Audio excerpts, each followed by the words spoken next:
God, it's so funny. 3 things in a row happened this morning already because I was talking to, what's your name again? Tevin? Is that it? Yep, Tevin. That's what it is. I was just talking about Tevin about how very few people ever finish their work 100%. They start the job and they end the job, and by the end of the job, they've done 100% of the work. Hardly anybody does that now. Like an example, we get back after the weekend. One of the pairs of headphones is on the charger, but it was still turned on. It's counter. It's working against itself. It's kind of working again. How would you not check to see that it's turned off? I don't get it. Yeah, that's a rough one. I don't Yeah, those chargers, I don't know what it is. People have a hard time putting them back on them. I know. It's just weird because it's they're heavy. They must weigh at least 2-3 ounces. Yeah, that's true. You know what I'm saying? So how was the weekend? It was good. My best friend got married, Michelle and Justin. So that was super fun. And I got to see a bunch of high school friends. I was also telling AJ on Friday. Yeah, you got in a fight, Brittany, right? I got in a fight. My lips all big. What? I was at the pool with Gogo, and she went to throw one of those diving rings, and she smacked me in the face. And so as it's gone on, it just looks like I have a giant filler in my lip, and it hurts. And it's right on the tooth line, so it just keeps opening up every time it heals. So super fun. Love that. How was your weekend?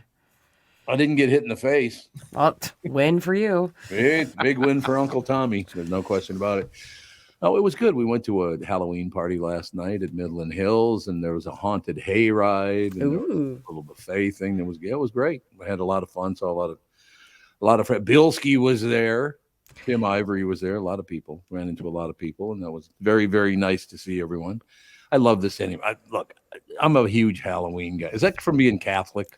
I think it's because it's mostly about kids. We both love it. Yeah, it's about true. Yeah, it's it's such a fun kid holiday.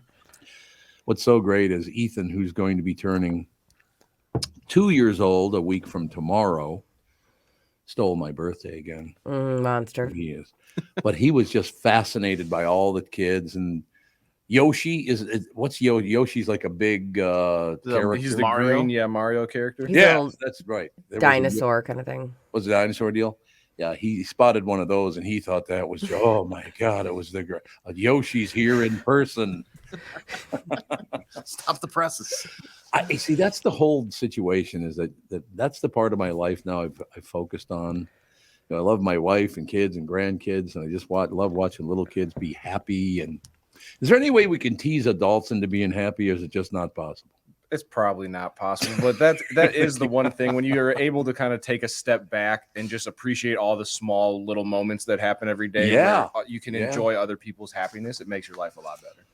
No question about it, ladies and gentlemen. I do want to mention this because this is really good news for the listeners. If you'd like to join me in my suite to see the Eagles on their farewell tour, here's how to register. Go to the Tom Barnard Show app, download it if you don't have it yet, and sign up. Or go to our website, tombarnardshow.com, and sign up there. Then listen for me to announce your name at 8:10, 9:10, and 10:10 each day between November 2nd and Monday, November 14th. We'll announce the same name 3 times each day at 10 after each hour, of course, 10 after each hour, between 8 a.m. and 11 a.m. To win, email us back at contests@tombarnardshow.com. That's tombarnardshow.com by midnight that night, and you win. When you win, you'll join me in the suite at the XL to see the Eagles on Saturday, November 18th, their final tour. So just go to Tom Barnard Show, download the app, start listening, get off your ass. You heard me. It didn't really say that on the paper, but I thought I'd read it anyway.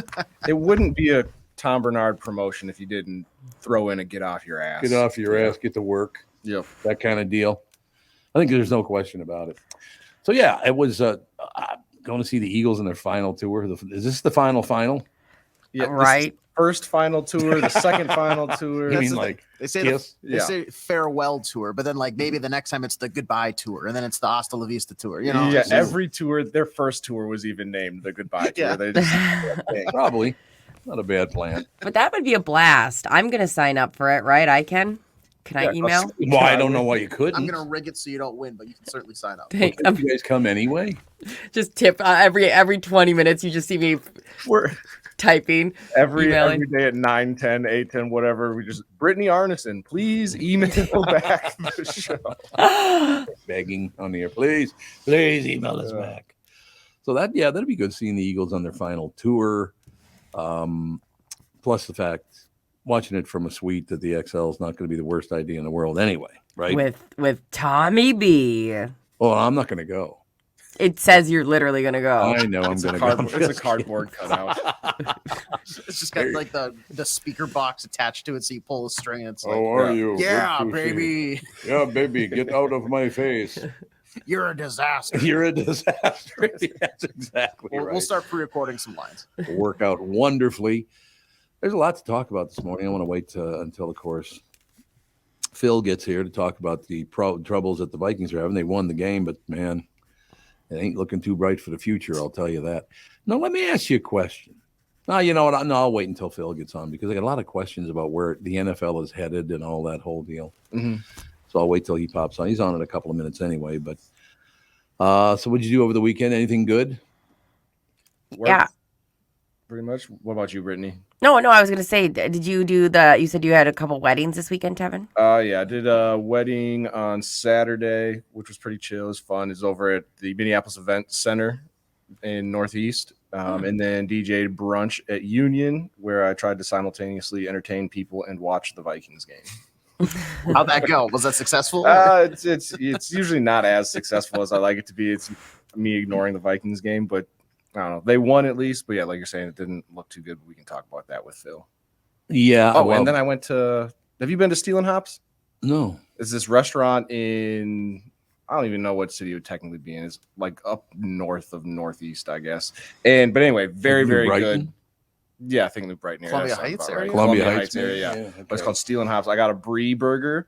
Phenomenal. Yeah, Bree's phenomenal. Like just pour it down my throat. It's delicious. So it's STEAL? STEELE, I believe. Oh, it's like the name. Is yeah. that in the area near like the Anchor Fish and Chips? Am I thinking of the right? No, it's more. Let me look it up. Is it by the McDonald's? It's St. Anthony. St. Anthony. St. Anthony. Oh, it's St. Okay. Anthony. Okay. Oh yeah, that's in like the plaza area over Yep. there, right? Okay, Yep. perfect. I know exactly what you're talking about. Yeah, I love 10 out that. of 10. Highly recommend. Tell them Tevin sent you. They won't give you anything for free, but I don't know. It'll be fun. Table for two, and Yes. Tevin sent me.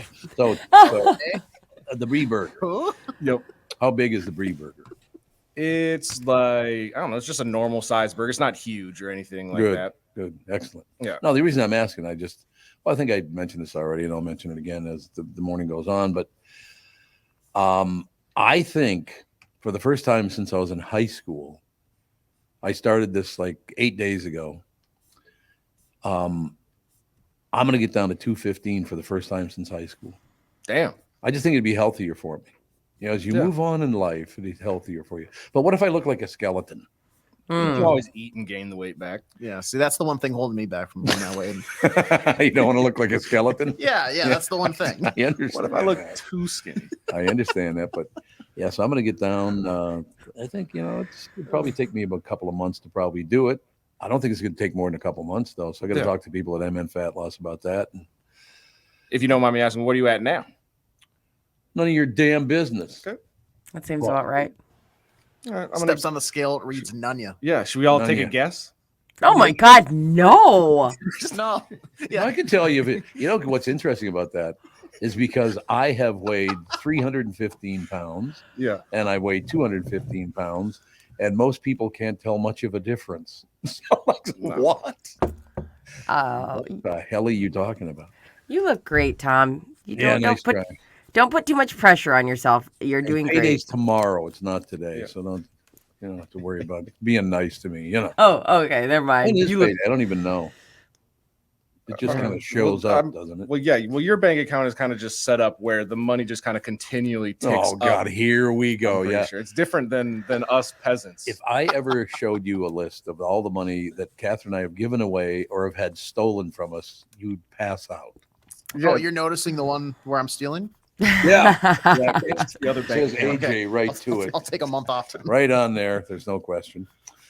But no, that's one thing I'm very proud of. Actually, I don't talk about it much. I don't give specific amounts, but Catherine and I have given a lot of dough to charity to help people out and all the rest of it. But I fought it, but Catherine wanted to do it. You know what I'm saying? Yeah, tooth and nail. You know, it's funny. It's like when we think of payday, we go, "Oh yeah, we're gonna get paid," and Tom has to think of, "Oh, I have to pay people." Yeah, well, that's right. That's it. 100% true. Oh, that's right. I got to meet payroll on Wednesday. Yeah, that's great. It's a different vibe. All right, we can get to it. Phil Mackey has joined us, ladies and gentlemen. A ton of stuff to talk about, where it all begins and where it all ends. And is anybody ever coming back? It was a win. It was a damn good win. It was a win. It was, yes. Let's celebrate a Victory Monday here. Victory Monday, especially against the Packers. We love to beat the Packers because it's the rivalry, shoulder to shoulder. I got nothing against Packer fans. They've been a great team over the years, all the rest of it, but it's the direct competitor. Yeah, but I think it feels like it doesn't feel like a loss, but it feels like I was reading some of the reports from like the locker room at Lambeau that it was a very subdued vibe, to say the least, in the locker room, because I mean Kirk, and by the way, for anyone, maybe there might be people who like weren't watching football yesterday, beautiful fall day. Kirk Cousins confirmed torn Achilles tendon, so he's going to be probably out for sure the year, and then we'll kind of see, he's 35 years old, what his body's like going into next year. But I mean, the Vikings, like they were kind of dead to start the season, right? 0-3, and they dig their way back. They beat San Francisco on Monday, and then on a short week, they come back. They beat the brakes off the Packers at Lambeau Field, and then for him to go down like that, it opens up. And the trade deadline's tomorrow, by the way, so. Yep. Vikings vent line yesterday, I would say about half the callers were like, give Tom Brady a call. What's he doing right now? Is he still, because we've done that before, right? Go get Randall Cunningham off the couch. Yep. Go get Jeff George off a couch. Or Brett Favre, hell, Yeah. So I don't know, it's kind of mixed. Like, they're back, they're 4-4. If the playoffs started today, they would be in the playoffs, but we have no idea what their quarterback situation looks like the rest of this season or in 2024 at this point. I have a question for you. This guy, this backup quarterback, I've never heard of him. Well, they just drafted him, Jaron Hall. Yeah. He's a rookie, but he's 25 and a half years old. Right. So, yeah, he's older than probably half the starting quarterbacks in the NFL right now. So he went to BYU. He was a good college quarterback. Oh, right. His whole family. Right. Yep, 5th round pick. But probably wasn't expecting, because Kirk Cousins never gets hurt. He's been the most durable quarterback in the NFL for 10 years, basically. So it's funny because Jaron Hall's actually not the backup. He's the 3rd string quarterback. But the backup quarterback, Nick Mullins, tweaked his back or something in a practice a couple weeks ago. So he's on injured reserve for another 2 weeks. So they basically have Jaron Hall is the only healthy quarterback on their roster. He's a rookie. He's trying to figure this thing out. And then they will be searching far and wide across the trade possibilities today. There's some certain guys that are just sort of sitting around. Do you remember Carson Wentz? Oh God, he was a top draft pick, like NDSU, 6 or 7. NDSU's finest. Yep, NDSU guy. He was good like 5 years ago. Then he got hurt, and he's just been kind of a disaster since. But he currently is unemployed. So there's a bunch of options out there, and we're just gonna have to see what do they want to do. Do they want to keep trying? Do they just do a fire sale in the next 24 hours, which is possible? So I don't know. But I guess get your popcorn ready and just sort of see what the next couple days brings. I love your Brady call. God, if we got Brady to come back for 8 more games, 9 more games, that'd be phenomenal. Wouldn't that be a blast? And you know what? He doesn't have to worry about bad weather. They already played in Green Bay, right? Yeah, I think they might have like one more cold weather game later this season, but they're playing indoors. You got great weapons. No, I don't know. No, I think his mom's family is from southern Minnesota. So northern Minnesota. Northern Minnesota? His mom and my mom were born in Browerville, Minnesota. There you go. So no, like his current kids go to school in like Florida, so I don't know. Right. Well, he's not going to be there anyway, so what's the difference? Right. Yeah, they got nannies and stuff that can just take care of the kids. Nannies. Who cares? Yeah, kids will be fine. Just flow them a couple $1 million. My kids stiff arm me now anyway, so what's the difference? Yeah. Either you turn on them or they turn on you, one or the other. Yeah, that's the pitch to Tom Brady. Hey, man, your kids, they're probably at that age where they don't even really like you right now. So come on up to Minnesota, win another championship. Let's do it. Tommy B, but Browerville, Minnesota. That's all I could say. Both our mothers were born there, baby. Yeah. Tommy All Bs. the legendary Tommy B's in the United States from Browerville, Exactly. Minnesota. That's exactly right. Right next to Long Prairie, which is right next to Alexandria, kind of. Not right next to it, but it's up that way. Yeah. But in any case, it was very sad. And nobody hit him or anything. He just took a misstep or something. Yeah, it's Jesus. and you kind of know too if a guy, and they classified it too at first just to put it, because you have to like say, why is he out of the game? And you have to tell the TV broadcast and stuff. They called it an ankle. But then when you watch it again, you're like, well, he didn't like roll his ankle. Nobody rolled up on him. It's either a broken foot or an Achilles, right? And that's just, I didn't go to med school. I'm just an idiot who watches football every Sunday. And you could just kind of tell by the way that he just went down. And then they showed the slow motion replay. And you can see it shake in like, it's terrible. We're not in a good position. Obviously, there's no great time for an injury like this to happen, but right before the trade deadline, it feels like if we did make any move for a quarterback, it's just rushed and not necessarily all the way thought through.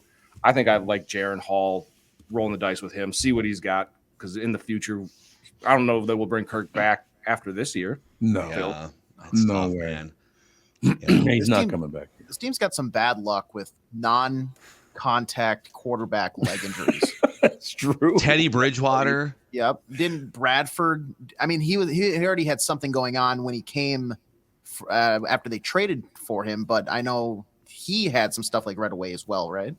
Bradford had, I think he had like, bone on bone, no cartilage by the age of 27. So he played pretty well that first year, Bradford, that he filled in for Bridgewater. But then I remember, so the second year, I think he played really well in the first game, hurt his knee again.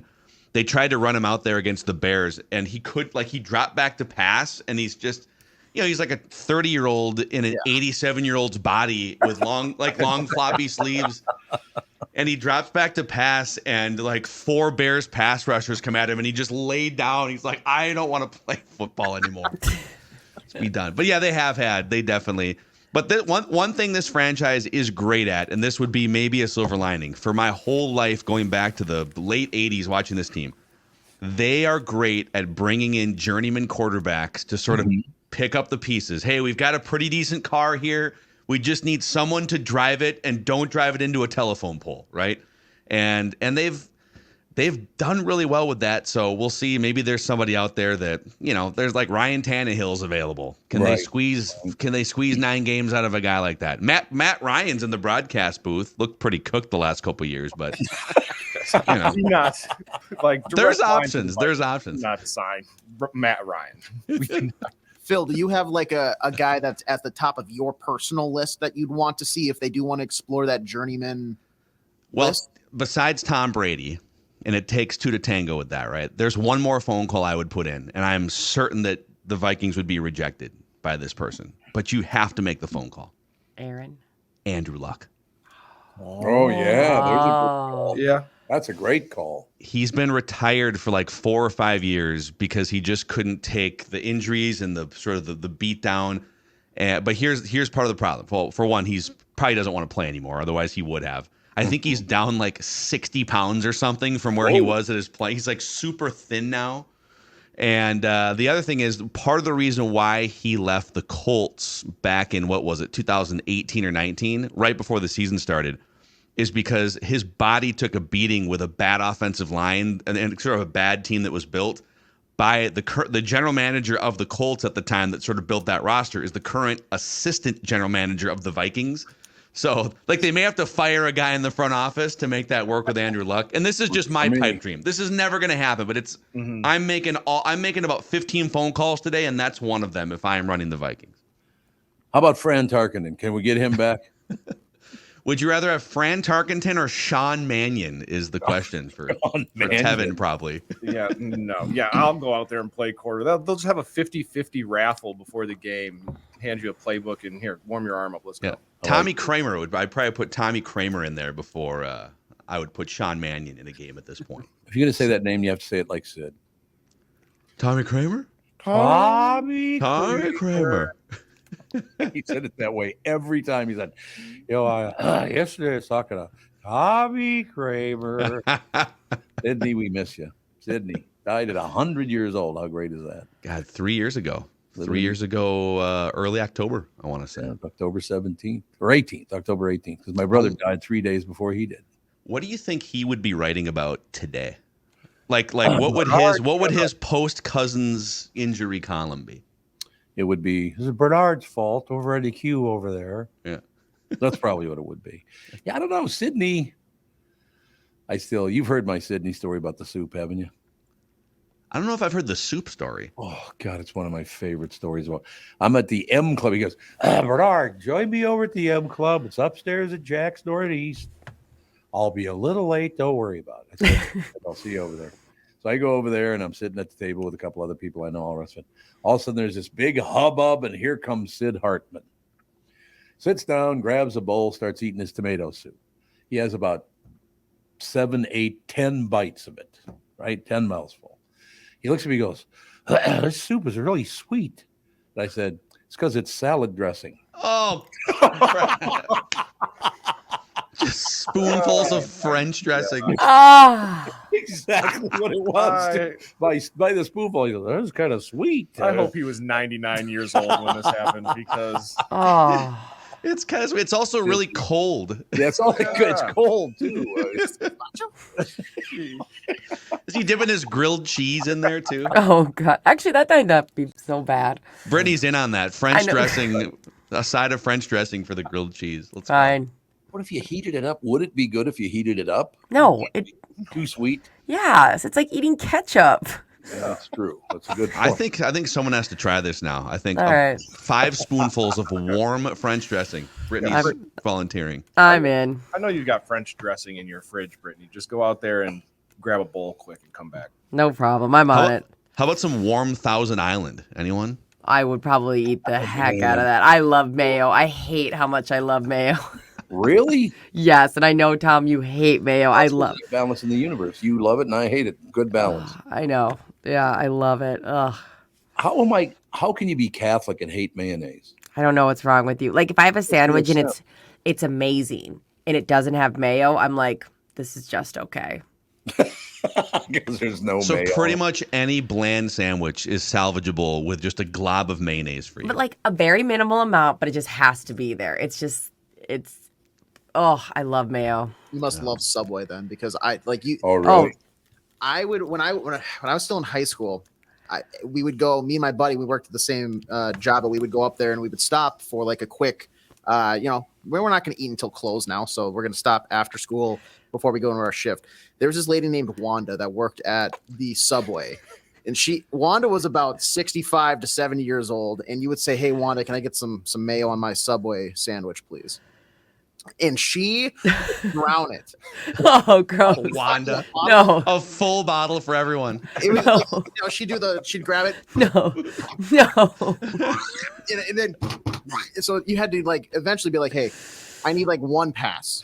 Yeah. That's it. If I see any more, I'm jumping the counter, because I'm not going to have straight mayonnaise for the third like shift in a row. No, I think there's a rule at Subway that if you're they're sandwich artists, I believe. Yeah. If you're a sandwich artist and if you aren't putting enough mayonnaise on, if when you close the sandwich, there's not a full glob sticking out of the side of the sandwich, right? If it doesn't make a noise, Oh, God. when I you hate- try to fold it up. Yeah. See, like that's the thing though. Like with mayo, like there is a point of no return. Like as much as I love mayo, the soon as you start saying that, I go, mayo's the worst. It's disgusting. Like, oh, Anybody Wow. a Miracle Whip person, or is that horrible? I've never- No, My- back in the day, for sure. Yeah, Were you on the bologna and cheek? Like it was when I was a kid, Catholic kid. Probably, I'm sure there's a lot of other similar ones. It was the bread, or you could do the hamburger bun too, with 2 slices of bologna, a Kraft singles, and then Miracle Whip on both edges. Oh, there you go. Phil, I know you got to go, but I got one more question for you. I'm trying to think about the best way to ask this question. What's with all the flags in the NFL now? Oh. Every play, there's a flag. Have you ever seen a Vikings-Packers game at Lambeau Field where the Packers get called for like 9 penalties in the first half? It's like That's when you know that their time is over. 30 years of Hall of Fame quarterbacks. Yep. 12th man being the official. And yesterday was a sign that you guys, for those Packer fans, I don't remember this because I was, my conscious Packers memories are early 90s Brett Favre, but like there was a dark 20-year period between the Vince Lombardi teams and Right. Brett Favre, and you're about to walk right back into that. So enjoy the laundry on the field. Enjoy your crappy quarterbacks. I know you got your Super Bowls, whatever. That's fine. Yeah, we're happy for you. But yeah, Enjoy the next 10 years. I hope they're so bad. I'm ready. It's kind of negative. I though, hope you the know. Packers. I have a disdain. I'm going to go to Hudson today, but no, I don't think I'm going to. I'll be attacked personally. That I'll take responsibility for that. The Packer All fans, right. yeah. Phil's got to go, but yeah, Phil, a few more flags. I think a flag on every play. Yeah, it's really great. Yep. And on Friday, we can recap the Tom Brady trade or Tom Brady acquisition from this week. It'll be I great. love it. Tom Brady. Does TV. Gronk come with him? Hopefully, yes. Let's do it. Package deal. He's Mr. Commercial now. He doesn't have time to play football anymore. All See you right, guys. Allie. We'll talk to you on Friday. Thanks very much. Phil Mackey, Score North. Ladies and gentlemen, take a break. Be right back in a couple of minutes. You need to know a guy for your auto repairs, legal issues, banking, and more. The same goes for investment advice. You need a guy to help you be successful. Someone you can trust who gets results. Well, I got a guy for you. His name is Josh Arnold. He's a good friend of mine. Josh gives you straight talk, not sugar-coated advice. Talk about your financial situation. Josh has seen it all when it comes to economic and market conditions, and Josh can make sure that your retirement objectives match your investments. Do yourself a favor and call Josh now for a no-obligation 48-minute evaluation. You got nothing to lose, and you'll get a different point of view for your investments. Call Josh at 952-925-5608. That's 952-925-5608. You'll be glad you did, and tell him his guy Tom sent you. Recently, Jim Paul of Valley Buick GMC was contacted by a company that does on-site sales. Jim was confused. Wait, they don't know anything about us, our staff, our reputation, most importantly, our customers. Hey, pal, no problem. We do them all over the country. You know, get the manager off the roof sale, inflatable gorilla sale, and our favorite, the 13-hour sale with a giant clock that goes to 13. Urgency, baby. We bring our crew because, well, your people are, let's just say, a little laid back. And the pricing? Nothing special, sport. But Jim thought we price competitively every day. Our prices are special. We definitely don't need these guys. But sale does convey some urgency, so we made a bold decision for his fine dealerships. Announcing the Valley Buick GMC 365-day sale. And we can even extend it a couple years or so. I got the air dancer guy, scratch-offs, plastic keys, bubble machine, five. Valley Buick GMC in Apple Valley or Hastings or valleycardealers.com. Hurry. Tom here, and I just read a success story from MN Fat Loss client Elizabeth, who just completed the program. Elizabeth writes, I'm a 54-year-old woman who has struggled with losing weight. I had almost constant heartburn, trouble sleeping, brain fog, the whole deal. I tried counting calories, eating bars and shakes, and several other programs in which I would lose 5 to 10 pounds after months of struggling, only to gain it right back. After 60 days of the MN Fat Loss program, I was down 25 pounds. MN Fat Loss had really empowered me to believe that I can control my eating and my weight without having to sacrifice foods that I like. Let me assure you that the short 60 days, it's totally worth it. If you're thinking about finally committing to improving your health, this is the time to start. You won't regret your investment in yourself. Great job, Elizabeth. I'm so happy to hear about your success. Are you ready to lose weight and feel better? Go to mnfatloss.com, schedule a free phone consultation. It's so easy to see if MN Fat Loss is a good fit for you. They offer a free phone consultation to learn about the program. You don't have to take time off work or get a babysitter for the kids. It's as easy as getting on a quick call with the expert staff. You can share your goals, learn about the program, and see if it is a good fit to help you lose weight and feel better. They also have virtual options to help you if you live far away, which is a really, really good idea. And I can mention it here because Tevin was annoying me about it. I'm going to take probably another 60 days off, 45 to 60 days off. I weigh 235 right now. So if I weigh 235 now, I want to get down to 215, about 2 months from now, because I just went through a couple of cycles of it.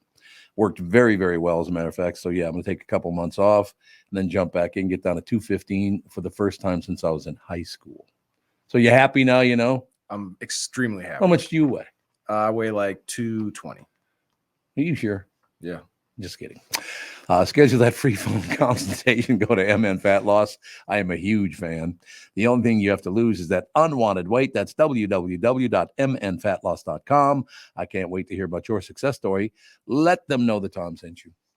Oh, look who's with us, Chris. What is wrong with your light again? I don't know. Oh, and your mic too.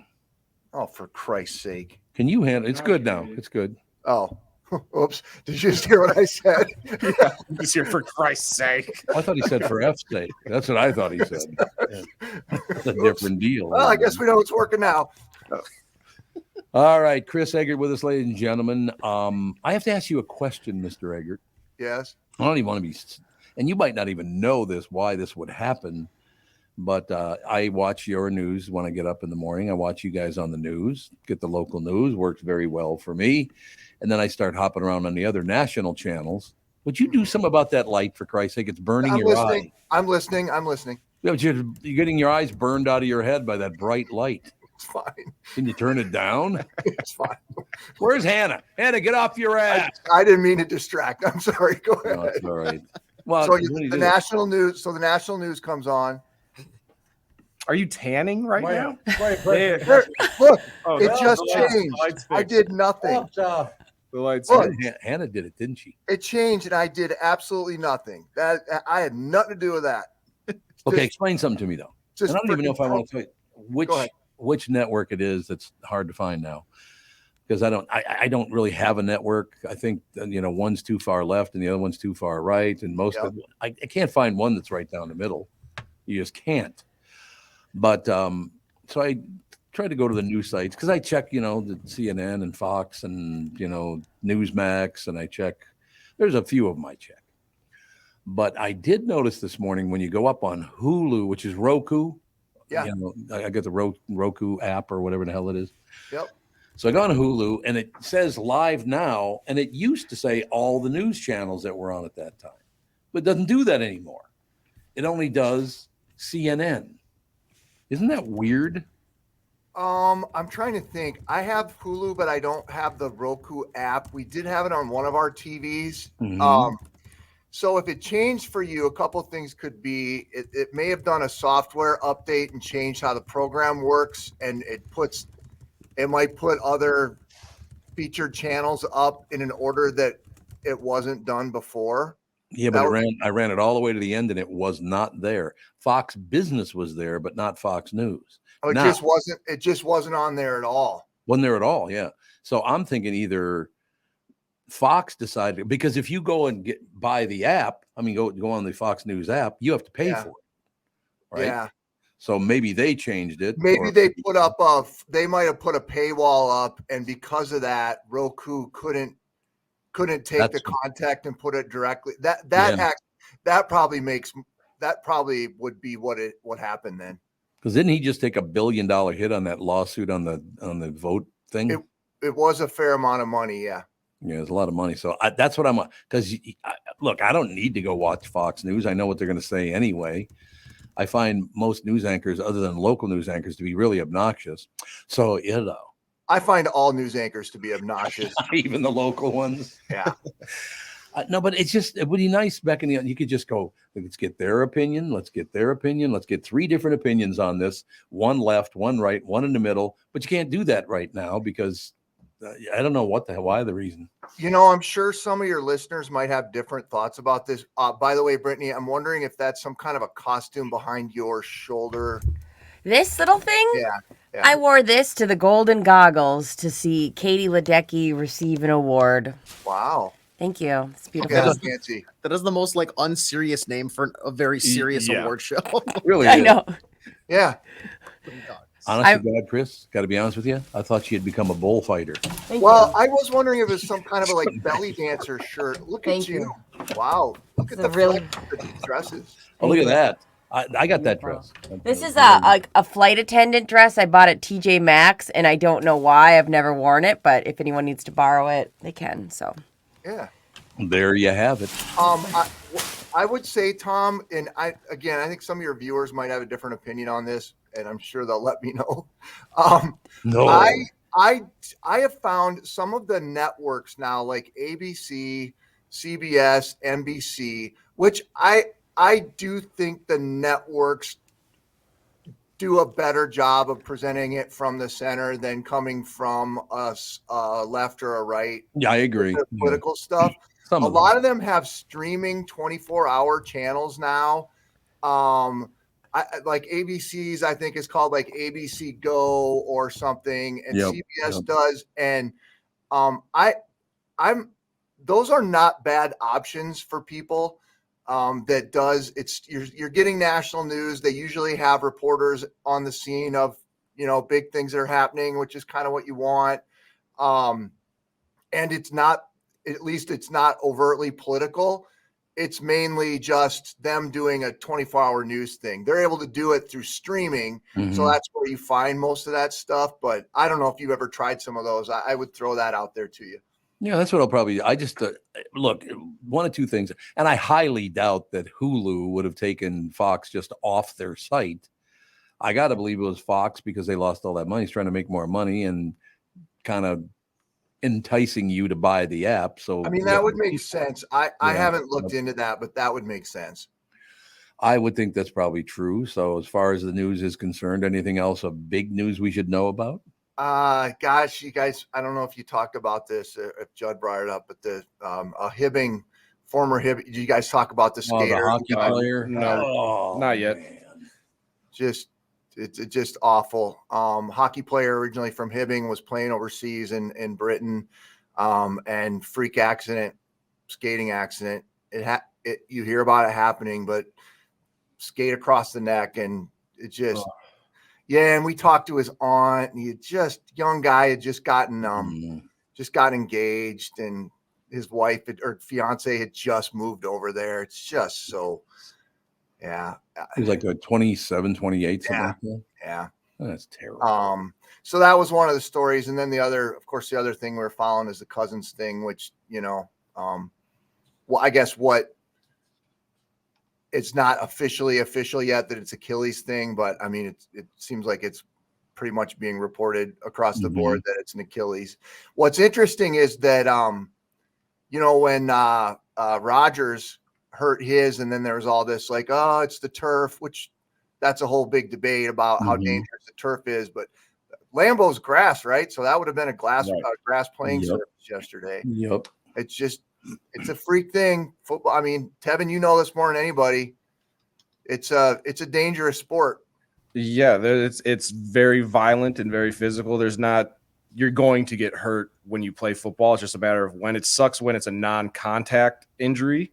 Because I mean, he just took a step that he takes 1,000 times every game, every day in practice, and this one just happened to rupture or tear the Achilles.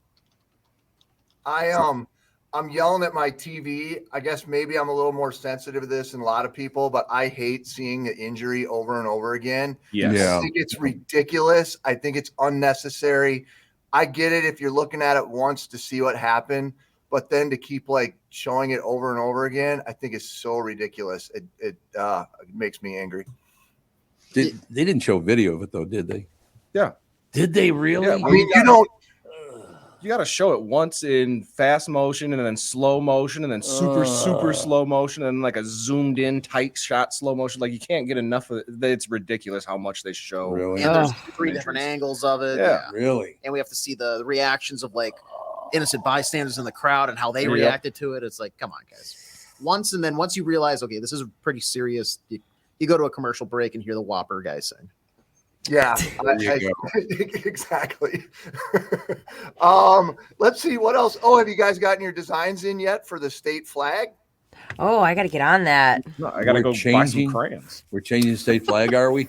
We are changing the state flag, and today's the last day to get your design in, Tom. Why are we changing the state flag? Because the old one had offensive things on it. Like what? I couldn't even tell you what it looks like. Yeah, I think there's some imagery on it that, it probably needs to change for the times. Okay, so it's not that I'm saying it's offensive. I don't really care. Well, I mean, I should care, but like, let's be honest though, that flag was crap. It had too much stuff on it. It was chaotic. Nobody remembered it. We can do better. What about let's wall the door? Are they going to take that off of there? I'll add it to my design that I'm currently making. Oh, the Nord. Yeah, I think the big pushback, because it looks like there's a Native American on a horse riding through a farm plot. Why would that be offensive? Plus, the farmer is probably farming the land that the native guy. Yeah. So I mean, yeah, I Everybody guess it happy. doesn't look great, but it's also just visually. I mean, it's super old and ugly, Yeah, right? Like I think I agree Is with it? that, but yeah, I mean, it's like come up with something like Texas. It's Yeah. simple, but it's just like make the thing the North Star colors and put a big star in the middle of it or something, and boom, Minnesota. At least it's something that people would recognize, right? Oh, you can just use a Confederate flag. What do you think of that? That's a solid idea. Just do a redesign of the Confederate flag and make it purple and gold for the Vikings. That's a I have a question for you. solid idea. I had no idea this was even going on. Do you think anybody's going to give a rat's ass about this if they change the flag? I don't care. Oh. Go ahead. You will be surprised. There will all of a sudden be some very, very passionate Oh, really? Minnesotans about their state flag. I agree with Tevin, man. It's sometimes the little things. Right there, Tom. I made one. I put your Latoir du Nord, Minnesota. There's a. Yeah, and then the bird pooping What's on the that tee. bird? Right. What kind of That's. bird is that? Is that It was a supposed to be a loon, but you guys, I'm limited. It looks like a banana with a head. There, that I made a better Minnesota flag like that. Brittany, a loon would be a nice. I can't remember what the name of the golf company is, but there's a golf company that's based out of the Twin Cities, and they have these really cool Waggle. hats. What is it? Waggle Golf. Yeah, Waggle. And they have a really cool shirt and hat that's just got a loon on it. That would be cool. Some kind of a loon thing, black and white. Boom, there you go. That's Done. Just have a flag with the North Star on it, and that's it. That's it. That would be good. See, simple, clean. I like it. Done. Memorable though. Make it memorable. Yeah. It is memorable. It's a star. Yeah. Done. No, I'm with you. Yeah, I don't know. I literally could not even tell you what's on the Minnesota flag. I don't think I've ever spent any time like going over it. I have no idea. I know it says L'Etoile du Nord. That's the only part that I know. Yeah, it's blue and it's got a circle in the middle, and it's Yeah. It's boring. what's going on in the circle that's a problem. It's just chaotic. It was everyone had ideas and they said, "Yep, add that." Oh, And yeah. somebody should have said, "That's a terrible idea, Frank. Get out of this room." Why, Frank?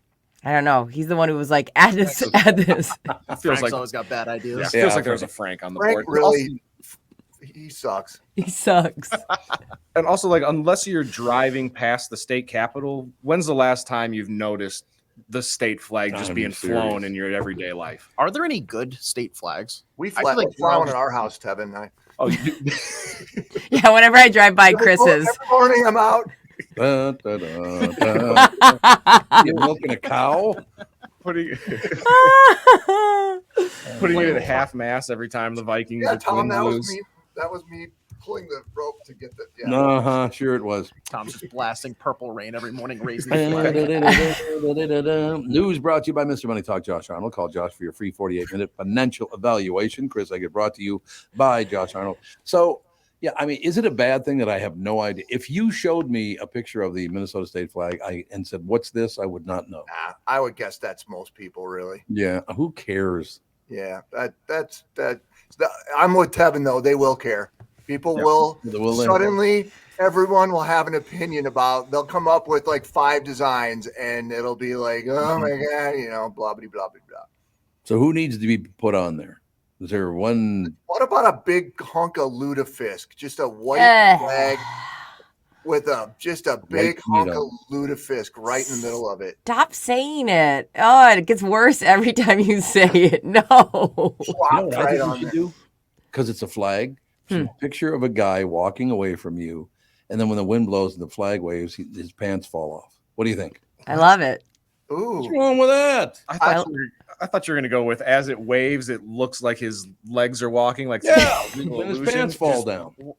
Why? That'd be funny. It'd be like Costello. I like that. I like that. I'm in. You're walking along, all of a sudden his pants just fall down. So weird. What if it's Nothing says Minnesota like pants falling down. Everybody know what our flag looked like. I Yeah. will tell you that. They don't Listen, know. it needs to be memorable. That's all I'm saying. That's exactly right. And I just made it memorable. So send the check too. There you go. Congratulations. I don't know. It's why do we have to fight over everything? What is it right now? And it's the far left and the far right, and we got to fight over everything now. Why? Yeah. Chris? Any answers? Any answers out there? I'll go with my standard answer, and it's them damn phones. Well, it is the phones. Them kids You're right on them about that. phones. Them kids on them and the, phones. and the TikToks. It's the And kids you're and the very phones. handsome. That's Well, right. What phones deals that? You're a good man and you're very handsome. Well, thank you. Like, what the heck? What? You seen that commercial? No. It's this bald black guy sitting in a barber chair, and he's Yes. the mirror. In fact, I had to ask my friend who that was yesterday. It's one of the phone companies, and I asked him who it Yeah, was. it is. He's like, I think it's Common, and I'm like, Oh, but yeah, no, I know which one you're talking. It's Common the rapper, yeah. Oh, Yeah. is it him? Yeah. Oh, I didn't know that. yeah, Yeah, he just who goes, I've heard of, but I wouldn't recognize him. I didn't no. recognize. Yeah, that's funny you brought that up because we were like watching the game. I'm like, who is that dude? He's like, it's Common. And I'm like, he's like, I'm not sure. And then he like looked it up and blah, blah, blah, blah, blah. But I had no idea. And there's another one where he actually hands the phone to the guy in the mirror, to himself in the mirror, and then he lays back and goes, "You're not giving that back to me, are you?" And he goes, "No, I'm not." Your own reflection is not giving you the phone. What? I don't get it. yeah, I don't get that either. That's Well, whatever. Running out of marketing strategy. God, who wants to be in front of a mirror anyway? I would yuck. I don't want there to be another one of me around to have to barter with Right. my phone over. Like, I got a question for you. go away. I hate the one in person, let alone the mirror one. I got to change probably my company.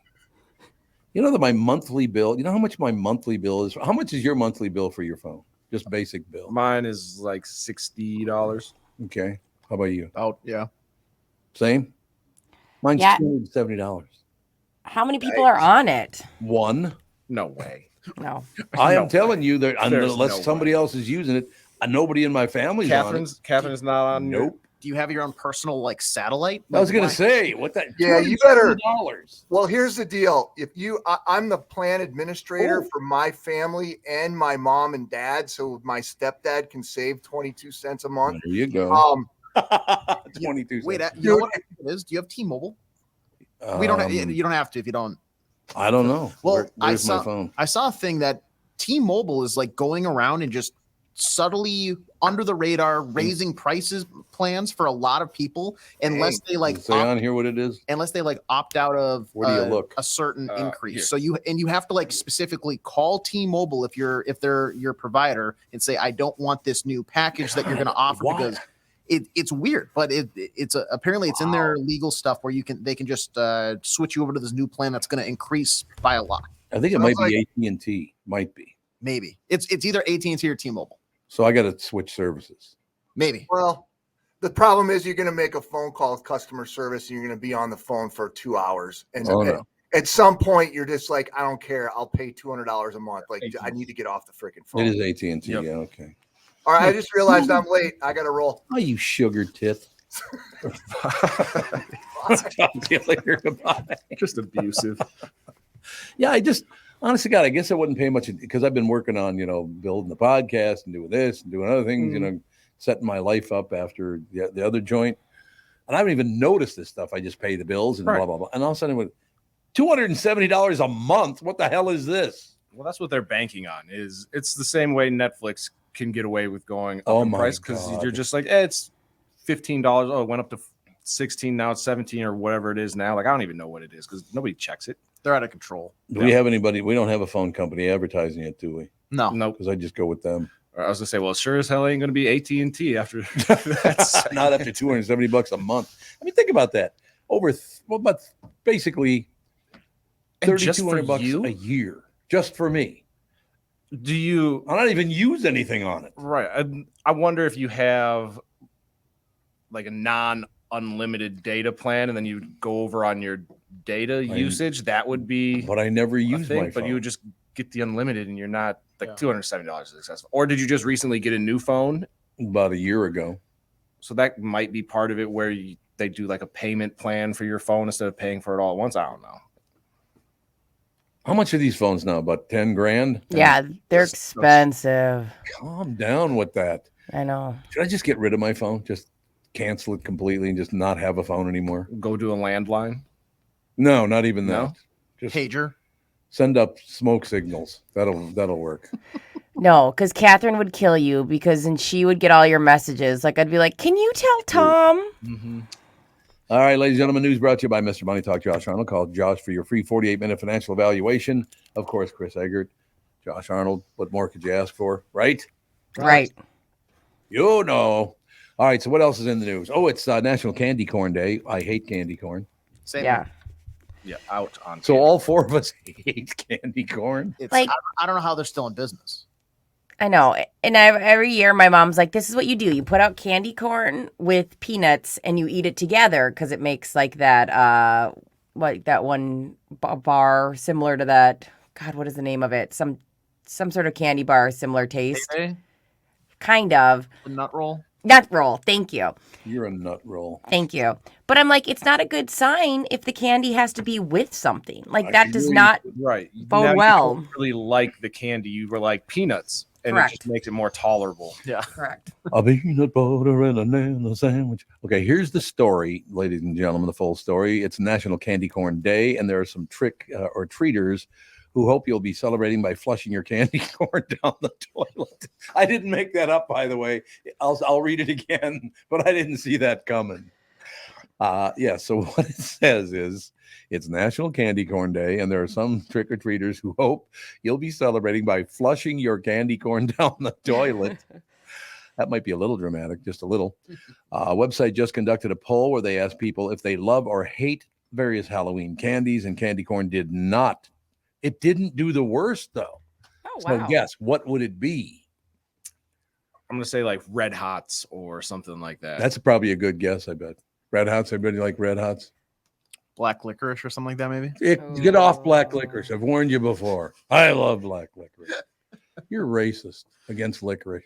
Hey, get the red out of there too. I don't care. Yeah, he said, "No, I'm an equal opportunity. Yeah, get the red licorice, the white licorice, and all." Oh, okay. Why is there no white licorice? I'm deeply offended. I think there is technically. Really? Because isn't there that licorice candy that comes in a bag where it's like bite size and there's like pink, red? Oh, it's the Australian one, right? Yeah. Yeah, the wallaby. Oh, whatever. wallaby, I think yeah. so. Yeah, it is wallaby. You're absolutely right. Okay, so here's the deal. They only asked about the controversial ones, not stuff like Reese's peanut butter cups, which everyone loves. Here's a list from the most hated to I'm going to go from the least hated to the most hated. Holy Christ, what is it? 8,000. Well, I'll roll through this. Brock's Mellow Cream Pumpkins-ish. Ugh. The hell is a mellow cream pumpkin? It's a Seen little 'em. surprising they get such a pass since they taste a lot like candy corn. They do, yeah. They taste a lot like candy corn. Then you got Bit of Honey. I like those. Okay. Laffy Taffy. The banana ones are disgusting. Well, Okay. most of them are disgusting, in my opinion. Double Bubble. Isn't that bubble gum? Yeah. Yep. Yeah. Oh, well, you hate bubble gum. 27% of people hate it. Cadbury Cream Eggs. I've never got the hype around those. Nope. No, I haven't either. They're okay. I agree with you. Mentos. Just Why? give Mentos?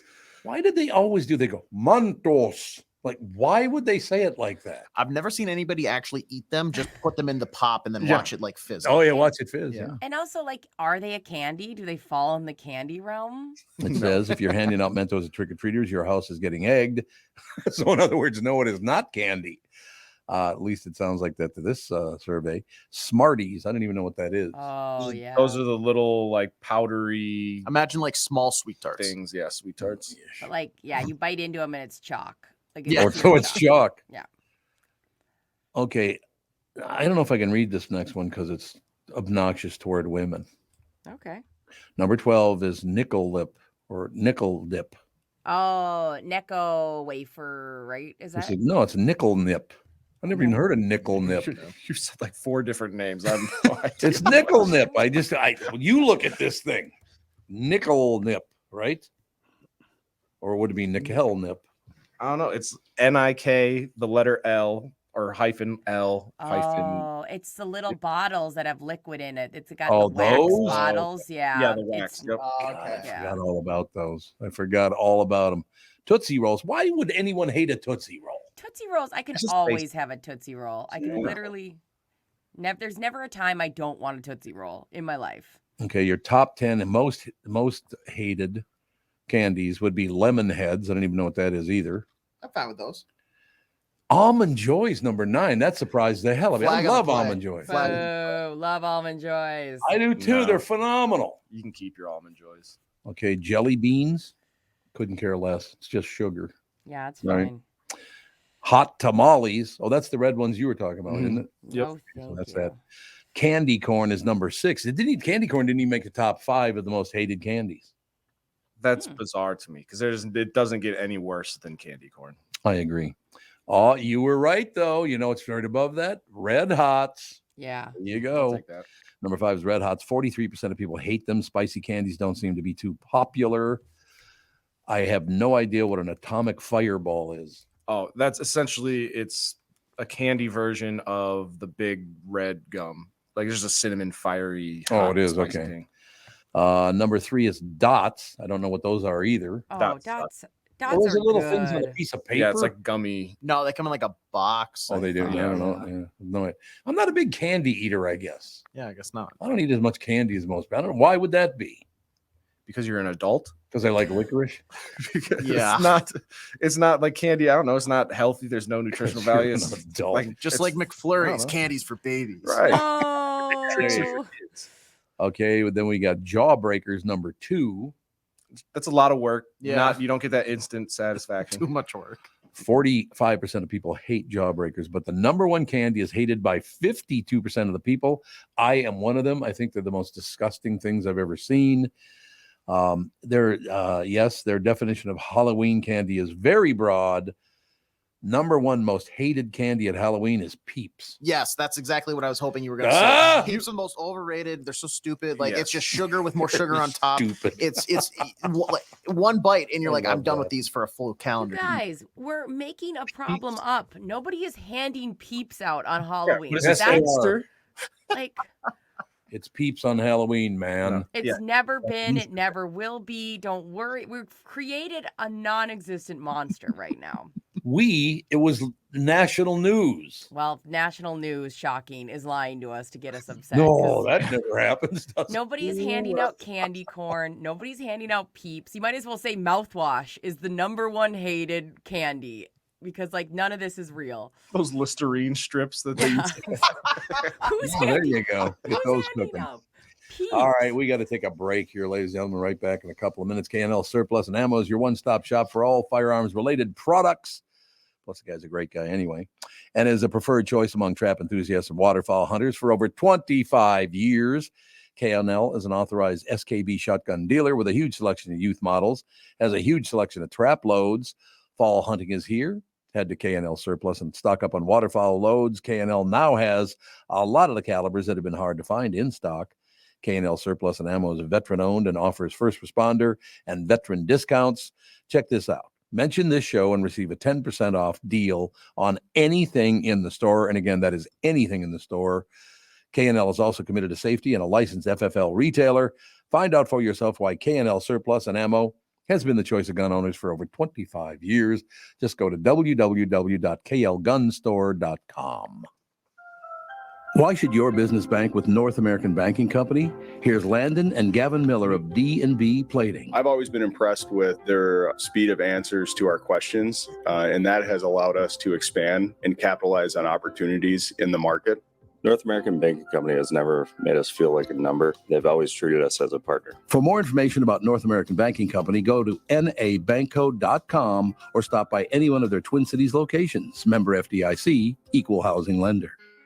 In a world that's racing a mile a minute, a split-second distraction can change everything. I'm Mike Bryant from Bradshaw & Bryant. Every day we see too many people, heads buried in their phones, unaware of the dangers they're in. Texting and driving isn't just reckless, it's playing Russian roulette with your life and the lives of others. In just 4 seconds of distraction, you've driven the length of a football field. Is there any text message that's worth your life? that's worth the lives of others. I've been fighting for the rights of the injured for over 30 years, but I'd rather you never meet me in a courtroom. So hear me now. Stop texting and driving. Pay attention. Value your lives and the lives around you. And if you won't, know this. At Bradshaw and Bryant, we're relentless. We won't back down. We bring justice to those that need it. Find Bradshaw and Bryant, personal injury attorneys at minnesotapersonalinjury.com. With Mike Bryant on your side, seeking justice for the injured. Bradshaw and Bryant. You all have helped support MyPillow and their employees in these tough economic times. Focus on the employees, too, because they need the dough, man. Mike Lindell knows this and continues to give back to listeners with deals on his most popular products. You've heard me recently speak about the My Slippers, the Giza Sheets, MyPillow 2.0, and more. Well, great news. The MyPillow six-pack bath towel sets are back in stock. The proprietary technology makes them extremely absorbent, yet still provides that soft feel you look for in a towel. The set comes with 2 bath towels, 2 hand towels, and 2 washcloths. Regular price is $79.98. For a limited time, you can get this six-pack towel set for only $39.99 with promo code TOM. That is a 50% savings. So go to MyPillow.com, use promo code TOM, save 50% on the MyPillow six-pack towel sets. That is just $39.99 for a set. This deal will not last long. Enter promo code TOM for this special and many more. We're just talking about allergies in the fall here in Minnesota. Man, I've been sneezing a lot lately. What the hell is that all about? I have to sneeze again. Talk. All right. Hey, how's everybody doing? Bob, great to have you here. Don't introduce. You can't introduce Bob yet because once he talks, he'll never shut up. So I got to read this first. Bob, sorry. So shut up right now, Bob, you pill. If you'd like to join me in my suite to see the Eagles on the farewell tour, here's how to register. Go to Tom Barnard Show app, download it if you don't have it yet, and sign up. And by the way, yes, Catherine will be there. I've already gotten your messages. Or go to our website. It looks like I'm not coming unless Catherine's going to be there. Thank you. Go to our website, TomBarnardShow.com, and sign up there. Then listen for me to announce your name at 8:10, 9:10, and 10:10 each day between November 2nd and Monday, November 14th. That'll announce the same time 3 times each day. Isn't November 14th a Tuesday? Look it up. Well, it says Monday, but I think that's a Tuesday. We'll announce the same name 3 times each day at 10 o'clock after each hour between 8 and 11 a.m. To win, email us back at contests@TomBarnardShow.com. That's TomBarnardShow.com by midnight that night, and you will win. When you win, you'll join me in the suite at XL and see the Eagles on Saturday. And Catherine, yes, will be there Saturday, November 18th. What? That's great. Oh, no, I don't know if there was more to the. No, I just want to know what you found. Yeah, it is a Tuesday, so I'll get that changed. Okay, that's great. Let's get just talking small about nobody ever finishes their work. Tom just does everything. You make sure the calendar's right. Jesus. You read the promo. Is there anything you don't do? Yeah, why don't you show up and see the Eagles the day before they're even there? What about that action? It's just you and some listeners in that stadium. We're out there. Where is everybody? It's Monday, November 14th. What? No, it's a Tuesday. You're a walking Gregorian calendar. Honest to God, Bob, it drives me insane how no one ever finishes their work anymore. Nobody checks their work anymore. Why? I'm wondering if maybe they looked at what was the 14th of October. No, that wasn't it. I thought maybe they looked at the wrong month. That was a Saturday. Yeah, I don't, whatever. It happens. You kids just sit down in your ass and collect your paycheck. That's all I'm saying. Right? Yup. What's going on, Sanny? Well, the Vikings played yesterday. Big win in Green Bay. Some guy got hurt. I don't know. That's a nice way. Here's the thing. The timing of it obviously couldn't be worse. They've got today and part of tomorrow to decide if they can trade for someone. I don't know who's going to trade him a quarterback. They should have gone after Trey Lance when they had the chance. Would have cost them, a 4th-round pick? Yeah. I don't understand why they did not go after him. And they could essentially be stuck with Jaron Hall. Now, the name Colt McCoy, a lot of social media and stories mentioning him. Here's the problem. Beyond being 37 years old, they brought him in when Nick Mullins got hurt and signed Sean Mannion instead of him to put on the practice squad. So he's not going to come in and rescue this team. And then I saw somebody or some others. Well, Taylor Heineke in Atlanta, Case Keenum. These guys are backups, and they're there for a reason. Heineke came off the bench to relieve Desmond Ridder in Atlanta. He could wind up being the starter there. Bob, Yeah. did you hear Phil Mackey this morning? No. Andrew Luck. Okay, Andrew Luck is not going to come back and play. Sorry, Phil. I hope everybody's watching the video because Bob just rolled his eyes in disgust. Okay, I'll tell you what. If George Blanda was still alive, he probably would have thrown him out too. He's only 100. Tarkenton, why not? Greatest I already- quarterback in Vikings history. Bring Fran back. I already brought it up. You know, and other people are Tom Brady. Maybe we should check with him. No, waste your time. Go ahead. And the thing is, like Bob, you're right. Other people's backup quarterbacks, they're on the team for a reason because they don't want to be in the situation that we currently find ourselves in. That's true. Also, we're not going to bring, even if we bring somebody in off the street, they Not don't playing just this come in week. they don't just come in immediately make an impact. It's going to be 2 to 3 weeks for them to learn the offense, figure out all the terminal. It's the hardest position to play in all of sports. You're not just going to bring somebody in off the street to make it work. No, and if they think that Jaron Hall, they'll probably start him, and then Sean Mannion, they better have a quick hook if he can't get it done. And then you put Mannion in, and then Mullins. But neither Mannion or Mullins, there's nothing special about either one of them. No, I think you have to let Jaron Hall just ride it out. It's unfortunate because he was a definite prospect, project type quarterback. Hey, let's see if he can develop years from now. But yeah, I think you just got to throw him in and hope that the team around him is good enough. And you know what? I agree with that, except for this little disclaimer. If they draft a quarterback next year, he was going to be gone. They weren't going to keep another young quarterback. Yeah, that's and the other thing, if there's any good to come out of it, like the good that came out of Justin Jefferson's injury was that Jordan Addison, they know he's a terrific receiver now. Mhm. He could be, they'll have 2 number ones. If there's any good to come out of this, Kirk Cousins will be a Viking next year. Nobody's going to sign him the big money because he won't be ready for the start of the season. So who's going to give him a ridiculous contract? Nobody. Coming off of a Achilles injury. He'll still be a Viking, and he'll have to take a reduced amount of money too. You think that we'll re-sign him? Because I was getting the impression that we weren't going to sign him even if he was healthy, and we're just going to move on. No, well, the money plays a big part in it. Yeah. And whoever you draft, you should want to let him sit for a little bit. But Cousins will not be there for the start of the season. This injury happened too late. I know you got Aaron Rodgers say he'll be back for he's not going to be back for the playoffs. No, that's a serious injury. I mean, if anyone who is unaware, the Achilles injury is a tough one to come back from, and it's like the old window shade. It rolls up in the back of your leg like a window shade does, and they got to unroll it and put it back in place. It's a tough injury, and I don't know any guys have come back from them, and their leg will atrophy. It will never be the same size leg. Oh yeah, sure. I mean, and that it's his right leg too. I mean, that's kind of both legs are kind of important for quarterbacks, but it's gonna. This is not going to be an easy injury from the comeback from and how long it takes. Same thing with Rodgers. They both thinking that it could be something. Oh, I'll just come right back and start. It's not going to work as easy as maybe they think. But their big problem now for the Vikings is what do they do in the next day and a half? Now, I threw something up like a poll. McCoy, I mentioned, and Matt Ryan, and I also had Joe Flacco on there. And Carson Wentz is like the people who voted, several hundred people, they prefer Wentz over anyone else. And I think he's worth a shot. Where he really got screwed over was Jim Irsay just destroyed that kid going forward because he had an okay season and then he had a horrible final game. And he just didn't want to have anything to do with him, and it was a black mark against him. Now, I have heard that he could be a pain in the ass in the locker room, so that's a problem too. You don't want someone like that.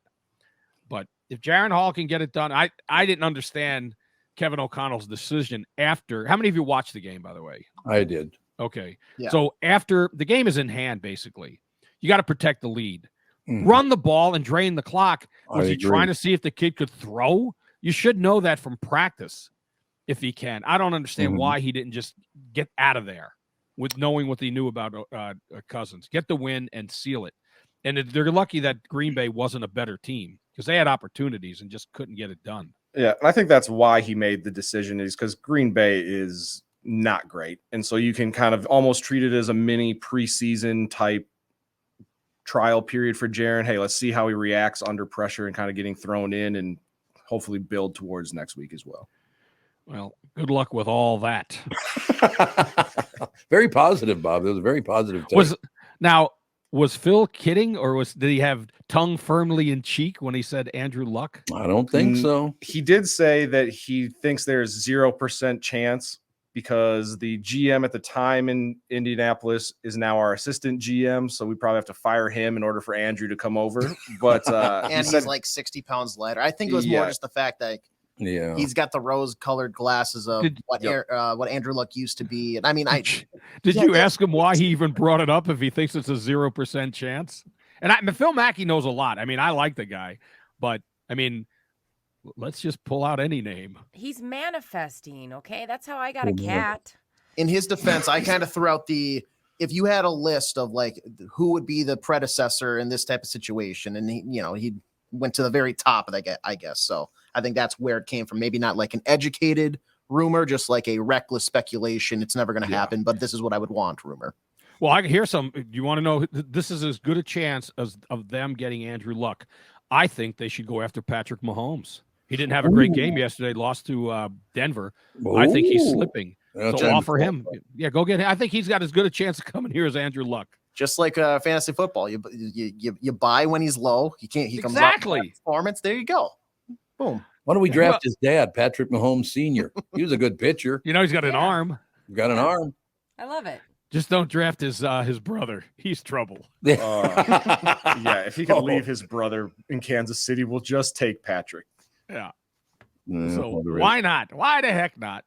But the shame of it for the Vikings.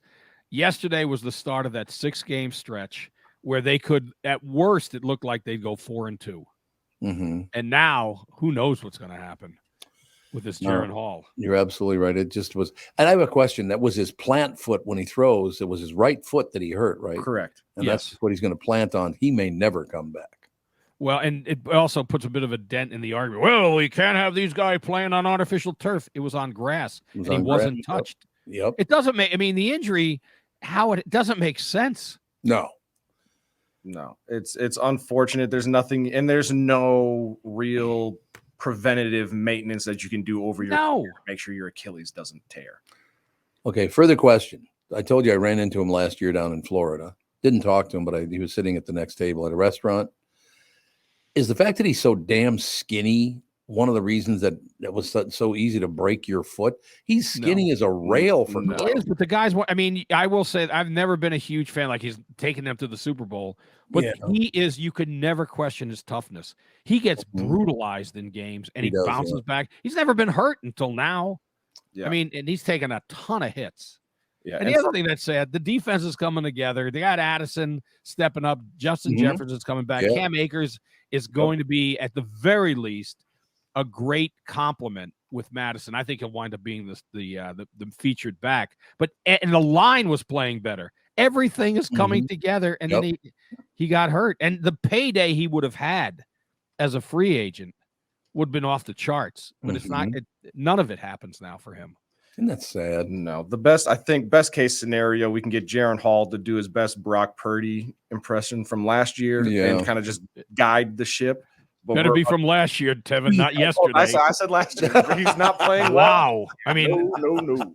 But we're about to find out. Sam Darnold may be their quarterback in a few weeks. Terrible. Yeah. For all the people that just despise Kirk Cousins, we're about to find out how far the drop is from Kirk to what we're about to witness.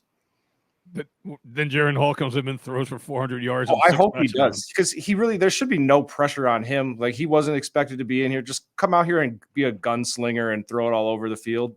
He did that at BYU. I mean, he was terrific at BYU, but again, the competition's a little different. Yes, it is. Yeah.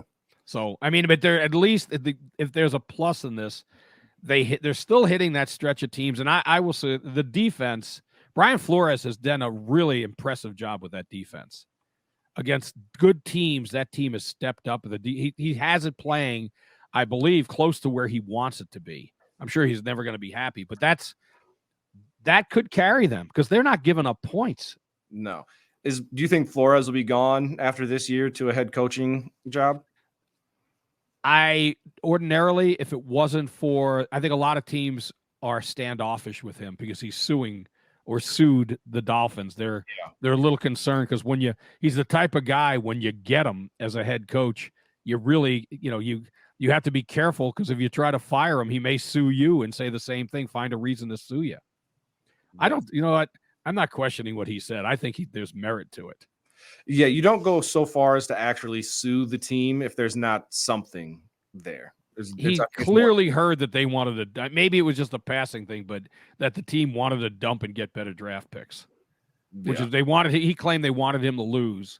And that's why he got fired, because I guess he wouldn't lose. I hope that he doesn't leave. No, I hope that he winds up staying as coordinator. And but I think he is a good head coach and be a great one again. But it has to be a special circumstance and a special type of team for that to happen, because he certainly is good enough to be a head coach. He's proven that, I think, with a lousy team. So, but I would if I were Kwesi Adolfo-Mensah, and I'm not, because I never would have traded out of that spot and taken Lewis Seen later. Right. But if I were, I would be on the phone with Jerry Jones, because if they think Lance is so great, fine. Give me Cooper Rush. Get the guy who is the top backup in Dallas. He was fine. He was terrific, actually, when he replaced Dak Prescott. Tevin making a face. I mean, my thing with trading for any type of quarterback right now, it's giving up. This season, I mean, is probably over. We're not going anywhere. So it's putting a Band-Aid over this year at the expense of a future draft pick, which we're already not. Our general manager isn't hitting on draft picks. We need to hold on to as many as possible. And so I don't see the immediate impact. And adding a guy like a Cooper Rush isn't all of a sudden we're back in the playoff race. We're back in a Super Bowl. The reason he's not hitting on draft picks is reason to do it, because he's just going to screw him up anyway. Jordan Addison was that was a no-brainer. Yeah. I mean, that's not like great drafting acumen. That was just the best player there was him. And I think he's better than the guys that went ahead of him. Yeah, absolutely. And like how you're saying, passing up on a guy like Kyle Hamilton and going with Lewis Seen, trading back in the draft and stuff like that, and missing on the cornerback who hasn't played. Yeah, he was smarter than all of us. He's an analytics guy. Those analytics guys, sometimes you just have to get there, watch them on tape. George Young, the GM for the Giants, and I covered them when I worked at the Associated Press in a newspaper in New Jersey. He had said, and he was dead on about it, the scouting combine, people get too carried away about guys running around in shorts and a T-shirt, because they put up these numbers. Remember Mike Mamula? He was off the charts at at the scouting combine. He had an okay career, but again, can you watch the tape of what they did in games? That's what they should be looking at. Well, and how good they are. The Packers lineman from the 90s that had an amazing he's supposed to be the best lineman of all time. Yeah. I can't remember who it was, but it was like the cover of like Sports Illustrated or ESPN the magazine or something like that is the next big thing, and who was absolutely terrible. His name was, I think, Bill Berditzman, wasn't it, Tom? Yes, it was Bill Berditzman, and just happened to be a big fat white guy. Yeah. There you go. And Mike or Zimmerman, remember Paul Zimmerman? He declared him the greatest lineman ever, and he hadn't even played a single down and didn't play many downs once he got into the league. So I have a question for you. So if I'm general manager of the Minnesota Vikings right now, who's the number one quarterback in the draft this year? Who's it going to be? Caleb Williams. Yes. Okay, Caleb Williams. Okay. Can we, if we tank the rest of the season on purpose, draft him? No, we've already won too many games. Damn, 4 wins might pick you out. Carolina, though, well, look at them. They won yesterday. Yeah, they did. And I'll tell you who was most upset about that win. The Chicago Bears, because they own that pick. Oh, yeah. They want the first and second pick in the draft. If they did that and went Caleb Williams and Marvin Harrison Jr. back to back, oh my God, it'd be over for the foreseeable future in the NFC North. Those two players are once in a generation. Yeah. Marvin Harrison Jr. is unbelievable. He is the best wide receiver. You're right, the best wide receiver to come out in, I don't know about decades, but in terms of the hype and how good he is coming out, I mean, no one expected Justin Jefferson to do what he's doing. No, but he was but he had 110 catches his senior year, or his last year in college. He was a great college receiver, and I think he was and even the Vikings screwed up on that. They didn't realize all that he could do. They just thought he was a slot guy. So remember, what's that? Who are all the best quarterbacks available? Are there 5 quarterbacks that are good enough coming out of college? There's a kid named May out of North Carolina. Drake May. Drake May, who's also those are the top 2, but it's unanimous that Caleb Williams is the guy, even though he had 3 interceptions a few weeks ago, and then they lost to Utah. And there's even talk about him that people are saying, or media saying, he should shut his season down because he could get hurt. He's making $2.5 million a year just in NIL money, and if he should use some of that to make sure he insures himself in case he were to get seriously hurt. But you don't just shut the season down. I wouldn't want a guy like that because he quits on his team. That's not something you want to know a guy to be known for. No, very true. All right, Sandy, another brilliant report, I thought. Yes, and I tell you what, I hope I'm wrong and that they get the now undersized Andrew Luck. That would be great. If not him, then Patrick Mahomes. Okay, ask when you have Phil on again, ask him if he's on some meds. Maybe he's got like a head cold. What was he on when he made that comment? He's admitting it's a 0% chance. He's excited about it, though. He's excited about the idea. You know what? I will. If he's right, then I'll tell you what. The guy is either very, very psychic or incredibly well informed, or mentally ill. Or mentally ill. It's those 3 options. And by the way, I used to put candy corn on ice cream, vanilla ice cream. It's colored sugar. But it was good. Oh my! How's your diabetes? That was probably led to it. Probably helped put me over the top. What are you gonna do? That and maple syrup on the ice cream too. Ladies and gentlemen, Bob Sansevier Sports brought to you by Bradshaw and Bryant, personal injury lawyer seeking justice for the injured. Contact Bradshaw and Bryant at minnesotapersonalinjury.com. So, Sandy, any closing words we should know about? Yeah. See you later. Boy, that took a lot of effort. That was No, okay. Okay, here's the closing words for you. I saw one of the best games I've ever saw yesterday in person, and I've done it before to you. The St. John's rugby team down 28-14. Oh, here we go. They came back and won 40-28. It was an incredibly resilient game, and the 2 things I will remember from it, the play of the team, well, 3 things. My friends who had never seen a rugby game before, in the second half, the woman is screaming at the ref, offsides. She didn't know anything about rugby, but she can tell that. No. And when my wife, who, as you know, was a Vikings cheerleader, so she's got the lungs, when there was a turnover by Moorhead, the other team, she yells, "Suck that!"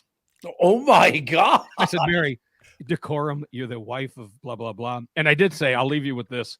It reminded me of, remember it before the 80 team played Finland in the for the world title, for the gold medal in the 80 Olympics. They had beaten the Russians, big win, but that was the semifinals. Herb Brooks said to his team, if you lose this game, you'll take it to your grave, your effing grave. And all I could think about is those Moorhead players are taking this loss to their effing graves. Because to be up by 2 scores in a rugby match at halftime or in the second half, and to just not score again and fall apart. That's Indianapolis Colts like against the Vikings. I can understand. Sandy, another brilliant report, I thought. Well, you're too kind. Too kind. We'll talk to you soon. I live for that. Thanks, Bob. Bye. Bob Sansevier Sports brought to you by Bradshaw and Bryant, personal injury lawyers seeking justice for the injured. Bradshaw and Bryant at minnesotapersonalinjury.com. That is minnesotapersonalinjury.com. We'll take a break. Be right back in a couple minutes. This is the Tom Barnard Morning Show. It's Tom Barnard for Flagship Ford in Baldwin, Wisconsin. I'm happy to say I purchased an EV Mustang from Flagship and have friends and coworkers who bought new vehicles and used ones from this family-run dealership that's just 20 minutes west of the Metro in Baldwin. Whether you want to compare their used car specials, claim Ford financing options, or simply book an oil change or tire rotation, they have you covered at Flagship Ford. New vehicles like the Ford Escape, the Edge, or F-150 pickups with special engine options. Flagship Ford can answer all your questions on your next new vehicle. The month of October is Tire Month at Flagship Ford. Fit your tires for your specific vehicle, any model car, truck, or SUV, and get your tires before the snow flies, just $5 over cost. That's a purchase of 4 new tires with a $70 rebate gift card on top of the $5 over cost on most brands of tires.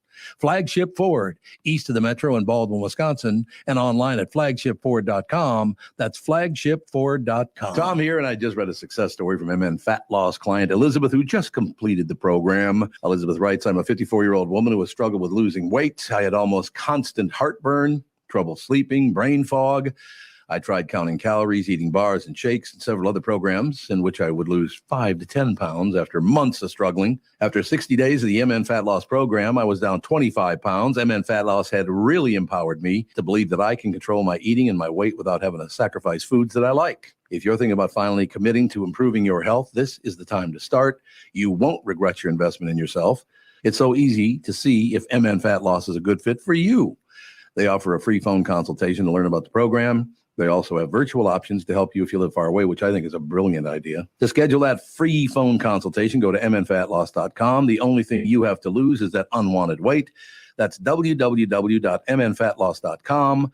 I cannot wait to hear about your success story. And please let them know that Tom sent you. This is Bob Sansevier, and I want to tell you about Dave Bialki from Bialki Law. Dave represented my wife, Mary, when she had a significant workplace injury. She was very happy with the job Dave did. If you have a work-related injury and have Dave represent you, I'm betting you'll be happy too.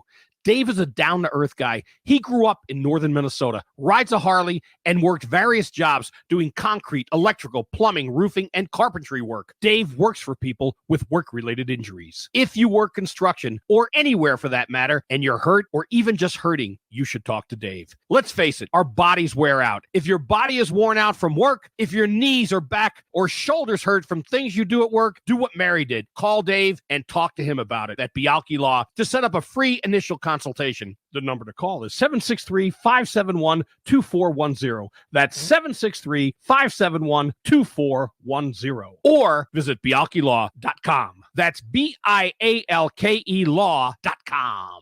The new Tom Barnard Morning Show is proud to have partners like Bradshaw and Bryant, MyPillow, and North American Banking Company founder, chairman, and president, Mike Bilski. I've advertised on Tom's show for years, and the reason is simple. My business is recognized because of the ads, and that recognition has created growth. What business doesn't want to grow?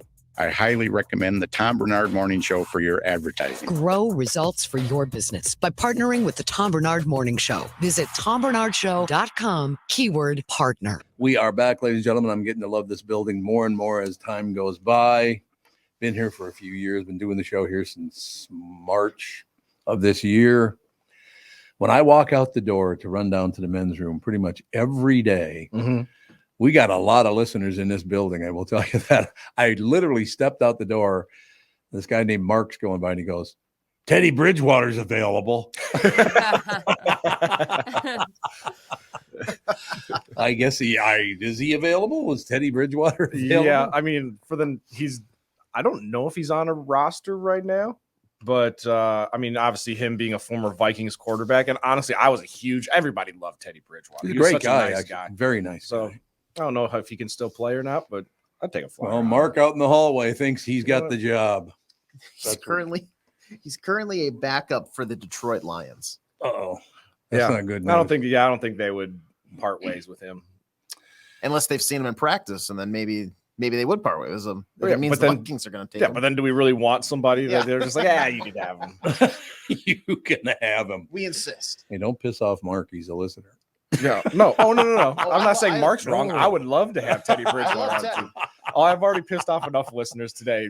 Officer Dave messaged in and was like, really, Tevin, you don't like all Packer fans? Because he's a Packer fan. Oh, he is. Yeah. Just on Sundays. I have a lot of Packer friends. We've never cared for you, sir. That's always an Officer Dave, you hoodlum. Where the hell's he been? He hasn't been around in a month. Yeah, I thought he was supposed to come in on Friday. Stiff. That's all we're saying, right? He's been preventing too much crime. Yeah. Horn tooting. That is the one guy, I got to be honest. If somebody's committing a crime in my house, I would call Officer Dave and go, wait till you see who's showing up next. Right. That'll be fun for you. Hold that thought, criminal. We'll see how bad you want to rob my house in about 5 minutes. That would be a little scary. Yeah. No doubt about it.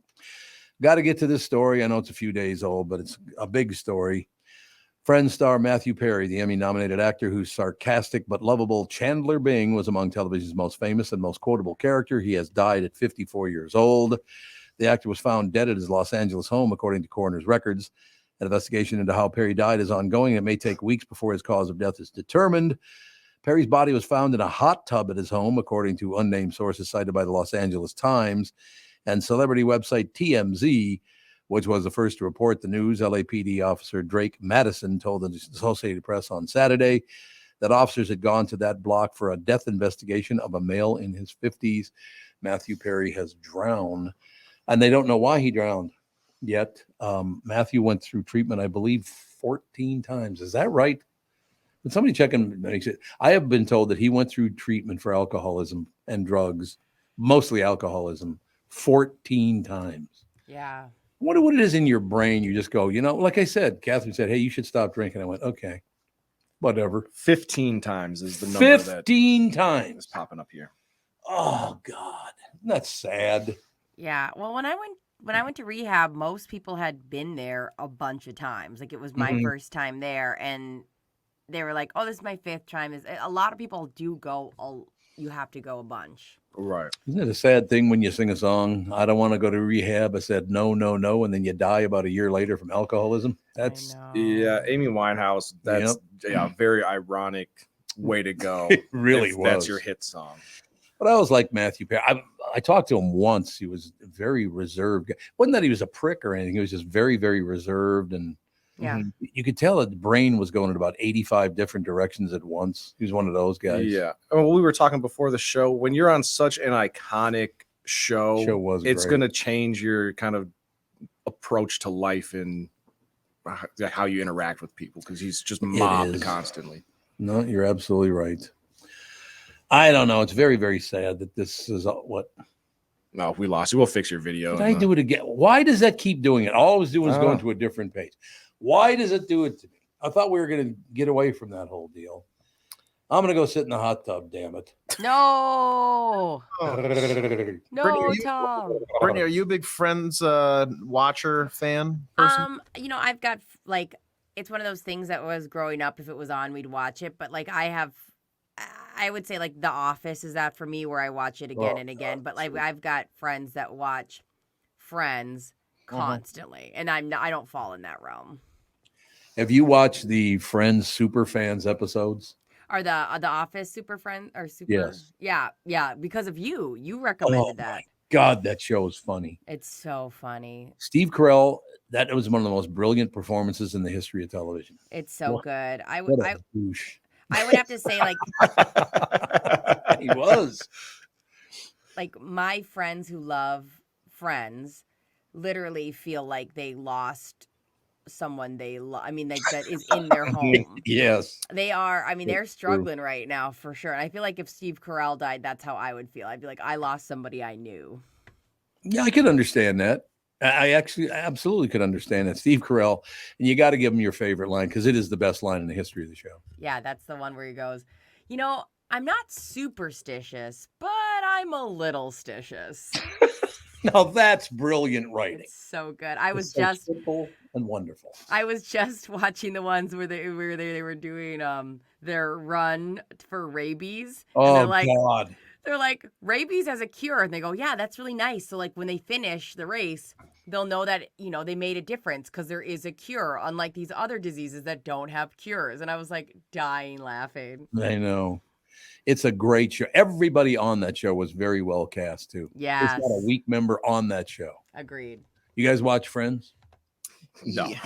No, you didn't? Like, Absolutely not. I've seen Good show. I've seen like the first season. I think it's a little overrated, and I know Thank you. I know that maybe is mean to say after one of the people died, pinnacle guys died, but there's not like a memorable, like you said, I'm not superstitious, but I am a little stitious. There's there's 100 of those from like The Office. Mm-hmm. I can't think of one memorable That's line true. or quote from Friends. Yeah. Good point. I've seen where people have taken out the laugh track to Friends, and they're like, it's really not a funny show. Like, if there weren't cues for you to laugh, you probably wouldn't laugh. And But no offense to anybody that likes the show. I feel like they did a really good job of developing their characters on a level that a lot of people hadn't. Like, I feel like they're the first ones. I mean, they did New Girl before New Girl. Like, they really made beloved characters in a way that, like, you had a feeling how people would react to things.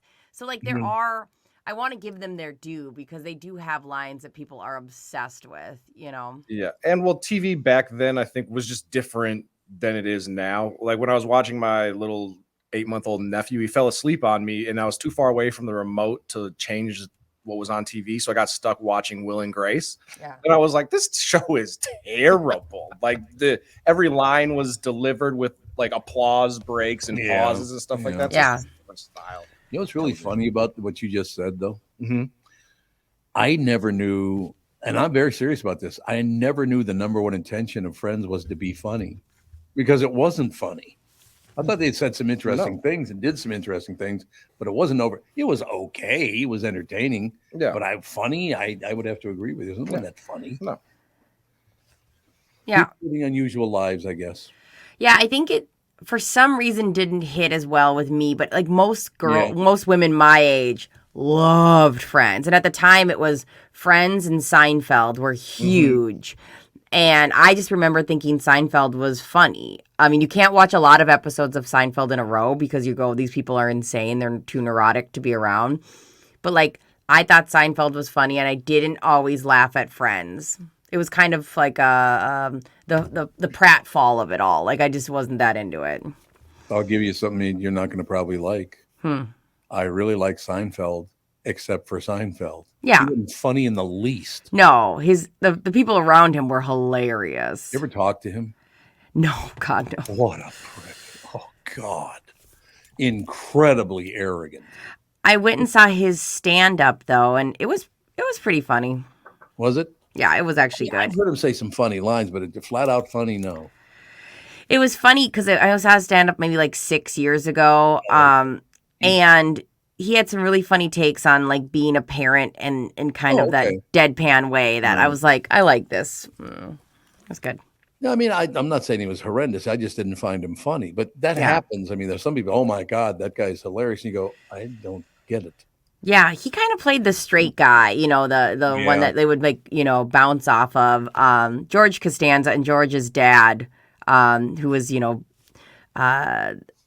Jerry Seinfeld's dad, actually. Yeah, I mean, he was hilarious. I mean, just so over the top ridiculous. So, Tevin, do you think it was a mistake for the one guy from that show to holler out the word Big N over and over to a black audience? Yeah, I mean, not the wisest thing to do. He disappeared after that, baby. Yeah. What was his name again? Oh, God. Oh, my God. Kramer?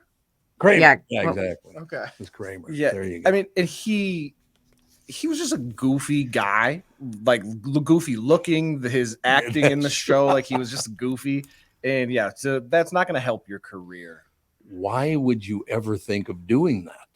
And I'm also, because it was a predominantly black audience. Absolutely. It was. I'm curious as how he got a predominantly black audience to show up to his show. Like, if he would have told me he's got some tickets going up, I'm not going to his show. He doesn't seem like somebody that would resonate with the black community.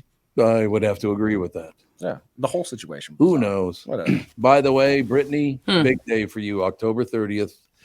Every year from now on, you can celebrate one holiday on the 30th and another on the 31st, that being Halloween, of course.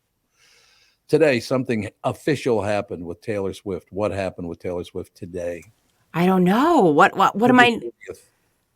October 30th. What happened? Are you even a Swiftie? Yeah, I'm embarrassed. I could bring out. You should be embarrassed. I'll go put on 5 different T Swift shirts. Will that help? Sure.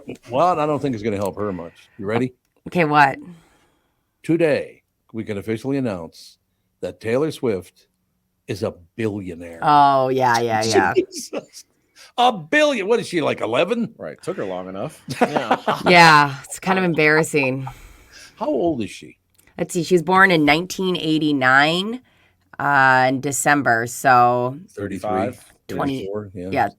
I was going to say, yeah. When she was born when? 91, you said? 1989. Oh, 89. Okay.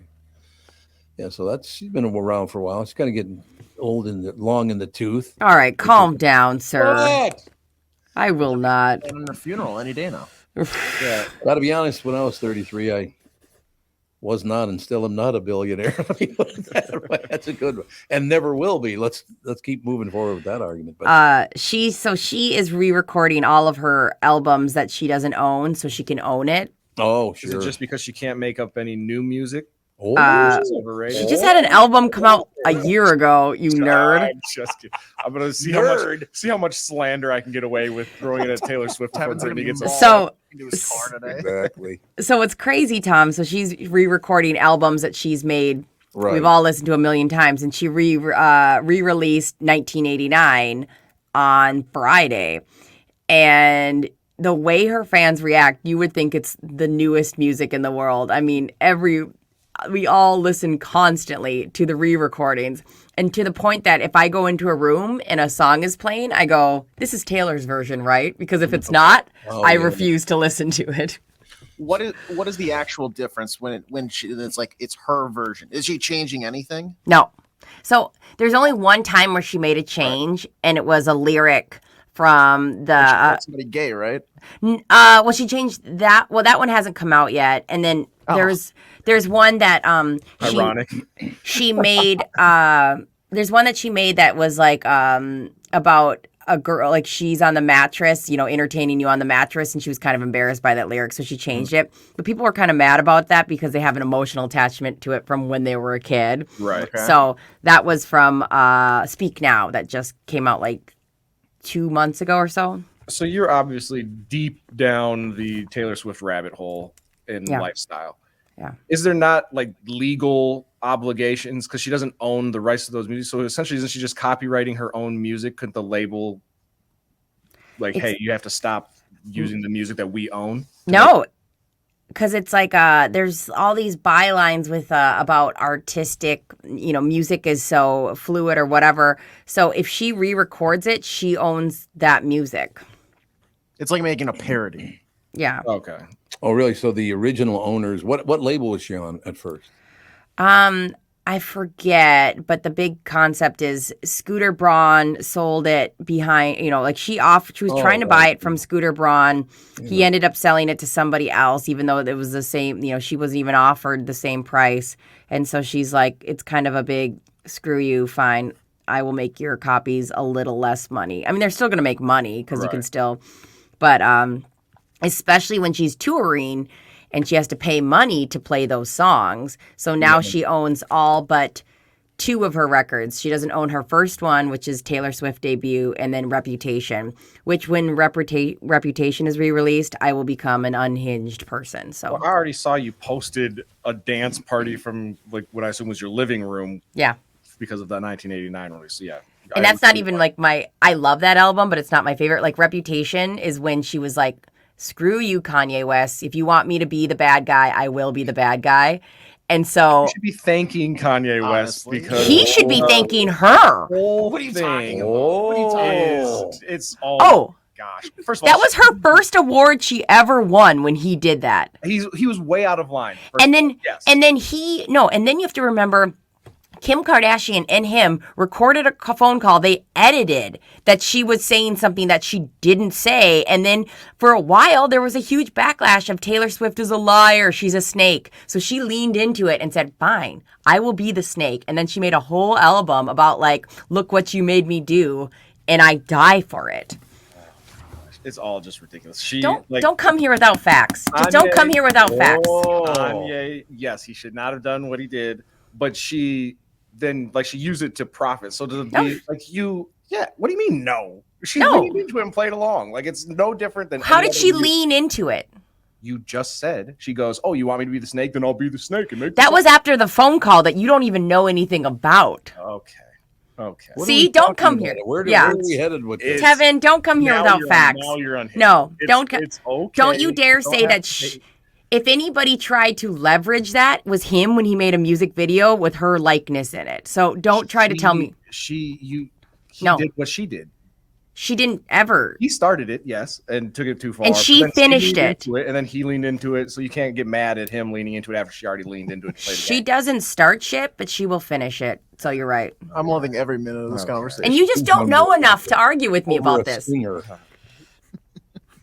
Let me tell you about Paul McCartney, damn it. Fine. I would love to hear about Paul McCartney. Anything other than Taylor Swift, please. Oh, I do have one somewhat, not a hot take, but everything that Taylor Swift is, Carly Rae Jepsen should be that and more.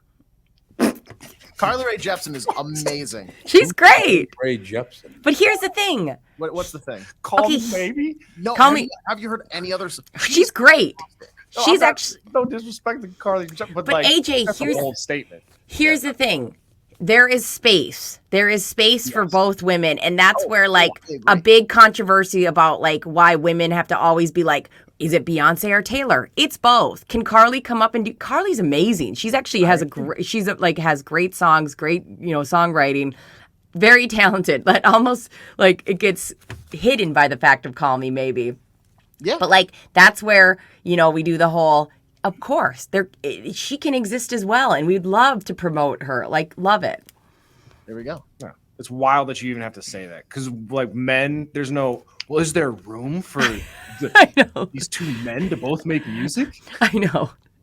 That's not. Yes, You get that more, I think, in like the sports world because it's like the Patrick Mahomes, or I guess not this season as much, but like or Joe Burrow, or Right. one of Yeah. those things. But that's just because there's literally an award that says you're Yeah. the most valuable person. And it's literally a competition you're playing against people, so like it's in that realm. Hey, you got to top the charts. But They don't just hand out number one singles.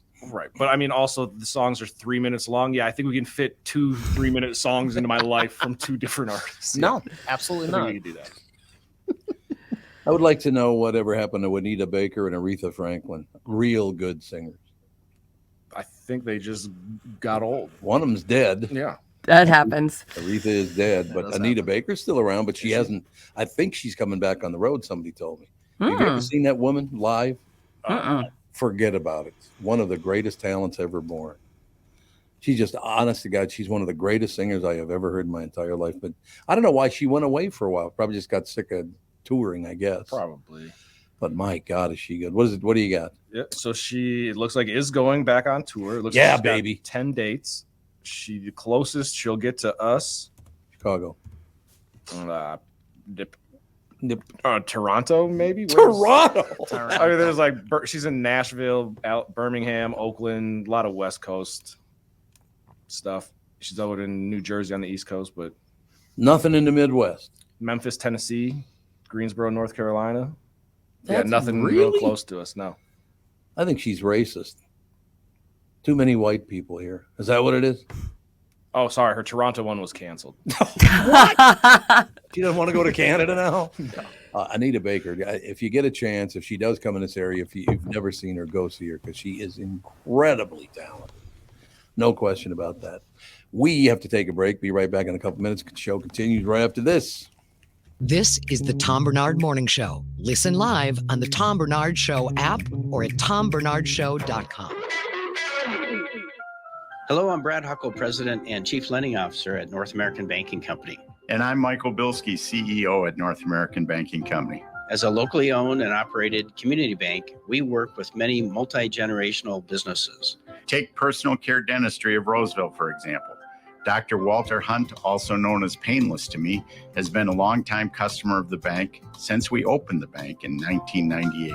When his son Kyle was ready to join the practice, they wanted to expand quickly. With their additional space and equipment, they now are able to see more patients each day while providing the same level of care and service. Okay, guys, I'll take it from here. If you run a family business or any kind of business for that matter, you should be banking with Brad and Mike over at North American Banking Company. Every time I deal with them or their team, I know I'm working with experienced professional bankers. So why not bank with my banker? North American Banking Company, a better banking experience, member FDIC, equal housing lender. You need to know a guy for your auto repairs, legal issues, banking, and more. The same goes for investment advice. You need a guy to help you be successful, someone you can trust who gets results. Well, I got a guy for you. Josh Arnold. Josh gives you straight talk, not sugar-coated advice about your financial situation. Josh has seen it all when it comes to economic and market conditions, and Josh can make sure that your retirement objectives match your investments. Do yourself a favor and call Josh now for a no-obligation 48-minute evaluation. You've got nothing to lose, and you'll get a different point of view for your investments. Call Josh at 952-925-5608. That is 952-925-5608. You'll be glad that you did. And tell him his guy, Tom, sent you. Investment services offered by Josh Arnold Investment Consultant, LLC, a security investment advisor. Past performance is no guarantee of future results. All investments involve risk. All comments and opinions are Josh Arnold's and do not constitute investment advice. Tom Barnard is a paid endorser. Recently, Jim Paul of Valley Buick GMC was contacted by a company that does on-site sales. Jim was confused. Wait, they don't know anything about us, our staff, our reputation, most importantly, our customers. Hey, pal, no problem. We do them all over the country. You know, get the manager off the roof sale, inflatable gorilla sale, and our favorite, the 13-hour sale with a giant clock that goes to 13. Urgency, baby. We bring our crew because, well, your people are, let's just say, a little laid back. And the pricing? Nothing special, sport. But Jim thought, we price competitively every day. Our prices are special. We definitely don't need these guys. But sale does convey some urgency, so we made a bold decision for his fine dealerships. Announcing the Valley Buick GMC 365-day sale. And we can even extend it a couple years or so. I got the air dancer guy, scratch all his plastic keys, bubble machine. Valley Buick GMC in Apple Valley or Hastings, or valleycardealers.com. Hurry. I will do it. I'll search for the Tom Barnard Show. We are back, ladies and gentlemen. How to calculate the exact amount of Halloween candy you need to buy. Does anybody have any idea how much they're buying? Or did you not buy any? Every year I try to keep tabs on how many trick-or-treaters I have. Okay. And I have to look at my app to see. I think I had like 60 last year. So I kind of, this year I'll keep track even better because of I like that, so then I can buy the specific amount of candy. Anyone else? I mean, I would say you buy as much as you're willing to eat afterwards. If nobody, not enough people. I like it. AJ, what do you got? It seems like in the past few years, my neighborhood hasn't had as many kids come around, so we've scaled it back drastically on how much we get. Just because if you know what I look like, I don't really need that many leftovers. So, here we go. The less, the better. It seems like. All right. Well, it's officially spooky season, which means it's time to pick out your costume and make the annual pilgrimage to the candy aisle. Unless, of course, you plan to make your own candy. Don't make your own candy. Don't do that. Don't be a monster. Who is what are you even making at that point? Peanut fudge. Fudge. I mean, You're what just the gonna hell? Handcrafted, like wrapped treats. Yeah. The good news is that figuring out how much candy you need for trick-or-treaters doesn't need to be tricky. There's an easy way to calculate the exact amount of treats you need to purchase so no child has to leave empty-handed. Well, how cheap are you? It's candy. Yeah.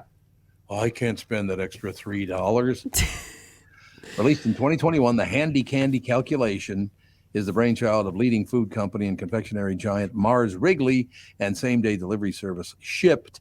The duo developed their very own formula for predicting how many bags of sugary delights each household will need. What do you mean bags of? Oh, you mean to pass out one at a time? I see. Yeah, because it comes in like you can get like the big bags where it's got the all different types in there. And Do you like the little Hershey bars, the little tiny Hershey bars?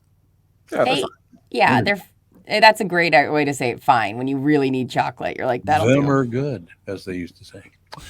In any case, calculating the equation is easy. Multiple the time you'll spend passing out candy in hours times the number of kids you expect to knock. So you said 60 last year, Brittany? Yeah. Okay, so how many hours? Oh, God. I mean, I probably start at 5 and at like 9. Okay, so 4 hours and 60 kids. The number of kids you expect to knock times how many pieces you'll give to each child. Now, are you giving more than one piece to each child? I usually give 2, and if I know you, I give you handfuls. There you go. Once you have the hours and the kids sorted, you can figure out how much additional candy you'll need to buy. Multiply how many days until Halloween. That would be 1.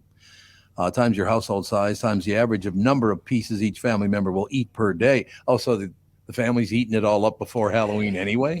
Justin did put like animal-like hole in one of the bags to rip open and start eating yesterday. So That'll happen. For example, if you're buying 30-piece bags of candy, so that's about half what you do, right? 30-piece bags of candy, you'll divide the number by 30. It's important to note that if rain is expected, you should divide the total of everything by 1.5. I didn't know that. So what does that mean? Only 2/3 of the kids show up when it's raining? Yeah. That seems about right. I don't think I never trick-or-treated in the rain, ever. Oh, I did. And I was. Did you really? Yeah, and I was fine with it. Like, that was at an age where I felt no pain and just kept going. Yeah, well, I mean, it's just whatever works, right? You just keep moving. You do the best job you can. Is that what you're saying? It was just so exciting. As a kid, I wouldn't have cared if something was cold or wet. I just would have kept going. I loved trick-or-treating. I did too. I got to be very honest with you. But like I said, I grew to 6 feet tall. And my voice dropped when I was 11, so I just get bitched at the whole damn time. That's so sad. It's not fair. I know. Well, I suppose you get a 6 foot tall kid. Trick or treat. That is a little weird, isn't it? It's not that weird. It's also not that weird if you were a full grown-up asking to trick-or-treat. I'd say, here you go. Like, yes, and it's too creepy. Brittany, if you opened the door, the first knock at your door, and you're expecting a little kid, and you see a full-grown man. Here's your candy. You're working really hard for this candy. It's like, we can say it's a little weird. I feel like, I mean, I've literally given parents candy, and if somebody came to my door, I've had teenagers with their kids. I've had teenagers in drones who look older come to my door at like 8:30 in a sweatshirt, and I've given them candy. Why? It's the candy doesn't cost that much. It's fine. No, that's true. Take it. Okay, the creepiest places in all 50 states. We're not going to obviously go through all 50 states because it takes forever to do it. So why don't you give me 5 states you'd like to hear? Now, Minnesota's got to be one. That'll be the last one. What other states you want to know about? Should we just do the 5-state area? Yeah. Okay. We'll go ND, SD. And throw Florida Iowa. in there. Throw Florida in too? Yeah. Wisconsin and Florida. Okay. So they're eating candy rather than learning anything in the school system? Is That's what saying? Brittany says. At No, least. it's what I understand, yeah. Okay. Creepiest. I'm so over you guys. I can't have you guys with each other alone. I got to break that up. What the hell does this mean?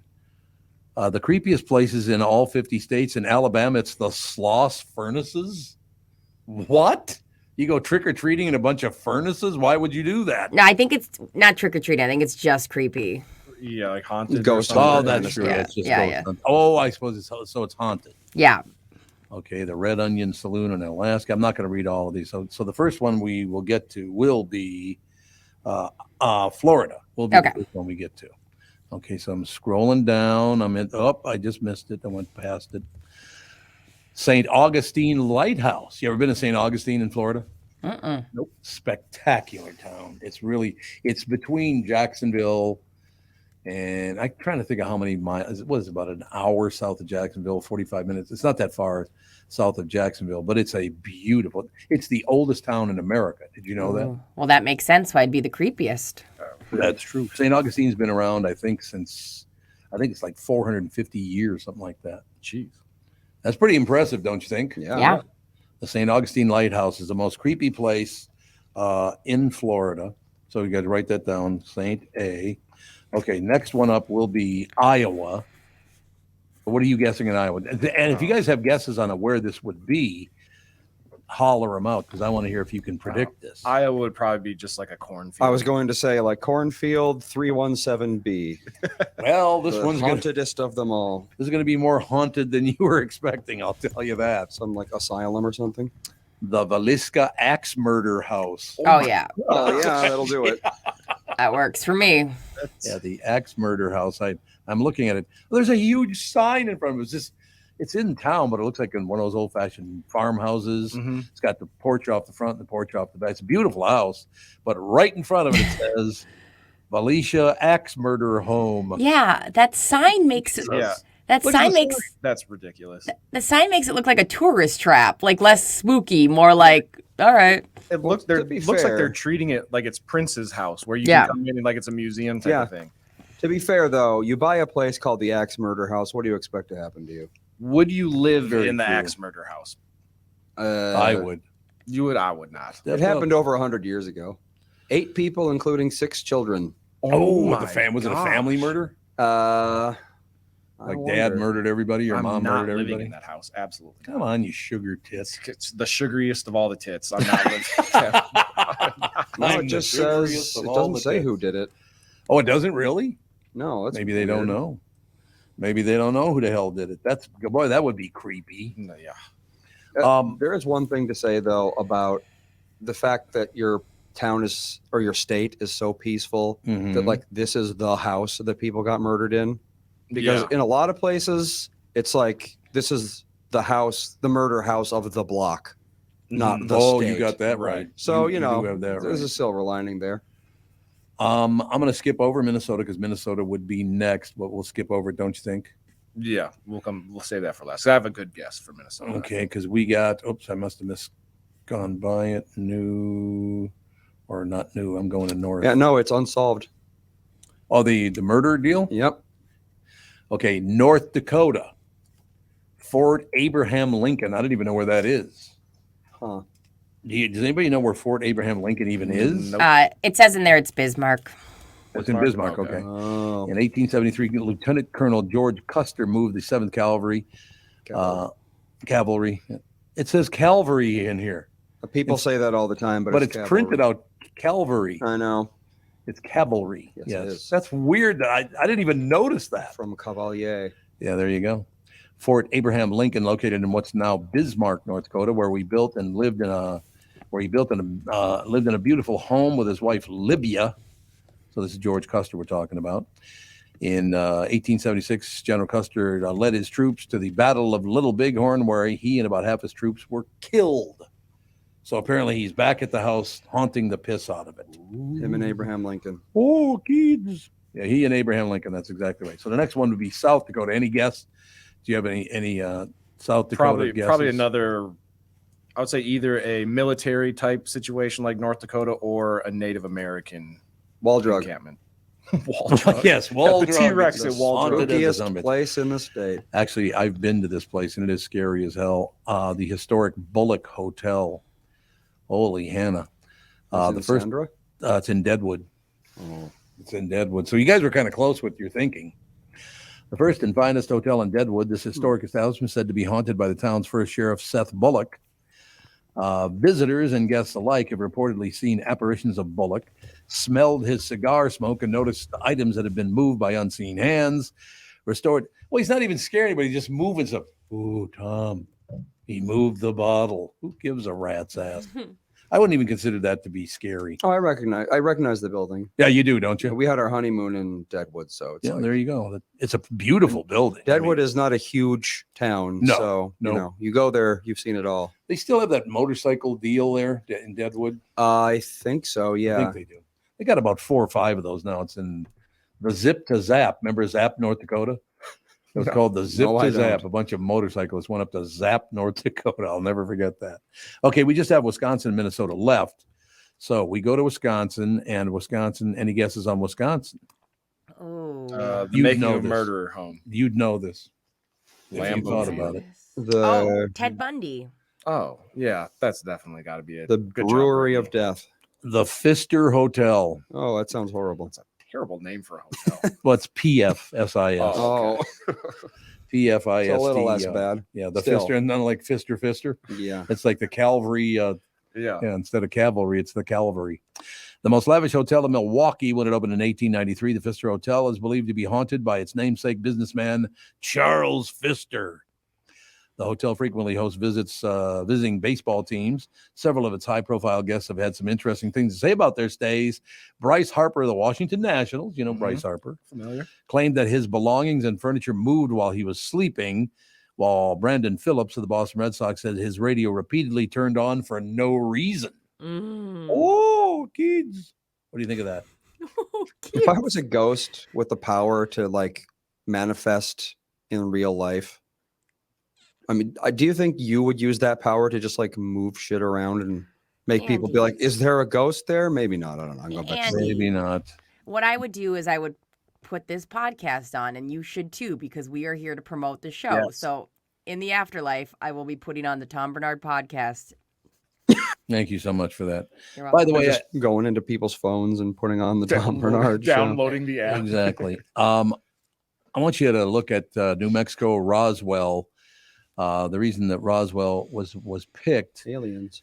1947, a rancher named Mac Brazel discovered strange debris in his sheep pasture about 75 miles outside of Roswell. While officials said the wreckage came from a crashed weather balloon. Look at the corpse here. Yeah. Look at the corpse here. Just lean over and check it out. There you go. Corpse. Little schwanz hanging out. She's got the alien penis. He's got the alien penis hanging out. Did you see that, Brittany? Yeah, of course I you did. saw it too. What? So that wouldn't be a corpse because it's an alien corpse. Well, Yeah. It's corpse is a corpse, I Yeah. guess. I don't know. Do you call like dead animals corpses? I suppose you do. I feel like a Maybe. dead animal would be like a carcass. Yeah, I suppose you're right. It's like I'm- not a carcass. It's not a corpse. It's a carcass. But What if about an it's- insect? Are they a carcass? Oh. No, it's just a bug. They're debris. Yeah. I just find it interesting that if somebody actually did make up the corpse in Roswell, they went out of their way to make sure you could see his penis. Yeah. Like, hey, is this good? Should we? No, wait. We got to put the penis on Yeah. there. Put the Otherwise, it's penis not on there. believable. Why is it that aliens are always assumed not to wear clothing? That's true. It's a good Right. point. It's very strange. It's like, That's a you know, very, very good point. I guess they've like evolved beyond modesty or something like that. Probably true.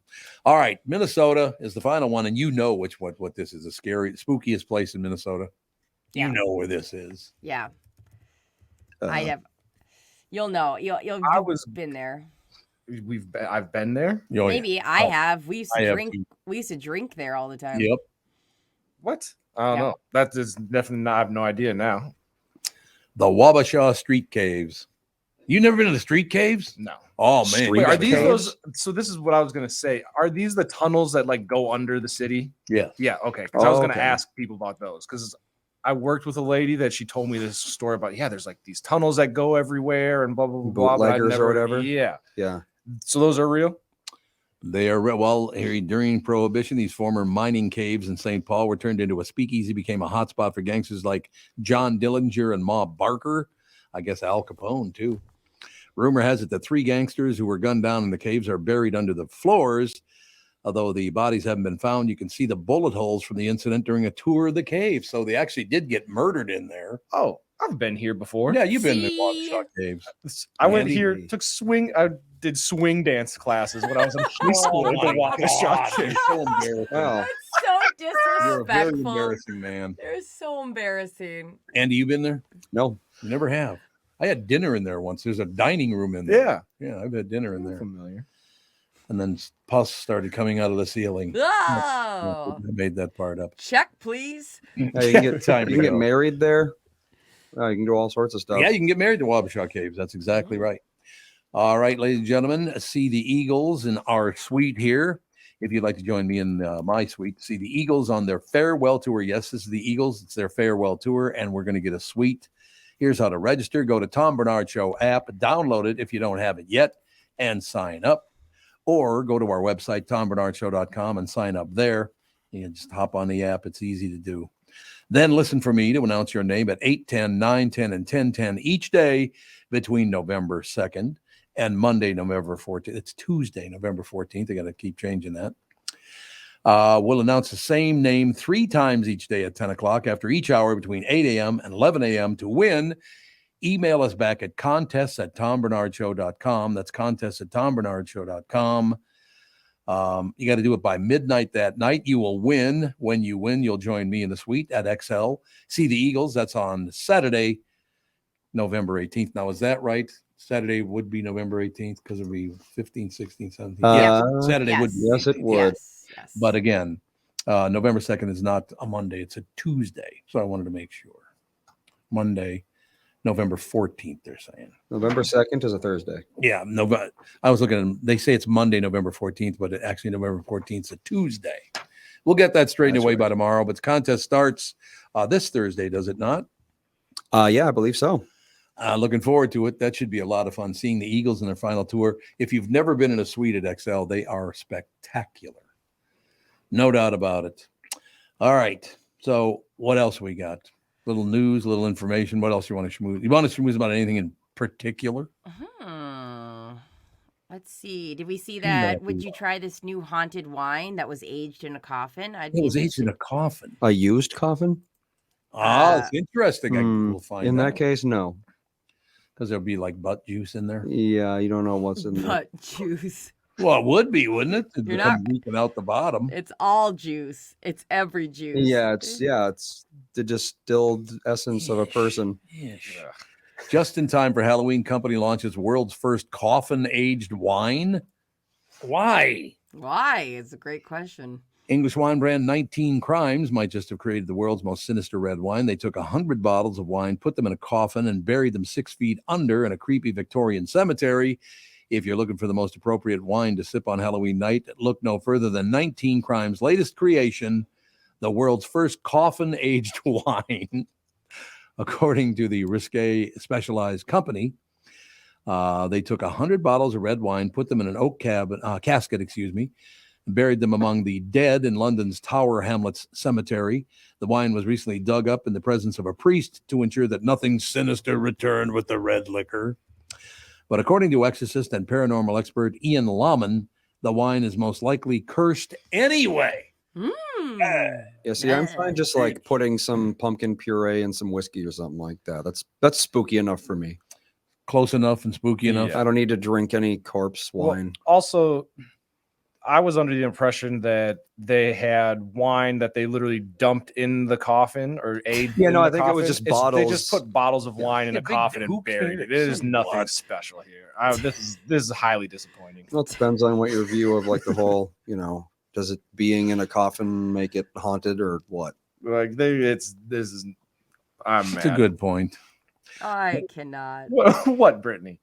Tevin, you thought there was loose wine in a coffin? That's what I thought. They made it sound. I thought they made it like brouhaha. Right, like we found a way to like sanitarily age this instead of in like barrels or something. We put it in a coffin and buried it. No, you buried a regular bottle of wine. Congratulations for you. You buried a bottle of wine and then dug it back up. Yeah. Sounds so messy your way. Like so messy. Right, which sounds also more impressive if you're able to pull it off. You got to serve it like a punch at a party. Right. Everyone ladles it out of the coffin when you dig it up. I'm gonna go age some root beer in a coffin and just put a pack of A&W and buried it there and dig it back up. Like, okay. Now it's spooky. Do we have to play Doe tomorrow if we use short 5-second playing the Thriller on Halloween? I think it's you got to pay for that. I think it's not so much pay for it as get your crap removed from the internet as soon as you do, because it's all is that what it is? It's all bots. Yeah, I think just mentioning that we might do it could get this show taken off the air. That's a little bit of control there, isn't it? Don't you think? It's a little too much control, if you ask me. But that's what happened to our old channel. Oh, that's right, it did. Yep, we had little like 5, maybe 10-second bumper music, and the entire channel got nuked. They nuked the whole channel. Yep. Oh, well, what are you going to do? Cheating on your partner at work is surprisingly common, but there are some industries that are statistically more likely to stray from their partner than others. And given people spend so much time there, it's no surprise it can also be a way to escape from home life. Roughly 85% of affairs begin in the workplace, according to research, with 1 in 5 employees confessing to being unfaithful with a colleague. Now, a new survey by UK online gaming company Rant Casino has found that an astonishing 43% of workers admit to having an affair with a colleague. Never happened. That's a high percentage. It sounds a little impossibly high. 85%, yeah. Are they saying that of affairs, 85? Because it's not just 85% of people in general. It's got to be of the affairs. 85%. I have a question. Oh, but they said 43% of people say that they've had an affair at work, which is there's just no way. No, I would have to agree with you on that one. I don't know of anybody. I don't think anybody in my entire 37 years at the Q, at least I didn't know they had an affair. Wouldn't that be kind of obvious if they did? Too sleep deprived. Yeah, maybe that's what it was. If I just want to go home and get to sleep. Yeah, I don't know. At least I don't. Brittany, you know anybody had an affair? No, but I don't. Not a lot of percentage were married on. That's true. Like yeah, it that was. is true. Oh yeah, there's that. Yeah, like I all of a sudden I'm like, oh, it's like 50% of you guys were married, and then, but yeah, I think it's weird though in radio. when you have those different hours, it's not like a lot of people were around each other. Now, this is great. I was hoping this was going to be the case because they got the top 10 places where people cheat on their spouses. Top 10 jobs. Okay, you ready? Doctor's got to be number one. I'm thinking military. Military, yeah. Military's number 10. Yeah. Armed forces, 4%. Information technology, 4.6%. What? Yeah, information technology. IT nerds? There's no way. I would have to They're out agree. there stupping. As an IT nerd, Stupping up a I will storm. say that's not possible. Zero sex appeal. Accountancy, banking, and finance. That kind of surprises me. Yeah, banking? Yeah. I mean, it's like you're at the bank. There's really not a whole lot of privacy. Yeah, plus the fact I'd appreciate it if you didn't cheat with someone at a bank. That'd be Yeah, good too. you'd want honesty in your banking employees, you would That'd think. be very, very good. Property and construction. Construction. Well, they sneak in Construction. they sneak in those houses during the night. You got Is that some what men it at is? work situations going on? Oh, maybe. Engineering and manufacturing. Here's your top 5, though. Hospitality and events management. Makes sense. You got keys to every door. Mm-hmm. That's true. Transport and logistics. What? I don't even That's know like what a- that means. that's like a Trucker? Bus That's like a driver? trucker, Yeah, isn't I it? don't know. Driver, yeah. Healthcare. Oh, a lot of beds. That's for sure. Well, and just long shifts where you're always around each You other. got 20-hour days. That's true. Number 2 would be teacher training and education, 13.7%. You do hear I a can lot see of that. who's the teacher that cheated with the 14-year-old boy? What was her name again? Yeah, there's a lot of those. Yeah, you have to be more specific. There's a surprising amount of those. There's tons and tons of that. And isn't it always female teachers taking on the 16-year-old boy? Mostly, Usually yes. it's female. I think those ones make the news more, but Oh, look at her trying to defend the chicks. I'm sorry to say, like, Well, I mean, numbers. something like 80% of teachers are female. So, I mean, Well, that's the numbers are just there. Well, even in at my school, I won't say the teacher's name, but there was a situation where allegedly it wasn't while he was or she was his student, but they ended up getting married. Yeah. But like the age difference was he taught her in high school. No, that's not, Because he had just started teaching. Oh my God. Yeah. not great. You guys look it up. What was it? Didn't the woman who hit on the 14-year-old boy, she died recently, somebody told me. What the hell was her name again? Mary Kay Letourneau, is that it? Mary Kay Letourneau. I think her name was Mary Kay Letourneau. Oh, yeah, you're right. Mary Kay Letourneau. Okay, and was she the one that cheated with the 14-year-old or whatever? No. Well, she is dead. Yeah, she did die. I thought so. Does it say anything 12 about years old. 12. She had sex with a 12-year-old? Yep, in elementary school. Oh my God. Oh my God. Oh my God. I didn't know it was that bad. I thought it was at least a high school kid. She had an affair with a 12-year-old boy. And then gave birth to his daughter. Oh my God. Oh, Jesus. Yeah. All right, let's hear it. Let's hear it, Brittany. I know what you're thinking. Yeah, tell us.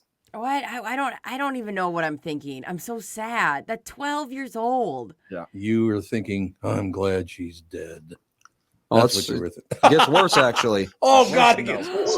So What? she's statutory raping this 12-year-old, gets pregnant with his kid, goes to No. prison, Yeah. gets out of prison, gets pregnant with his second kid. Honest to God. So he would have still, I think, been a minor at that point. Jesus. Yeah, because she went to jail for 3 months. Oh, 3 months for Yeah, rape. 3 Rape whole of an months. 11-year-old. So yeah, he probably was still 12 after that. Who raised her kids? I mean, Well, she lived until 2020. No, but like did she get to keep them, her kids? Oh, she did end up going to prison for 7.5 years. So I Oh, guess for- I would assume someone took care of them. For the second go around, they put her back in prison. But yeah, and then they got married in 2005, Oh my God. and they were married for 14 years. So I mean, hey, What'd she die of? Vaginal rot. And it looks like his Vaginal rot. I just made that. It looks like she died of cancer. Sorry, Colorectal cancer. Kristyn is in the waiting room right now, so she's filling us in on all the information. Oh, and there it she sounds is, like the okay. parents of the son raised the kids. That makes Here sense. She is. There she is. Good morning. I'm like, cancer. His parents raised the kids. I just want to let you guys know. Good morning, everyone. I just want to let everyone know how messed up society was. Barbara Walters did a very famous interview with Mary Kay Letourneau and Billy Falau. That was the kid who was raped by his teacher. And Americans sent them baby and wedding gifts after the Barbara Walters interview because people were sympathetic to their love story. Oh, God. That's disgusting. And he was nothing but groomed. And allegedly, he divorced her later on after being married for 14 years because it was easier for her to get health insurance assistance as a single woman versus them being married because she did have cancer. Jesus. What kind of cancer? Colorectal. Colorectal? Mm-hmm.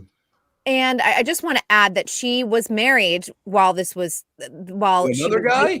No, before this. So she was married while she was carrying on this sexual assault of this minor. And I believe she had 4 kids with her first husband. Yes, she You did. might want to correct me on that. Yeah. Where are the kids now? Let's get them on the horn. Hey, how's your mother an doing? insane asylum or the moon, maybe? Probably. That's where I would be. True. I mean, a really tough thing for her kids to have to go through. And then, obviously the kids that were produced as a result of this sexual assault, these 2 sexual assaults. And they have been interviewed over the years. They seem to be very sweet girls, very well adjusted, but you worry about the long-term effects of something like this. Oh, yeah, no question about it. Okay, the number 1 profession most likely to cheat, you guys would know it if you thought for a half a second. Cops. The number 1 job for cheating. Military, cops. The military is number 10. Fire, EMT. No. Hollywood. No. Hollywood reporter. Nope. It's so easy if you guys would just think in your own life who would be Podcaster. most likely to cheat. Nope, not podcast. Morning show host. Nope, not morning show host. Doctor. You already did healthcare. You ready? Yep. You ready for the news? Salespeople. I was thinking of what other profession we're in contact with a lot.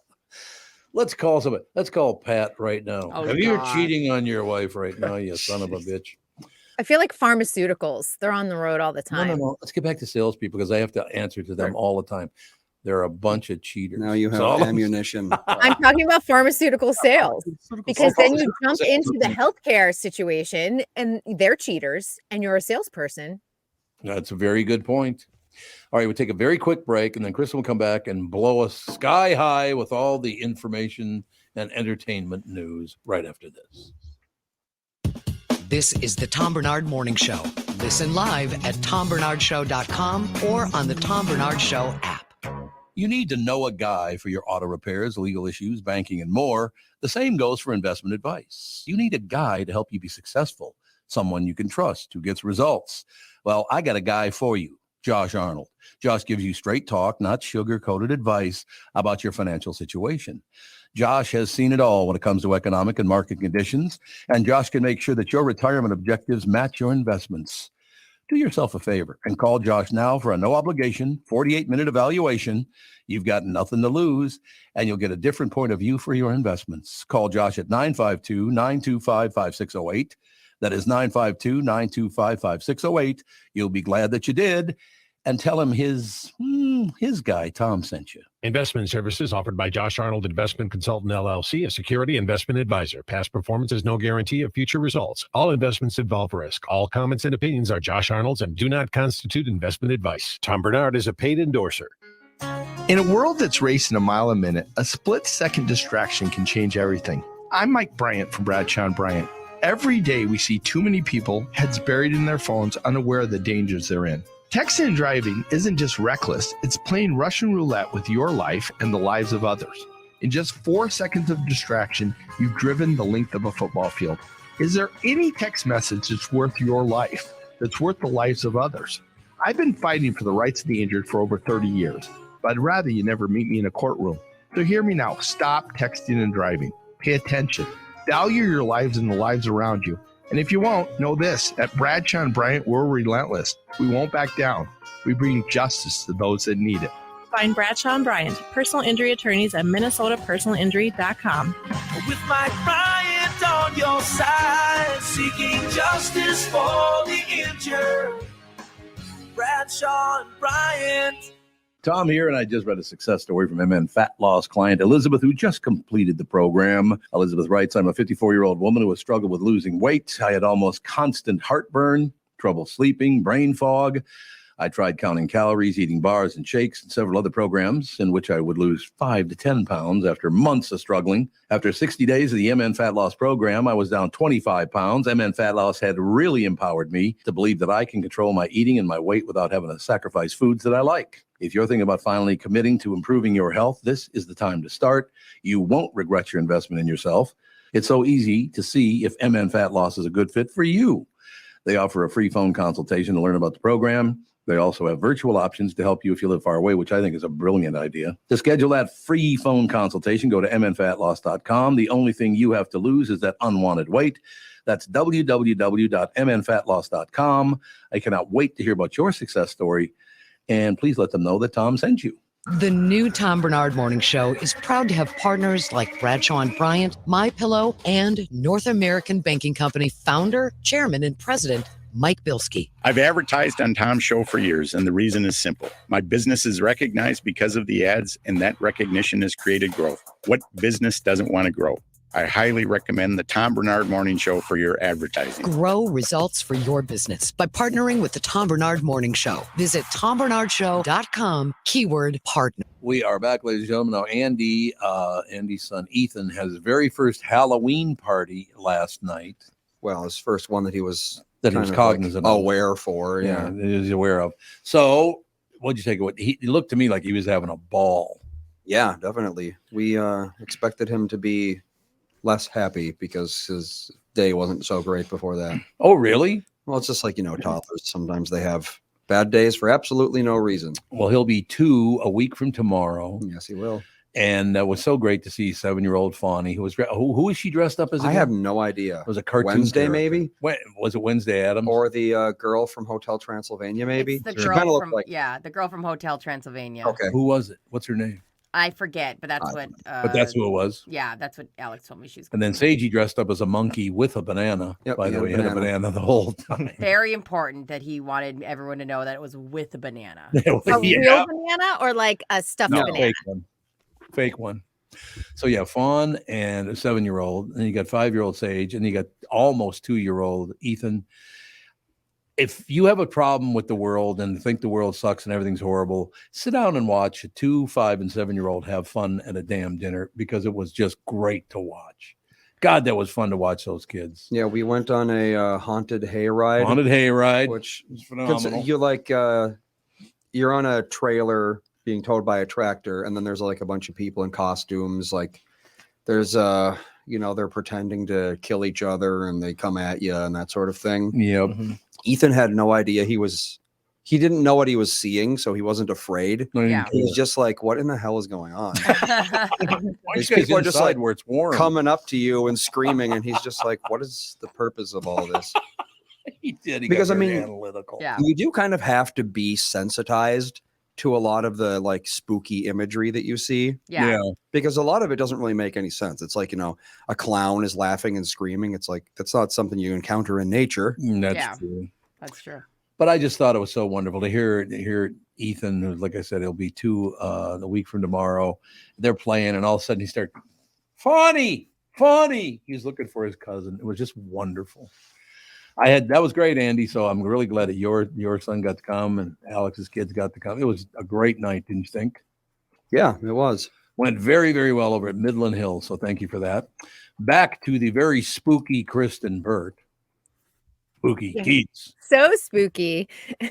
What's happening, sister? Well, obviously it was a very busy weekend for entertainment reporters because Yeah, we I did lose guess. Matthew Perry. So I don't think people realize when that happens on a weekend, you go, oh, geez, because all of a sudden it just starts work for us in the middle of our, time off and things like that. But I think everyone should just tread very cautiously with this story. A lot of going to say, speculation out there. yeah, and understand that they have completed the autopsy. It is inconclusive. Oh, really? Yeah, and they're going to wait for the toxicology report. There are a couple things in play here. There were no illicit drugs at all found in the residence or near him, but there were plenty of prescription drugs nearby, anti-anxiety. That can do it. Yep. Yeah, as well as PCOS. Like there's a lot of things that he could have mixed possibly that maybe didn't work with the PCOS. system. He's someone who has had he's someone who has also had a lot of health problems also related to his drug issues. You know, he had 14 surgeries in the last few years, which is, I know, his colon ruptured. And yes. Ooh, yeah. That can happen from extreme opiate addiction. Yep. That's exactly what it was related to. And then, of course, you also have his issues with possible heart issues from his drug abuse. So there's a couple of things in play, but they really, right now, it's inconclusive what he died of. I know everyone's just like, oh, there was a cardiac arrest. Oh, there was a drowning. Just hold on, because I think there's going to be several causes sort of like leading toward his final passing. Well, he's a big booze hound too, wasn't he? His main issue was prescription drugs. Oh, okay. But alcoholism was, of course, in the mix with all of this. But you know, he spent $9 million to get himself sober. $9 million. He went in and out of rehab consistently during his friends' years and well past his friends' years. So he really struggled. And you know, he then created a sober house and sort of dedicated his life to helping other addicts once he did get sober. So I think a lot of people were touched by him. 15 times in treatment, I see. Yep. 15 trips to treatment. That is unbelievable. Talking about Matthew Perry. Alex just got here. Do you know who we're talking about, Matthew Perry? Yeah, nothing. Is this the one that's on, or is this the one that's You're on. You're on. I can't hear myself. You're going to have to turn it up then. Did someone hit the switch again? Anyway. Oh, you got it? He said in his memoir that he estimated he spent $7 million on getting sober. Yeah, 9 million was the final estimate. Okay. Yep. 9 Which million. shows you how hard it is to quit an addiction like that. The disease. I think that's what people need to remember. It is a disease. I have a question for you then, based on that, because I grew up in a very poor neighborhood, tons of drug dealing. I had no intention of going, hey, let me give you $5 for that white powder you tell me is this, but it could be a completely other thing.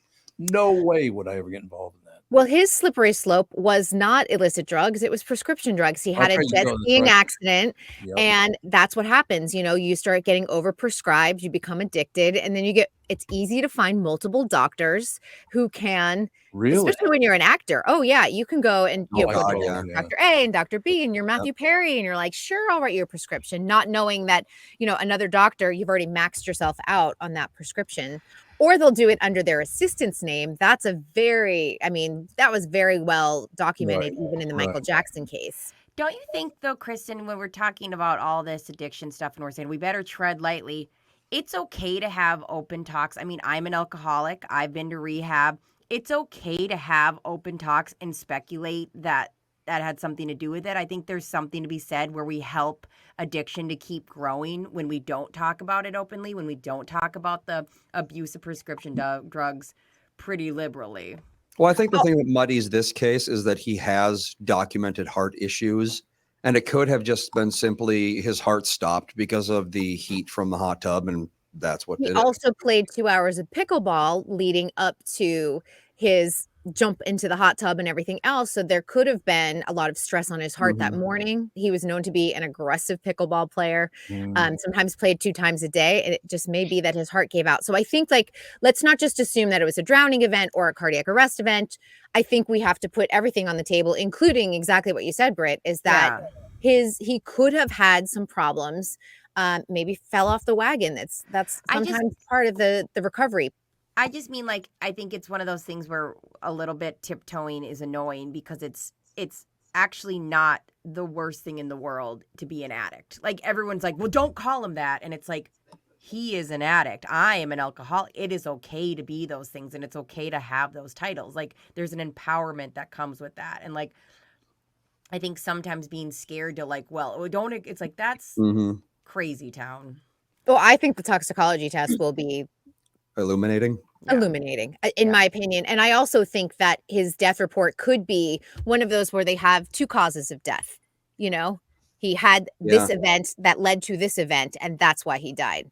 What if it comes back and it was like he was struck by lightning? Yeah. I promise you, it was not raining. The only thing that was happening yesterday was a high wind event. So if he blew out of the hot tub, I would have believed that more than anything. But that was the only weather event we were having yesterday. So all of his heart problems and all the rest of his problems were all because of the drugs he was taking. Most likely, yes. Yeah, he's talked about that in the past and his surgeries and everything else, and even his dental issues. He had a lot of dental issues that were related to his addiction as well. If you notice, the last couple of years, he was speaking differently than he did when you saw him on Friends. If you saw him on the Friends reunion, he had like a full mouth of dentures and veneers, and it made him talk differently. It shaped his jaw differently. So all of that was related to his addiction. 54 years old. That's how many years of addiction? Not very old. He said he had his first drink at like 16 or something like that. 16, 14 maybe. He was a child star too, so people need to remember he was working through his teens out here in Los Angeles. Yep. He was in Growing Pains. People will remember. Anyone who watched Growing Pains, he had a very big, high profile. He played Tracy Gold. I can't care who played. Was it? I don't remember her character, one of the Seavers, but he played her boyfriend, and he dies in like a drunk driving accident. And it was one of those like big teachable, like multi-episode arcs kind of thing. And it was a really big deal because that was her first boyfriend on the show. Is there any way that they can? Are they ever going to be able to come up with something saying, "Hey, this will get you to stop"? No question. And even if it's a drug or whatever, if you want to take drugs, take this drug because at least it won't kill you. That's kind of the idea behind methadone. Yeah. And isn't it Narcan? Kratom, yeah. Narcan is the reversed effect. It stops opiates from working, but it does not stop the withdrawal symptoms, and that's what takes people out. We were driving home from Duluth, and there was this giant billboard with it looked like a nasal spray thing, and it said the drug you need if you're going to take drugs. That's Narcan, yeah. That was like, I think that's Narcan. Yep, the naloxone. They spray it up into your nose. It blocks all your opiate receptors. So basically, what happens is within 5 seconds, you're going into opiate withdrawals. Oof. Not good. But if you're not breathing because you've taken too much heroin, that's the only thing that's going to keep you alive. Yeah. So I'm afraid of taking Advil. Yeah, I know. The idea of injecting some rock that some guy on a street corner gave me, hell no. You know what, though? I want to just say this because a lot of people slide into illicit drugs from that prescription drug. It becomes too expensive, and then they go cheaper and cheaper because they're still chasing that high. It happened to a friend of mine. In fact, she was on So You Think You Could Dance. She was in the reboot of Fame. I mean, she had it all going for her, became addicted to prescription drugs to the point that she then lost her apartment, started doing heroin, found herself homeless and living in her car, eventually had to sell her car, and then was living in the street till her mother finally convinced her to come home and get sober. But she was at rock bottom at that point. So you can have it all, and you can be anyone, and you can make a ton of money, and you can be any type of economic level for this to happen. Oh, totally. Yeah. I will take 100% ownership of this and credit for it. Because 3 members of my family, my uncles, not my immediate family, my uncles were murdered. And since I was born, not one of them, one of them was murdered when I was 13. Never mind. Let's back off that story because apparently I didn't really go anywhere, did it? I really didn't. I forgot that Augie got murdered when I was 13. So, but 2 out of 3 did not. But 2 out of 3 did. So that's pretty good odds. And 2 of them were named Augie, by the way. August the 1st and August the 2nd both got murdered. 2 uncles, both. Huh. Well, were they one brothers? was a granduncle. No, one was a granduncle, one was an uncle. Did they frequent Augies?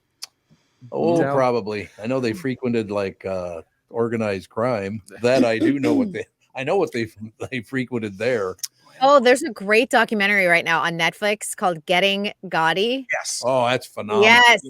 Oh, I was watching it this weekend, and it is so compelling about the whole mob and trying to get John Gotti and was it Sam Castellano, how after his murder, things just shifted in the hierarchy in New York City in the 80s. And it's fabulous if anyone's looking for a good, true mob story. I wouldn't watch it with the little kids though, because Mother Effery shows up about every other Yeah, word. well, I don't think watching those about organized crime with children would Those really are my be plugs and like That's my only option. Either that or nothing with kids. Like I Yeah, gotta watch that. There's nothing else for Of kids. all the organized crime TV shows and movies, which is the most family friendly? Yeah, that's a great question. Maybe Godfather, maybe. Breaking Bad, does that fall into it or no? No, that's not. It's not organized. It's very disorganized. That is in very fact. disorganized Yeah. crime. It's disorganized crime. That's good. Well, point. you got. How about My Cousin Vinny? My Cousin Vinny's probably That was the good. Oh my God, the feel-good car story. scene at the Mhm. end. How about the Untouchables? Except for That's that not was family Al friendly, Capone. I don't think. That was I Al don't remember Capone, that so one. never mind. No. Goodfellas. Goodfellas. Yeah, I mean, That was good.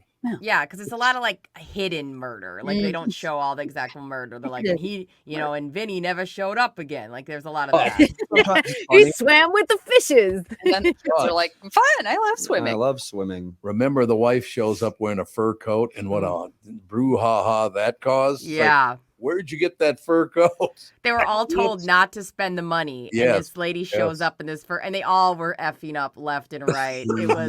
It's classic, like, if you ask people not to tell a secret kind of vibe. It was like, oh, that was such a good movie. That was a true story, I know. True. People don't know that was a true story. Absolutely.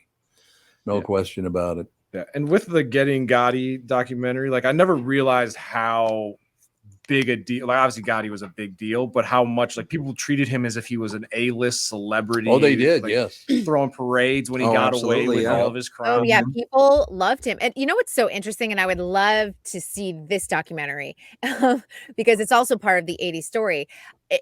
In the 80s, especially, and going even into the 90s, the mob controlled like all construction, all the Teamsters, they still control the Jacob Javits Center.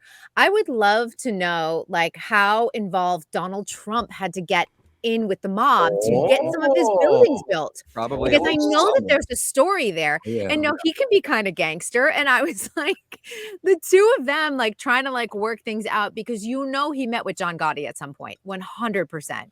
Yeah. Oh, there's no question about that. You're absolutely right about that. Because, well, let's say back then, maybe not now, but back then to get anything done in New York, you had to go to the right people to get it done. Otherwise, it would never get done. You think about that, like Trump Tower would be something that was built in the 80s or opened in the early 80s. That people would definitely like. You need to get something done. Go to John Gotti.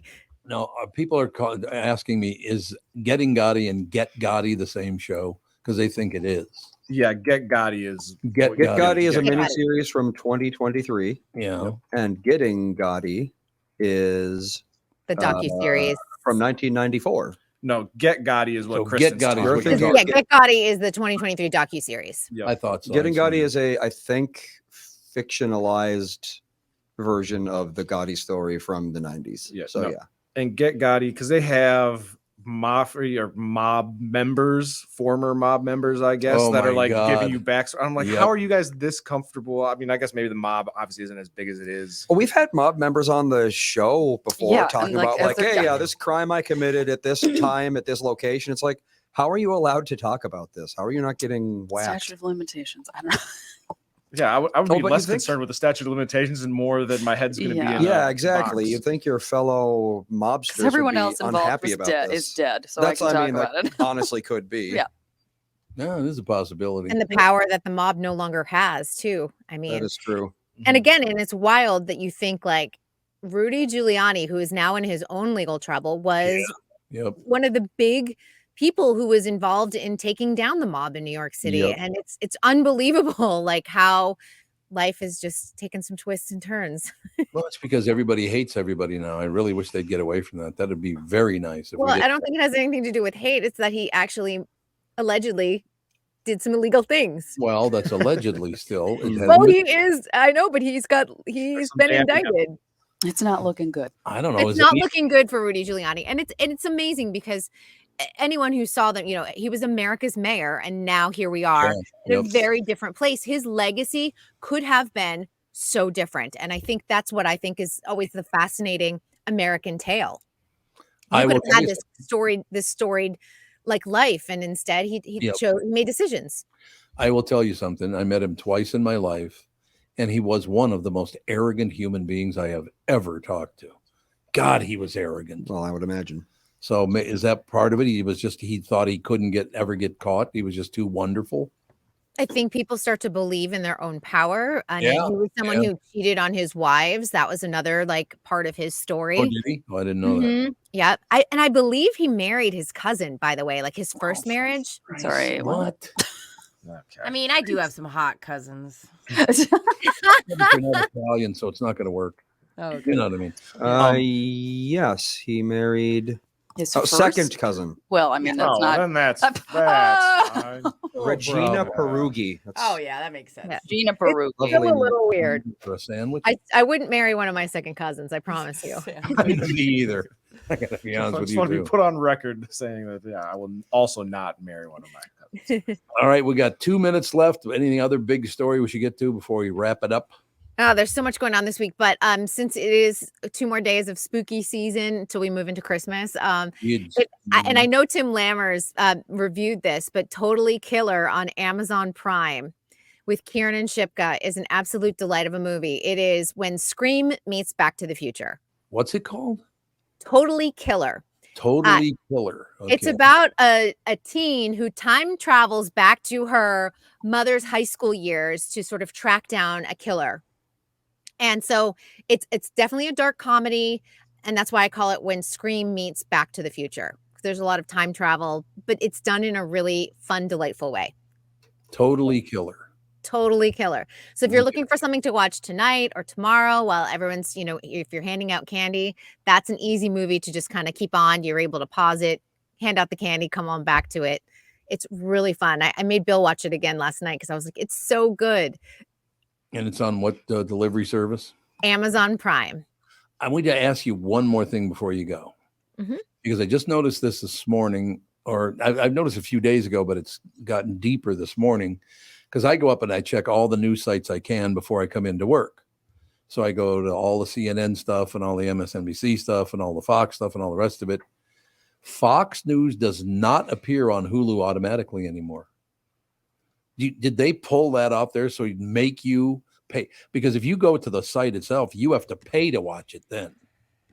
The Fox News site. On Hulu, do you have Hulu Live? Is that what you're talking about? I got it. Whatever the best thing is, it's what I don't have. I have Hulu and I don't have Fox News on it. So I'm assuming you're talking about the live service. Why would they carry all the other news except for Fox? That's weird. I don't know because all my if I want to look at news, Roku has all of my news services. So that's what I do. I'm on Roku, but it doesn't have Fox anymore. They have Fox Business, but not Fox News. Is your app downloaded on Roku? I can't bring it up on my television. You need to download the Fox News app. I did, but then you have to pay for it. Right, because it's a subscription service. Yeah, but I used to get it for free on Hulu. You can get it on Hulu? Yeah. Roku, Hulu. I don't know. They're two different things. Those are two different things. No, they're not. Yes. Yes, they are. In my house, they're not. I'm with Tom. They're not. You can go on the Roku. Like, no. You can go on the Roku live channel and Fox News is there. The only way you're going to get Fox News on Hulu is if you're subscribing to Hulu Live. So if you're no longer subscribing to Hulu Live, It doesn't come up anymore. It doesn't come up anymore. Should. Does anybody know if he subscribes to Hulu Live? That's where I'm sure he does. Where's Catherine? He subscribes to everything. Yeah, Catherine She will be doesn't here even any know. minute. I thought you had Fubo TV. I thought Fubo TV was your live service. Fubo's got everything. So are you subscribing to Hulu Live and Fubo TV? I think I'm subscribed to like 500 channels. I'm not sure. Oh my gosh. Andy, will you go over and clean We've out done his... it multiple times. And then he just resubscribes. Because here's what happens. He searches for something he wants to watch. And then the first option, if it's on there, he's like, yep, I'll go to this one and I'll buy the service if I don't have it. And even though it would have already been on Netflix, which he already has, it wasn't the first one. So then it's just, and then he ends up with all the things. It feels like my the God. situations where people get on Amazon drunk and just order random stuff. That's what it feels like with your subscriptions. Without the Hollywood loves you because you're keeping us all in business. Maybe you're giving us extra residuals, Tom. We And now I'm appreciate gonna close- it. I know we got to go for sure, but I'll close with this. What you just said. My favorite men's cologne is Pasha Cartier. It's been my favorite cologne for years and years. The last bottle I just went dry, and I had it for like 10, 11 years, right? I go on Amazon to order some more to have it shipped to the house. It's coming today. $100 for a bottle of cologne. But it'll last you 10 years. So, I mean, that's Yeah, really how not big is that that bad. bottle? I'm But it sorry. lasts you 11 What's years. it Is called? it this big? Pasha Cartier. Cartier. I Yeah. feel like it would have been cheaper on Ulta than Amazon. Well, this, Oh, no, it is very expensive. well, there's this on Amazon. It's $52. Yeah, but it it's must probably be the small. smaller one. Yeah. Did I order the 5-gallon $80. size? Just a 5-gallon bucket shows up at your house. You just dip your foot in it every day and walk out. All right, we definitely have to go. Kristyn, we'll talk to you tomorrow. Bye, everyone. Thanks a lot. We'll be right back. A couple minutes. This is the Tom Barnard Morning Show. It's Tom Barnard for Flagship Ford in Baldwin, Wisconsin. I'm happy to say I purchased an EV Mustang from Flagship and have friends and coworkers who bought new vehicles and used ones from this family-run dealership that's just 20 minutes west of the metro in Baldwin. Whether you want to compare their used car specials, claim Ford financing options, or simply book an oil change or tire rotation, they have you covered at Flagship Ford. New vehicles like the Ford Escape, the Edge, or F-150 pickups with special engine options. Flagship Ford can answer all your questions on your next new vehicle. The month of October is Tire Month at Flagship Ford. Fit your tires for your specific vehicle, any model car, truck, or SUV, and get your tires before the snow flies, just $5 over cost. That's a purchase of 4 new tires with a $70 rebate gift card on top of the $5 over cost on most brands of tires. Flagship Ford, east of the metro in Baldwin, Wisconsin, and online at flagshipford.com. That's flagshipford.com. Why should your business bank with North American Banking Company? Here's Landon and Gavin Miller of D&B Plating. I've always been impressed with their speed of answers to our questions, and that has allowed us to expand and capitalize on opportunities in the market. North American Banking Company has never made us feel like a number. They've always treated us as a partner. For more information about North American Banking Company, go to nabanco.com or stop by any one of their Twin Cities locations. Member FDIC, equal housing lender. Tom Barnard is back. Every weekday, you'll hear Tommy B, Brittany Arneson. Yes, that Brittany Arneson. Along with Tom's pals, Kent Herbeck on Fridays, Bob Sansevier, Mike Stretch Gelfand, Tim Lammers, and from Channel 5 Eyewitness News, Chris Eggert and Kristyn Burt on entertainment and pop culture. It's Tom and the crew with opinions on news, opinions on life, opinions on entertainment, and of course, opinions on other people's stupid opinions. The Tom Barnard Show is a podcast, so you can listen when you want to listen. In the car, on the way to or from work, at home, on the job site, or wherever you need your Tommy B Show fix. Hear the show on the Tom Barnard Show app in your app store, as a podcast on Spotify, Apple, or wherever you get your podcasts, or see it on YouTube on the Tom Barnard Show channel. Whoop, we're not there. Now we're back, ladies and gentlemen. Our last few minutes I want to spend on something we talked about a bit before you got here. Alex, Okay. I was talking to Andy about what a joy it was last night to go to a Halloween dinner with the 3 little kids, all the parents, all the rest of it. To see little Ethan, who will be 2 years old a week from tomorrow, running around going, funny, funny. I thought that was magnificent. I know he wanted her to chase him. Yeah, He kept on like running away, and then she was standing at the table, and he would run back like, "Funny, funny, funny." What? And what was the character that Fawn was addressed as on Sunday? Mavis from Hotel Transylvania. Mavis from Hotel Transylvania. It's a vampire. It's a vampire. She did a great job with it, and of course, everyone had to know that Seiji had a banana. Yeah, it was like he's not just a monkey; he's holding a banana. It's part of it. Like he leads with a banana. He's like, "I'm holding a banana, and I'm a monkey." I'm love like, it. "Okay, yeah, you gotta." That 10 makes out of more 10. sense. That's Do you think most people, three generations of the family, showed up to have dinner last night? It was at Midland Hills. Did the haunted hayride, did the whole deal. Everybody just had a ball. That kind of joy is what I'm looking for in life, not pissing and moaning about everybody else's politics. You know? Would be nice. Yeah. Enjoy yourself. Watch the little children, how much they love. Honest to God, Ethan just loves his cousins, and they love him. He does. Right? Yes, he does. I mean, I love that whole, just watching the whole thing, how excited he was. He's playing. Fawny was, Sage was, Ethan was. So I just wanted to bring that up again very quickly, Alex. It's just such a joy to see everyone happy. Well, and it was so funny at dinner. Fawn looks at Mom. She's like, I was so crabby before we left because my costume's not going to be warm enough.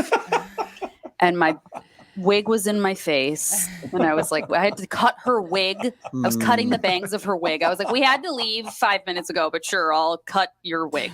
Great. Love it. Cool. And it was what a great night.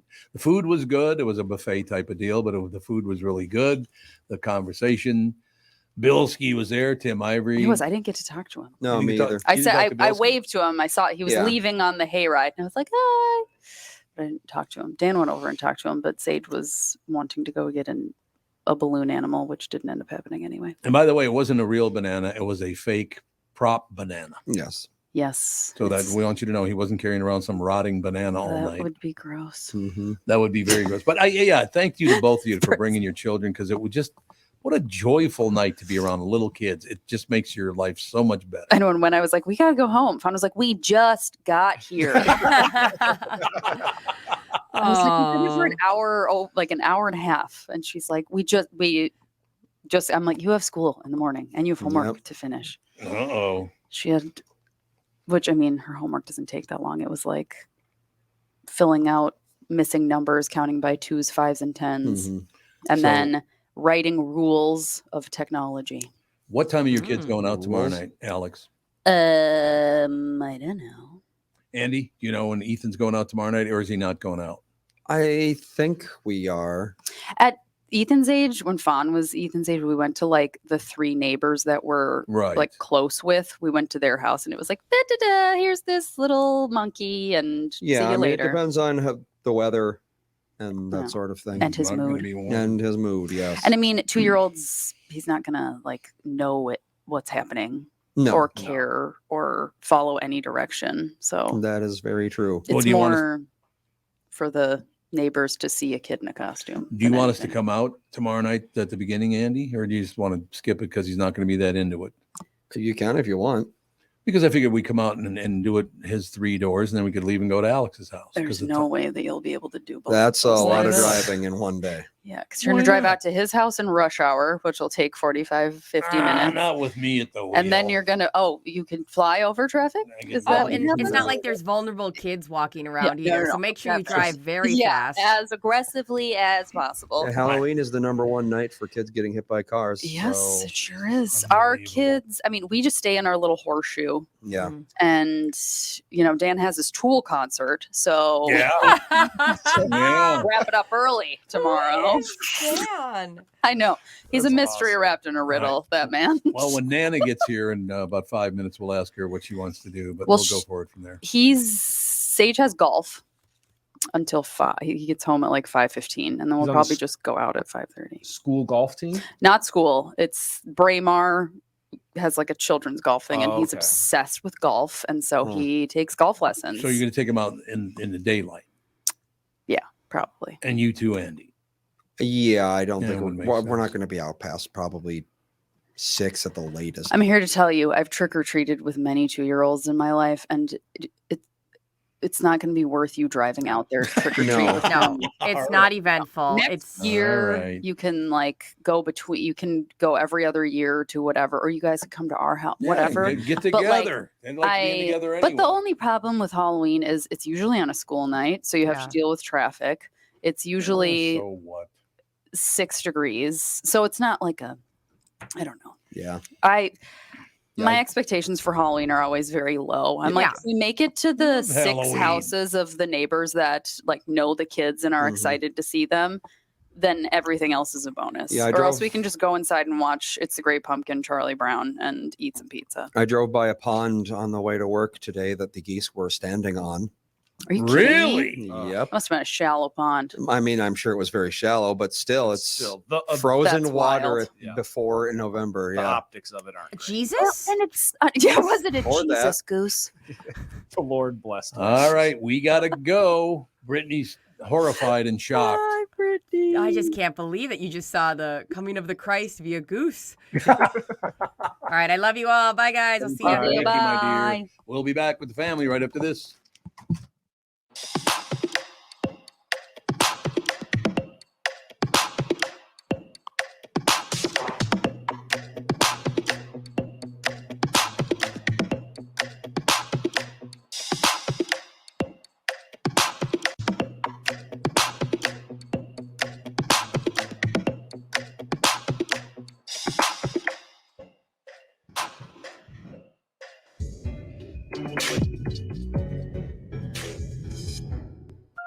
Hello, I'm Brad Huckle, President and Chief Lending Officer at North American Banking Company.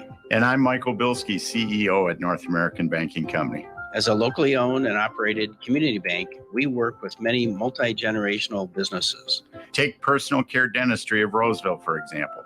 Dr. Walter Hunt, also known as Painless to Me, has been a longtime customer of the bank since we opened the bank in 1998.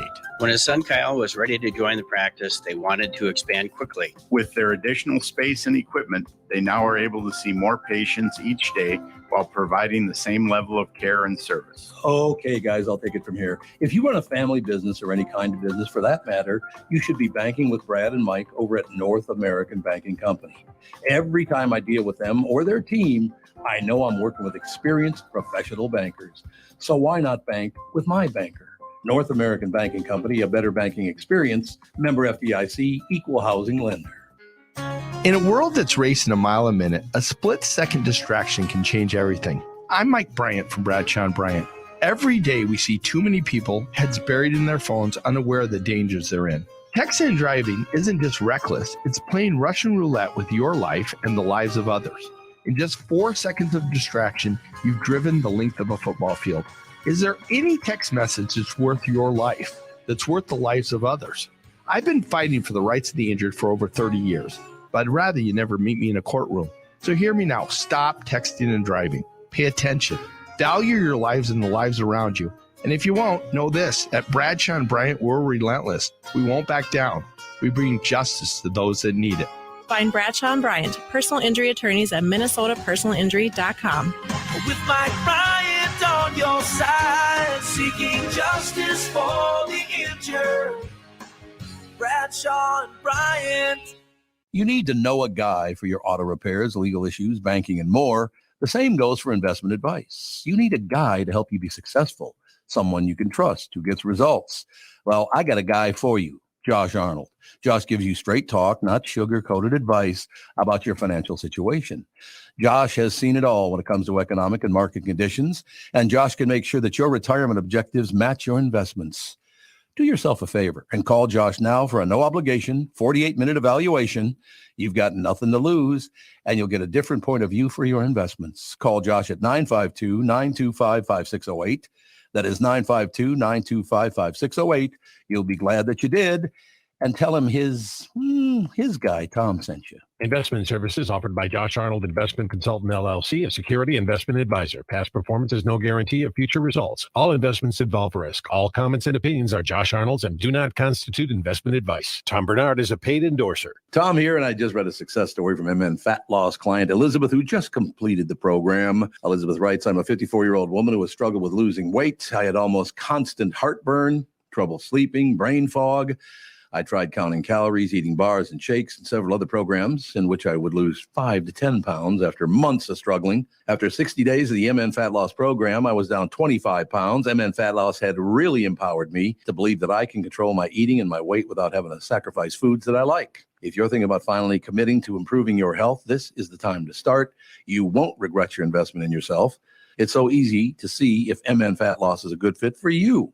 They offer a free phone consultation to learn about the program. They also have virtual options to help you if you live far away, which I think is a brilliant idea. To schedule that free phone consultation, go to mnfatloss.com. The only thing you have to lose is that unwanted weight. That's www.mnfatloss.com. I cannot wait to hear about your success story. And please let them know that Tom sent you.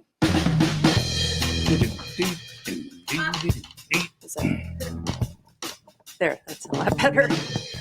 We are back, ladies and gentlemen. So what's the latest?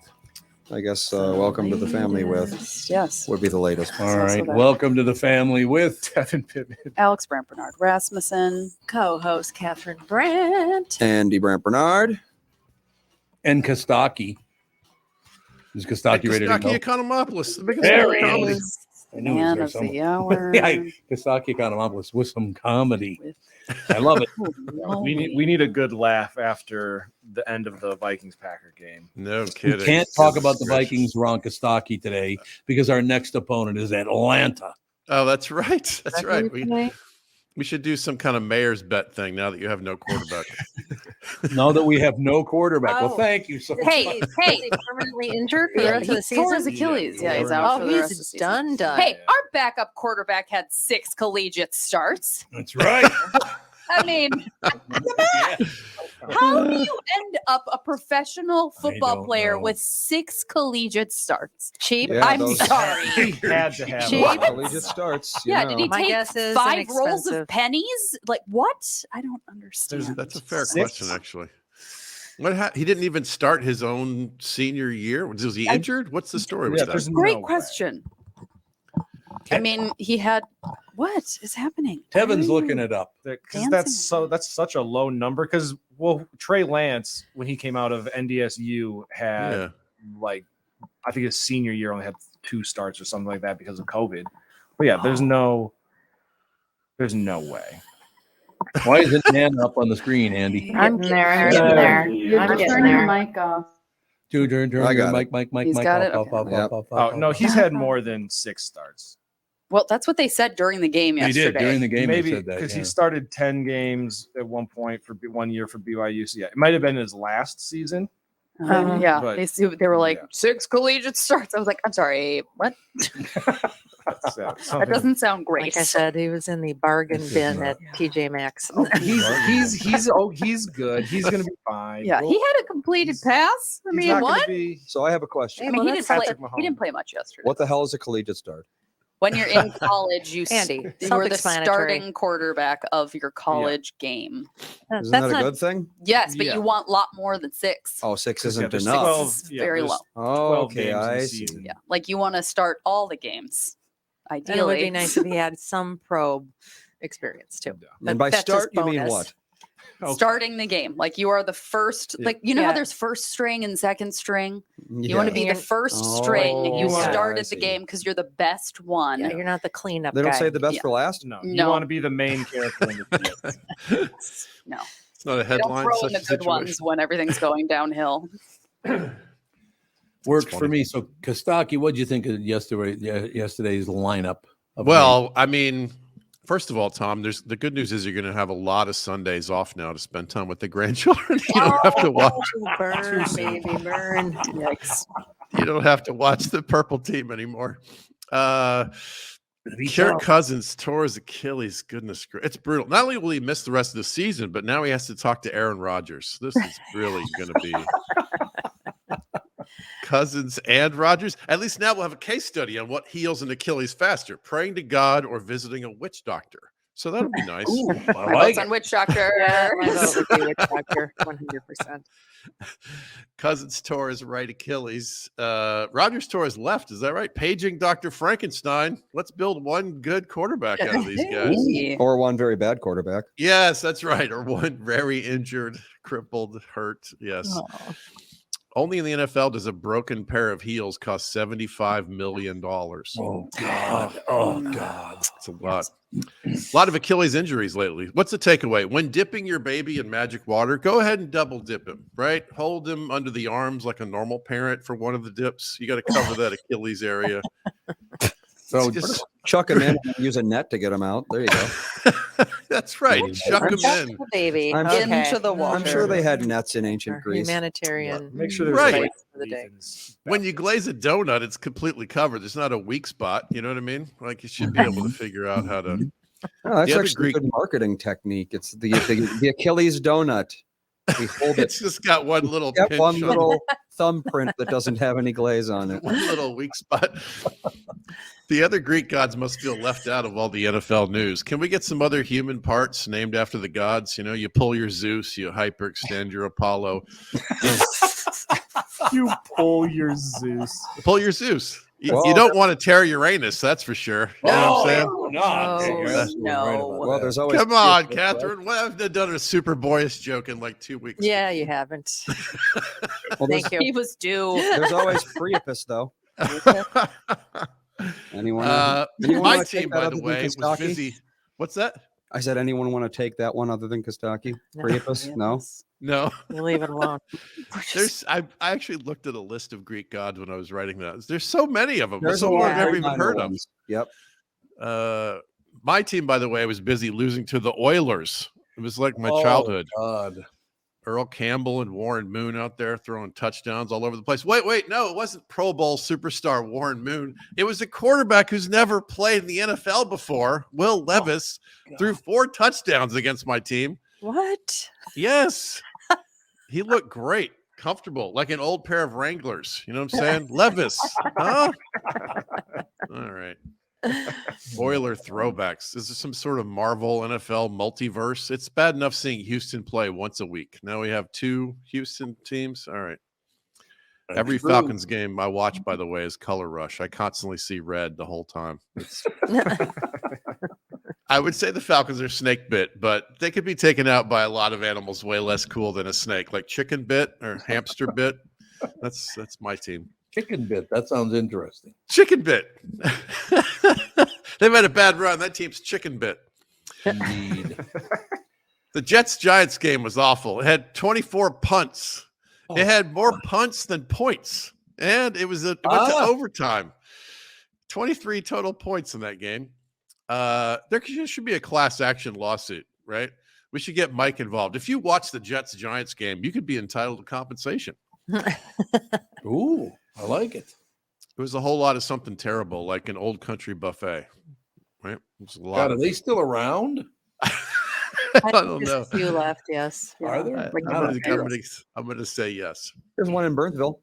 Is there? And I think that might, in fact, be the St. Louis Park. Really? I was going to say the St. Louis Park one's the one that I think. Where is St. Louis that? Park. Oh, wait, not St. Louis Park. I think of Maple Grove. Yeah, that's one we. The St. Louis Park one seems to be closed. As a kid, Kids love that place. Just take whatever you want, see, and throw it away. Old Country Buffet. It's $4. The So Maple Grove Old Country Buffet is now a Golden Corral. Right. Is a Golden Corral like It's that? the same thing. Oh, Yeah. But no, it looks like actually all of them in Minnesota are permanently closed. That's what I thought. Yeah. No. So there you go. Way to bring us down, Kostaki. Yeah, sorry about that. You gotta do your old country buffet research. No. Panda Express. It's an alternate punchline here. It simplifies it for everyone. You get the That any idea. good? I've never been to a Panda No. Express. I haven't No. either. Yeah. No. I no. have. I have. Well, it's the Express is right in the name. It's not Panda quality. It's Panda fast. True. It's like Panda if you got Fest. frozen Chinese food. And put 1,000 bags of salt on it. Yeah. Then Well, it would be- frozen heated it Chinese up. food generally is just salt. Yes, exactly. Right. The Giants had to play that game with their third string quarterback, Tommy DeVito, which sounds like he's from The Godfather or something. Mm-hmm. Was that Indeed. Was that the guy who said, leave the gun, take the cannoli? By any chance? His playing style was a little more Godfather 3. It was forgettable. It was Clemenza that said that, actually. It was, okay. All right. Clemenza that said that. Yep. Tommy DeVito just sounds so I know. cartoonishly. He did have a rushing touchdown. He was probably being chased by a rival mob or something. Or the police. Yeah, right. His name is so Italian. He surrendered to a German today. So it's very Italian. That's cold. That's very cool. It's about an 80-year-old joke right there. Yeah, that's how I do. You know how I do. The Panthers win. No winless teams left. You can hear the champagne corks being popped by the 2017 Browns and 2008 Lions. Probably not champagne. It's probably a 40-ounce beer twist off. Beer twist off. It's probably a Mad Dog 2020. This weekend, quarterbacks made a lot of bad decisions, and that's me saying that. A guy with 2 kids by 2 women. I don't live with either one of them. It's a lot of bad decisions. A lot of bad decisions. That's all I'm saying. Wow. Yeah. Monday morning self-loathing. Yeah, you know. Take it easy. Take it easy. It'll be okay. Take it easy. The Bears have some of the toughest players of all time in Dick Butkus and Mike Ditka, but the current Bears team doesn't seem to have any good dicks at all. They have that no dick energy. 2 for 2. Nice. Okay, 2. Yeah, count for 2. All right, fair. First game in a while, Taylor Swift didn't show up, and the Chiefs got crushed. They just stopped messing around and signed her to a long-term contract. They need her. I'm trying to grow my social media footprint. Travis Kelce has added over 1 million Instagram followers. Oh my God. I'm thinking of getting a famous girlfriend. You remember that show, Sabrina the Teenage Witch? I'm thinking maybe one of those aunts, maybe. Oh, sure. How about Gladys Kravitz from Bewitched? That's going back. Is she still around? Is she alive? Yeah. Pretty sure she's She might not be alive. Sarah Gold has been dead for 24 years. Only Okay, 24 so- years. So God we're a rest her soul. little late there. And if she was alive, she would be 107. You don't have to worry about a third kid. No. You would work on that one, Andy. Oh my goodness. Pulled that up fast. That works. For those of you who don't know, Caroline Ray is the mother of my 15-year-old. And I like Sabrina the Teenage Witch because it's paying for college. Yay. Caroline Ray is still around doing comedy, isn't she? She's around. She's very funny. Yeah, she's good at comedy. Is she funny when she's around you? She is actually. That's one of the things I always liked about her. Even when things are weird, she's hilarious. She's always got that gear and goes right into it whenever she's like some creatures, like a porcupine curls up and when it's nervous, she just turns on the ha-ha. That's her self-defense. I can see that. Tevin is like, wait just a minute. She's Let's go actually back. your wife? Was. Or was? Like, well, yeah. We're never We married, weren't- right? Yes. Well, yeah, they have a kid. Okay, together. I thought that was your funniest joke you've ever told. Oh, that's cold. You were never I- married to Caroline? I thought you were. I wasn't married. No. Oh, I thought you Her were. parents had a bad situation, so she was kind of afraid of marriage. So yeah. Anyway, And I you- watched Sabrina recently on TV. I was flipping around. It's fun because you can mute it. That's really nice when you. Oh, that's cold. That's cold right there, ladies and gentlemen. There was a cat talking to Caroline while she was cooking dinner. I was like, "This is not realistic. This woman does not cook dinner." Well, but in the show, she has magic powers. So, Yes. you Be a know. lot easier. Oh, that'd be great. Yeah. That's right. Yeah. So this week we got some football in Germany. It's a huge hit over there. It makes sense. A precisely timed game of land acquisition. They love it in Germany. And you drink beer while you watch it. It's perfect for the Germans. Beer and pretzels. There you go. That's true. If they could just figure out a way to get some fringe porn in there, the Germans will go bananas. Maybe next year. Are they big Sean into Watson. that? Yeah, well, Oh, yes. Oh, I didn't know that. So Germans are big pretty into French well porn? known for that. I know what all of them are. Oh, the Germans. As a, All the Germans. as a collective. football, or as the Germans call it, Schweinfleisch running game. That's pretty good. Now that we have football in the Olympics, the NFL is going to try really hard to get some in Chicago. Maybe we'll get some. Oh, football. that's cold. It's true, though. At least the Bulls were good 30 years ago, so that was good. Yeah. The Bears are trying to reach younger fans. Their new slogan is "Forever Down by 21." This week, the Bears went dressed as a professional football team, but nobody was buying it. They're like, Are they building them a new stadium? I heard they're not going to be at Soldier Field anymore. they're moving to the suburbs. They're going to That's what I heard, what's the name of that place? It's like 10 miles west of the city. Arlington Heights. Oh, Arlington Heights. Arlington okay. Park. Yeah, it's the new one. Arlington. Okay. They bought it's like a horse track or something. It was a out horse there? track. Yep. Arlington Racetrack. That's exactly right. But crazy. That's going to be. Haven't they been at Soldier Field for like 100 years or something? Yeah, it's been forever. And what happens to that place? Do they tear it down? Does it become a concert venue? Is it? Yep. I don't know what becomes of that. It might take a while to get to the suburbs at their current yardage rate. It could take 50 years.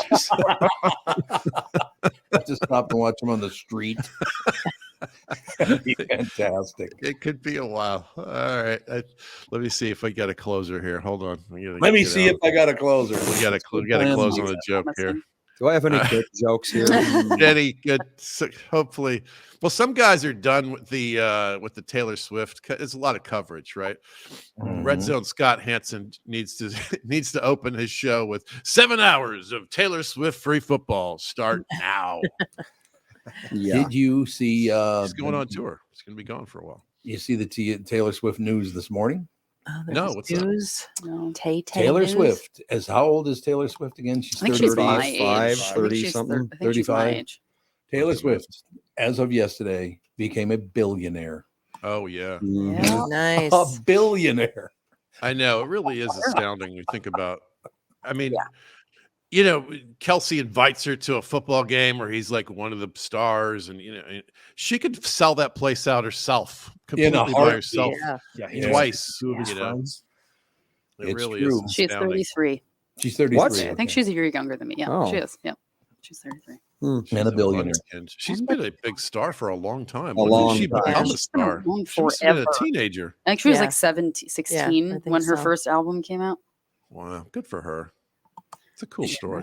Is she like 6'3"? She looks very tall. I think she's almost 6 feet tall. I think she's like 5'11". Yeah, she's very tall. Yeah, you can tell that.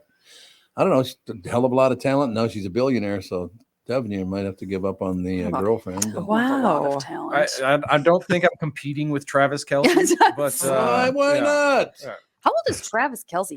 He's like one of those people that it's like you could be 27 or you could be 45. Yeah. I don't know. No, he's closer to 45, I think, than he is 26. Yeah, he's early 30s, right? He is 34. 34. Oh, so they're similar. Good He's my match. age. He looks like he could be 50. He absolutely He's one of does. those guys yes. that probably looked like he was 40 in high school. Yes, totally. Yeah. He's been tackled a lot. Yeah. He's been tackled He a doesn't lot. have an easy job. He's tackle been in the after week NFL of for a your life. decade.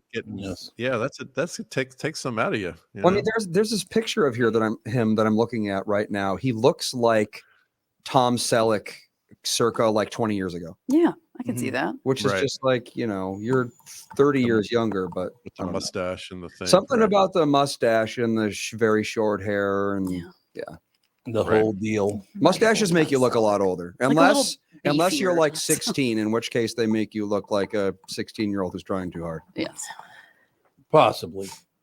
I thought it was a great Greek report starting on with the person in prison or whatever that was Great again. I forgot. Greek. Report. A The great Greek Achilles report. reference. We got some Achilles comedy in That's there, right. right? Achilles comedy in there, the whole deal. We When are you coming to freed you. town again? When are you coming to town? It's a good question. I don't have any plans now. I did New Year's last year, so usually it's Right. about 18 months from then. Oh, is it? It's 18-month deal. Well, yeah, it varies, but not within a year is sort of the rule of thumb with comedy. So I suppose that maybe makes sense. maybe they'll bring me back when it's nice weather. Yeah. Mhm. That would be You're nice. gonna Very be quick waiting question. a while. Because I know you got to go, but very quick question. Do you think there are some of those comedians that were on the road will never return to the road again? It's a good question.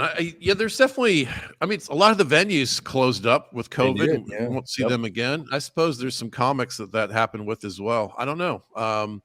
When I don't see a guy for a while, I don't know if he retired or he's doing cruise ships. Yeah. Well, that's right. Cruise ships are very big now, aren't they? Cruise ships they're the perfect sort of retirement plan for a comic who didn't get a lot of traction otherwise, because you can go make a good living and be completely unknown. So some of my buddies have disappeared. They're doing 25 weeks on ships. You don't see them anymore. 25 weeks. Jeez. Yeah, it was. Yeah. Free 30, rent for 25 weeks. That's pretty good. That's 30 true. in some cases, right? Yeah. I mean, usually they send you out for 2 or 3 in a row now. They want to do one flight, send you to the thing, you're there for a while. Mm-hmm. And they're, you know what, if you don't do them all the time, they're awesome because you get to float around these beautiful places. Yeah.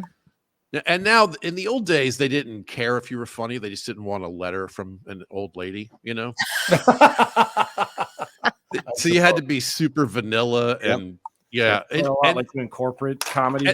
And now things even more so than corporate, because there were little children at the shows and then people with oxygen, and no one self-selected to go to comedy. They're just on the ship and that's what's happening. Yeah. So it's a very tricky audience. But now on most of the ships, there's a location on the ship that's for comedy. It's called Headliners, or there's like a little place that people, at least there's a little bit of self-selection to go to the show.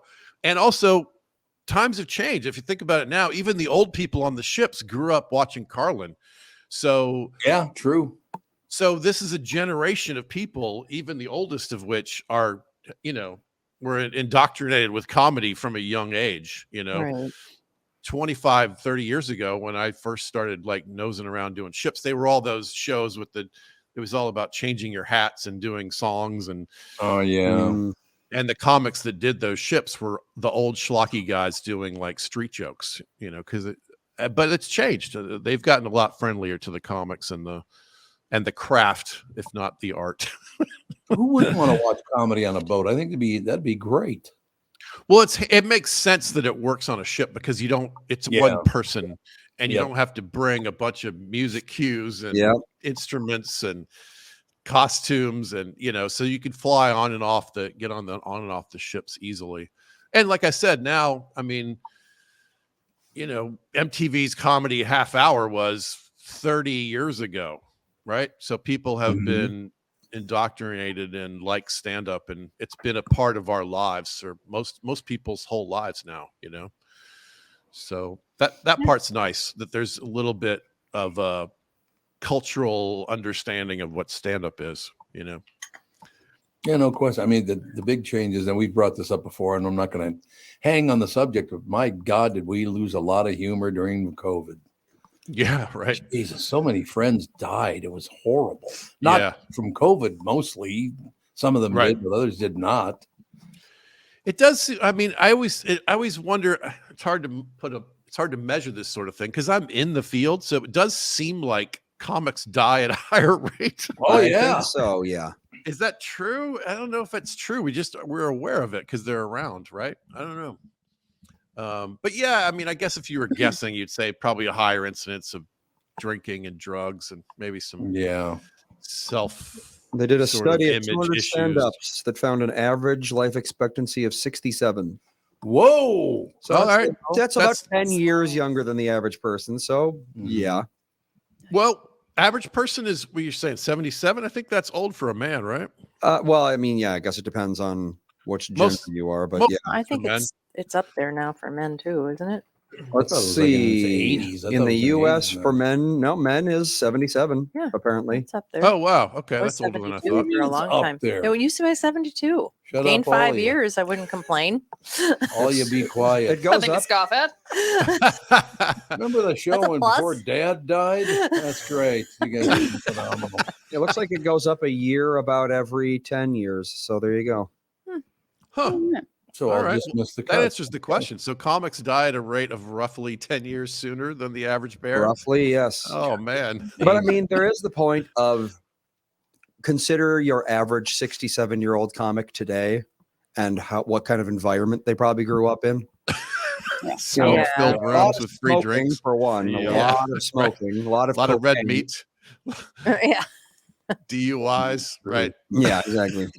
Oh, this just came up last night by coincidence, I guess. But I mean, you look at Rod Serling and Jack Webb. Both of them, I think, died at like 52 or they years smoked like old or whatever. stacks, yeah. Jack Webb was 62. Oh, you're 62? Yeah, he smoked 4 packs of cigarettes a day. Mhm. And they're So many saying cigarettes. that Rod Serling, they think, was over 5 packs a day. How do you make the time in I the was gonna day say, to smoke? what that? else? You just don't stop smoking. I was going to say, you never just stop smoking. Don't do anything other than, or you do everything else while you're smoking. Well, but I mean, like, how many cigarettes are in a pack? I have 20. no idea. 20. So that's 100 cigarettes a day. Holy buckets! What? So you'd have to smoke. Let's see. Well, so you're awake, what, 16 hours a day? Yeah. So 16 hours times 60. How many minutes is that? 960. Although Rod Serling's wife said that he used to wake up in the middle of the night and smoke then too. So you'd have to smoke approximately She one said. cigarette every 10 minutes. Yeah. So And it you takes about never 7 stop. minutes. Yeah, You're you just never always stop. Yeah, and smoking. it's roughly 5 minutes to smoke a cigarette. Oh, well, so half the time you're not smoking. So there you go. Yeah. Well, your mom, when she was at the height of her smoking, she smoked what, 5 packs a day? Always smoking. Oh, yeah. Always. And she was Always, she had a always cigarette smoking. going while she ate. Yeah. Plus her voice got like She this just at the never didn't have a lit cigarette Yeah. around When I her. feel like sometimes with it's just like having the cigarette, and it's like you don't actually smoke it Yeah, that just in much. their Like they're hand just holding burning, it and yeah. have it, Andy, you and gotta then look it up. they'll, you know. Maybe. It's like Andy, incense. You got to look at It's that. all the Who is trappings. the biggest smoker of all time? Is there anybody that smoked The more than biggest 5 packs? smoker. That baby, Oh, that baby on yeah, that National baby. Enquirer. Yeah, It's got to be the baby. The giant baby. The giant smoking baby. Or That like one. the monkey in India that they always show that Yes, smokes that one cigarettes. Yeah. monkey. Yeah. those two are who I can think of. Those are my guesses. What do you got, Andrew? This information is really not written down. I think probably to discourage people from trying to Yeah, break the it's record. probably hard to Oh, determine. maybe. I know someone smoked 800 cigarettes in 6 minutes in 1995. 800 cigarettes. I'm sorry. How's that How do you- possible? What? No. 5 at a time? 29 Transylvanian or 10 at a 29-year-old time. Transylvanian. Stefan Sigmund. I How don't- do you scary movie? I'm skeptical, Stefan. Matthew T smoked a cigarette in 36 seconds. Yeah, you could do that. Just by like slowly inhaling one the drag, whole yep. time. Yeah, Yeah, for 36 exactly. seconds. That wouldn't be a problem. Ah, God. But a cigarette? I mean, amazing know. lung capacity for someone. who Yeah, smokes. for That's real. surprising. Bully for you. Good for you, kids. Yeah. All right, Kostaki, go hit the heaters and get back to us. Thanks, guys. Bye. pal. Bye. Kostaki Economopoulos, ladies and gentlemen, right here on the show. So there's no world champion. They World And I think you're champion probably of right. smoking. that they don't want to show who it is. No. Oh, wait, here we go. I think it would be hard. Well, at one time it would have been easy to get sponsorship, Oh, but yeah. since The you can't closest have we ads have is in 1929, King Zog of Albania Mm-hmm. smoked 225 cigarettes per day, in other words, and he had the title. In other words, he had some serf do it for him and took the title. Yeah, probably. I don't know. 225. Well, 225 Get a you staff of literally smoking. can't stop smoking.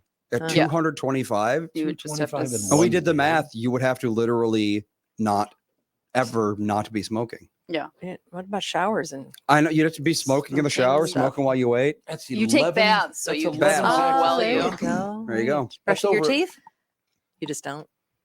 Well, that's I mean, only really, 2 there's minutes. probably no point in brushing your teeth if you're smoking Yeah, that many. Yeah, do you think any cigarettes. bacteria could live in there with all the That's true. nicotine? Oh, the nicotine stains. That Ish. is 11 and a half packs of cigarettes. That's a lot of disgusting. cigarettes. Jesus. Who was it? That's repulsive. Transylvania? Zolga King board. Zog of Albania. Albania. 11 and a half packs of cigarettes. Yeah. Nobody's ever going to beat that. So, what did I would Kristen recommend say it. about Matthew Perry today? Did she have Very any sad. inside What you've scoop? heard. The Well, yeah. same thing? Have they figured Because out I who? was confused because I first read that he had drowned. Yep. Yeah. Then I read that he had a heart attack, but then I was like, but then he was alone. So as he was having a heart attack, he didn't get out of the hot tub. Well, And he there's a called difference the between cops. a myocardial infarction and cardiac arrest. Right. Cardiac arrest is when your heart just stops. When that happens, you have maybe 10 seconds of consciousness left. That's what I mean. So who called who called the Yeah. 911? Did they find out? Who I think called someone the- probably found him much later. Yeah. Oh No, because they received a call about somebody with a heart, like a cardiac episode or something like that, and so then they came and then they found him dead. That's what I was wondering if sad. Kristen had any Yeah. inside stories. No, she said that we're still waiting on toxicology and an autopsy, I believe. She said that he played 2 hours of pickleball earlier that day, and I guess Vigorous. he said he was a super intense pickleball player, And he had heart issues. and he had heart issues And he was because of all taking a of his bunch drugs, of prescription drugs. and then A lot of factors Sounds like that a could have. recipe for disaster. Yes. Yeah, absolutely. It doesn't. If you sound- have a and heart hot problem, tub? do not get in a hot tub. I mean, ever. if I get in too hot of a hot tub, I'm like Yeah. as healthy as you can get. And Right. if it's like Yeah. too hot and it's 3 minutes, I'm like, I gotta get out of here. I'm Yeah. gonna pass out. Yeah. Yep. Like, no, that doesn't sound like you should ever be in a hot tub if No. if you have all those things. Definitely happening. not if you're alone. No. No. He was 54. Yeah. Yep.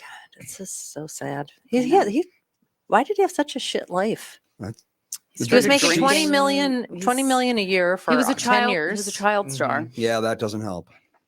It was a And- child star? Yeah. Well, it was teenager. I think teenage he started star. acting when he was like 17. Yeah. Something Well, like that's that. not a baby. No, but I don't know.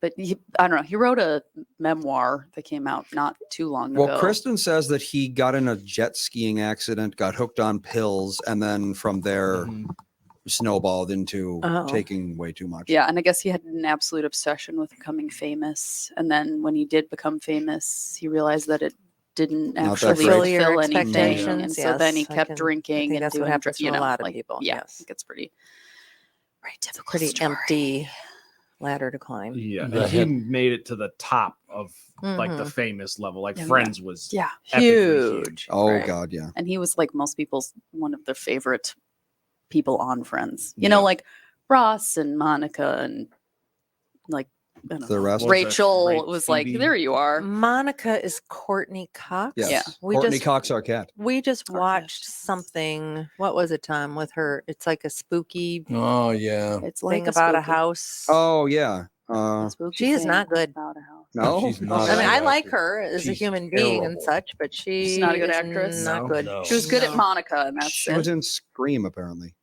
Oh, was she? Huh. I didn't What watch was the Scream. name of that one? Staying something? Staying. Andy's on it. It's new. I think Yeah, it's she's new. in the new Scream movies. Apparently. This Oh. is a television show, or It's a movie. I thought it was it's a series. Oh no, it's a series. You're right. It's a TV series. You're absolutely right. What's TV his- show. That'll be why. What's I his didn't face get it. from? I think he was in Grey's Anatomy. He's in a new scary movie called Thanksgiving. Looks like like the main doctor guy. I think Shining so. Veil. Shining Veil. That's it. Shining Yep, that's it. Veil. Yeah, she's not the greatest actress in the world. She is not. The show's not the greatest show in the world either. So it Mm. matches Well, she was up in that- beautifully. Cougar Town. That was like her Cougar other Town. show that she Was did that funny? after. Was that good? It was okay. I feel like I Okay. watched a couple It was episodes okay. and It it had didn't like hold my Busy interest. Phillips in it. I think was in it too. It was okay. I don't know. Alex, why did you get to stay late today? I have to leave. I was gonna say, was it looking down at the clock? I have to leave. I have to be at school at noon. No, you have to It's be like there an at noon. 18-minute drive. Well, And yeah, you today I better- just won't go home. So the two people And- that died from Friends are the Gunther guy, Oh yeah, Gunther. Maurice Gunther Yeah, died? that had a while Yeah. ago, and a year or two ago. Oh, that's right. and Matthew Perry, and that's it, right? Yep. Yeah. And Estelle. Well, right. but Estelle was But a billion I years love old. 100 Estelle. yen then. Yeah. So 100 yen. Okay. 100 yen. yen. She was That's 100 exactly yen. right. June Gable. Yeah, Wait, she was no, great. she is still alive. Estelle's still alive? And she's only 78. So, That's it. yep. No. Yeah. June Gable, Estelle So no, Leonard. what her age or that she's still Estelle alive? died on the Both. show. That might be what you're thinking of. Oh, Okay. You probably just assumed that she I Or I really think just they died. must have mixed dressed up, her up you as a much know. older. Yes. Yeah, because she looked like 80 then. yeah, 20 years ago. Yeah. Okay. 30 fine. years ago. Okay. All right. Pretty much true. Well, that was just that was bad news. I mean, he did that Odd Couple thing, Matthew Perry. Yes. I Yep. did Yeah. not watch that. Was it good? It was not bad. It was It wasn't okay. great. Yeah, it but was that not bad. that was a though. while ago. Was he performing anywhere? Was he just playing pickleball and Mr. Sunshine or whatever, right? Sunshine. Yeah, Yeah. Mr. Sunshine. Mr. yeah, yep. Sunshine? Oh, when it was that? That current? was a long time ago, though. That Oh. was like 20 years ago, Oh, okay. I think. Well, what are you gonna do? He was on The Good Wife for a year. Oh, Yeah, he was on The Odd Couple for 2 years. I know a lot of people that watched The Good Wife and said it was a really great Drive series. carefully, Alex. Will do. See you later. Matthew Perry was an ambassador of Gen X snark for today's young Friends fans. Yeah, he was very. I only spoke to him one time in my life. He's very snarky. He had a hell of an That's attitude. kind of what he was known for. Yeah. Yeah, that's Mhm. true. That is true. He was Benny in Fallout New Vegas. I don't know what Yeah. that is either. It's a video game. Oh. So what else is happening? I don't know. What haven't you discussed today? Well, we got everything pretty much covered, I think. Detroit is paying up to end the UAW strike, which is great to hear. I'm glad to hear that maybe we get these strikes over now, since everything costs $9,000 anyway. The big notification was now that they're going to back off making EVs because people won't buy them because they're too expensive. I see every other car is a Tesla. I don't. I know. I Seems know. They're like- everywhere. They're everywhere, but I mean, the one that we owned was over $100,000. Yeah. Well, the market kind of got screwed up. Well, Tesla, they lowered the price of all of their cars. And so, but all the used ones, were still valued higher. So people were like not buying them because they were like dealerships didn't want to slash prices on used ones because they had already purchased them for more. So they didn't want to take a huge bath. So they're trying to like, it's a weird market situation because you can get a new one, not for cheaper than a used one, but you're not getting that same discount, I guess now. Is that tax credit still going on? Because that was a big boost, I think. Yeah, and it depends. Like, I don't know that the same one is going, but they usually switch it up every year. But it's like if you buy a brand new one, you get a tax credit. But if you buy a used one, it's not as big, or it really, if anything, at all. Okay, because I mean, don't we have 6 years left before you can't buy a regular car anymore? Wasn't that all the mandates? I thought it was They're done? 2035. Wasn't it? I think so. I know California. I think we got a while. Is much sooner. But then overall, like they're going to slowly switch, probably I think to hybrids only, and then trying to get rid of all internal combustion engines, which I don't think will really ever. No, happen. people are really going to push back against that when the time comes, I think. Yeah. So do you guys think that if Biden does step aside, it's not going to be anybody else but Gavin Newsom? If Gavin Newsom is the president, I'm leaving this country. Gavin Newsom. I'm not Gavin kidding. Newsom is He's insane. Is He is political royalty. Yeah, he is. He is legacy all over the place. He's a billionaire because he's a billionaire. I mean, that is the Democratic Party right there. Yeah. Why did that That is all of a true. sudden happen? They just kind of took it over. Because they need a lot of money to support all the stuff that they want to get done. They were showing, as a matter of fact, and the reason I bring this up is there was a balance there because there's both Republicans and Democrats. Mm-hmm. An example, we'll start with the Republican. Sarah Palin's house is worth $6.2 million. How the hell does the governor of Alaska buy a house for $6.2 million? Well, she probably bought it for like $50,000 and then now the real estate bubble exploded. Yeah, because fundraising, they get to keep all the extra money. Then you got what's her name, the one that's the vice president, Kamala Harris. Her house is worth like $5.5 billion or $1 million. Don't doubt it. But now, is her husband a very wealthy businessman? Most likely, I think. Don't I'm you not think? sure. Don't they all have to have some huge wealth behind them to be in the club? Yeah, you do. I mean, to be a big time politician now, you better have a lot of money. Well, look at Dean Phillips. Dean Phillips is a billionaire, and he's having a hard time even being heard. I mean, isn't that amazing? Well, he's kind of, I'm sorry, and it's a nowhere state, basically. Well, true. Yeah. And he's kind of just not that interesting. Well, you never know. And so Gavin Newsom, I'm not familiar with all of his politics, but I think I kind of like him because the first article that pops up is that he plows through a small child during a basketball pickup game in China. I know. So if he's not going to take it easy on the kids, he plays to win. He's also the one that had the big lockdowns for everybody else, but he was out fine dining, for $20,000 dinner. He was at what's its face up in Napa. Whatever What's the name of that? fanciest, The laundry, schmantiest something- laundry. French Laundry. French Laundry, yeah. Yeah, he was at the French Laundry in Napa while everybody else was locked down. And he did some other stuff like that too during lockdown. They're all such a pain in the ass. It's unbelievable. Yeah. No question about it. So, I would like to see not billionaires become president. I don't think it's ever going to happen again. Doubt it. There are always going to be billionaires from now on. It's just unfortunate. The billionaires have taken over the world. Well, is Kennedy a billionaire? Oh, he's not going to be a Boy, pretty Democrat close. anymore. I think he went independent. He went independent. Yeah, he's independent. I But kind of like him.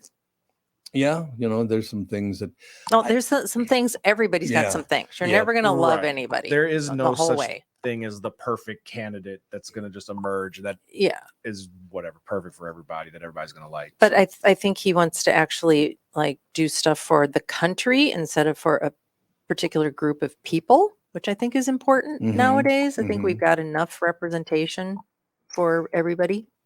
I really do. I think everybody gets to be heard in this country now. Yeah, I think so. Whether it's Senate or Congress or whatever, everybody's got representation. So I just don't think that's a problem anymore. I think we need to have somebody that actually gives a crap about this country and all the people that live in it. There was a guy on the news over the weekend who's very, very upset that you can't run for a third term because he literally said it this way too. You know what great shape would be in if we allowed 3 terms? We should get Obama back. Obama. He doesn't even know his name. Doesn't even know his name, but he's an expert Okay. on Obama. I mean, maybe if Obama runs as Obama, then Yeah. Then he could come let him again. in, The yeah. rebranded guy. Not Obama. I'm not Obama. I'm Obama. I'm Obama. Maybe that's what they were And pulling he just for. grows a mustache. Right, Nobody they're- will know. Right. He's already used to all of the questions about his birth certificate and stuff like that. from the Yeah, that's first one true. around, so. That's true. I mean, we got to do something because this is, I mean, remember I was telling you that story about people trying to find out if there were Jewish people on an airplane? That was in yes. Russia. Was it in Russia? It was in Russia. They were going to kill them? They were trying. There was this guy. I don't know what happened to him. They found one guy, and there was a bunch of Palestinians surrounding him, and they were trying to get his passport because he kept on saying, "I'm not Jewish. I'm not Jewish." And they were trying to figure out. So I'm guessing if they think that he's Jewish because they said that they were going to give their decision soon. Oh, their decision if he's a Jew or whether not. or not he's Jewish. Okay. Yeah, I don't know if they go. were going to rip him to shreds or what they were going to do with the guy. I still don't understand. I know it's a land. It's all about money and owning again. In Russia, anybody that lives in Russia, they don't get to live by their own rules in Russia, right? No. They don't put up with that. I don't think there's a lot of Jews in Russia, are there? How many Jews are there in Russia? Yeah, there was a lot. Are there still? Yeah, There a lot used to be, I of know, but I know there Jews still fled were. to China and Russia. Mhm. Oh, that's Mhm. right. They did. didn't Yeah, they? there were a ton of Russian Jews. So this goes all the way back to Muhammad. Yep. Is that correct? Yeah. So basically, Muhammad was a friend of the Jews, and they wouldn't accept him as God's buddy. All right. So he turned on them, and then he started hanging out with the other crowd. Something like that. So this is all over one guy not liking what you said to me. This whole argument is over one guy. Well, you could argue that's what Christianity is too. Well, that's true. You're absolutely right. Why does it keep happening though? When are we going to learn our lesson? I mean, it hasn't happened in what, 800 years? Well, so- because this, like I said, and we've Yeah. discussed this, hatred is a cultural problem. Boy, it really is, and it's getting Mhm. worse in America by the day. God, the hatred in this country is blowing up. Well, around the world, obviously, but in this country, I never thought I'd see it get as hateful as it actually is. It's really scary out there right God, now. it's sad.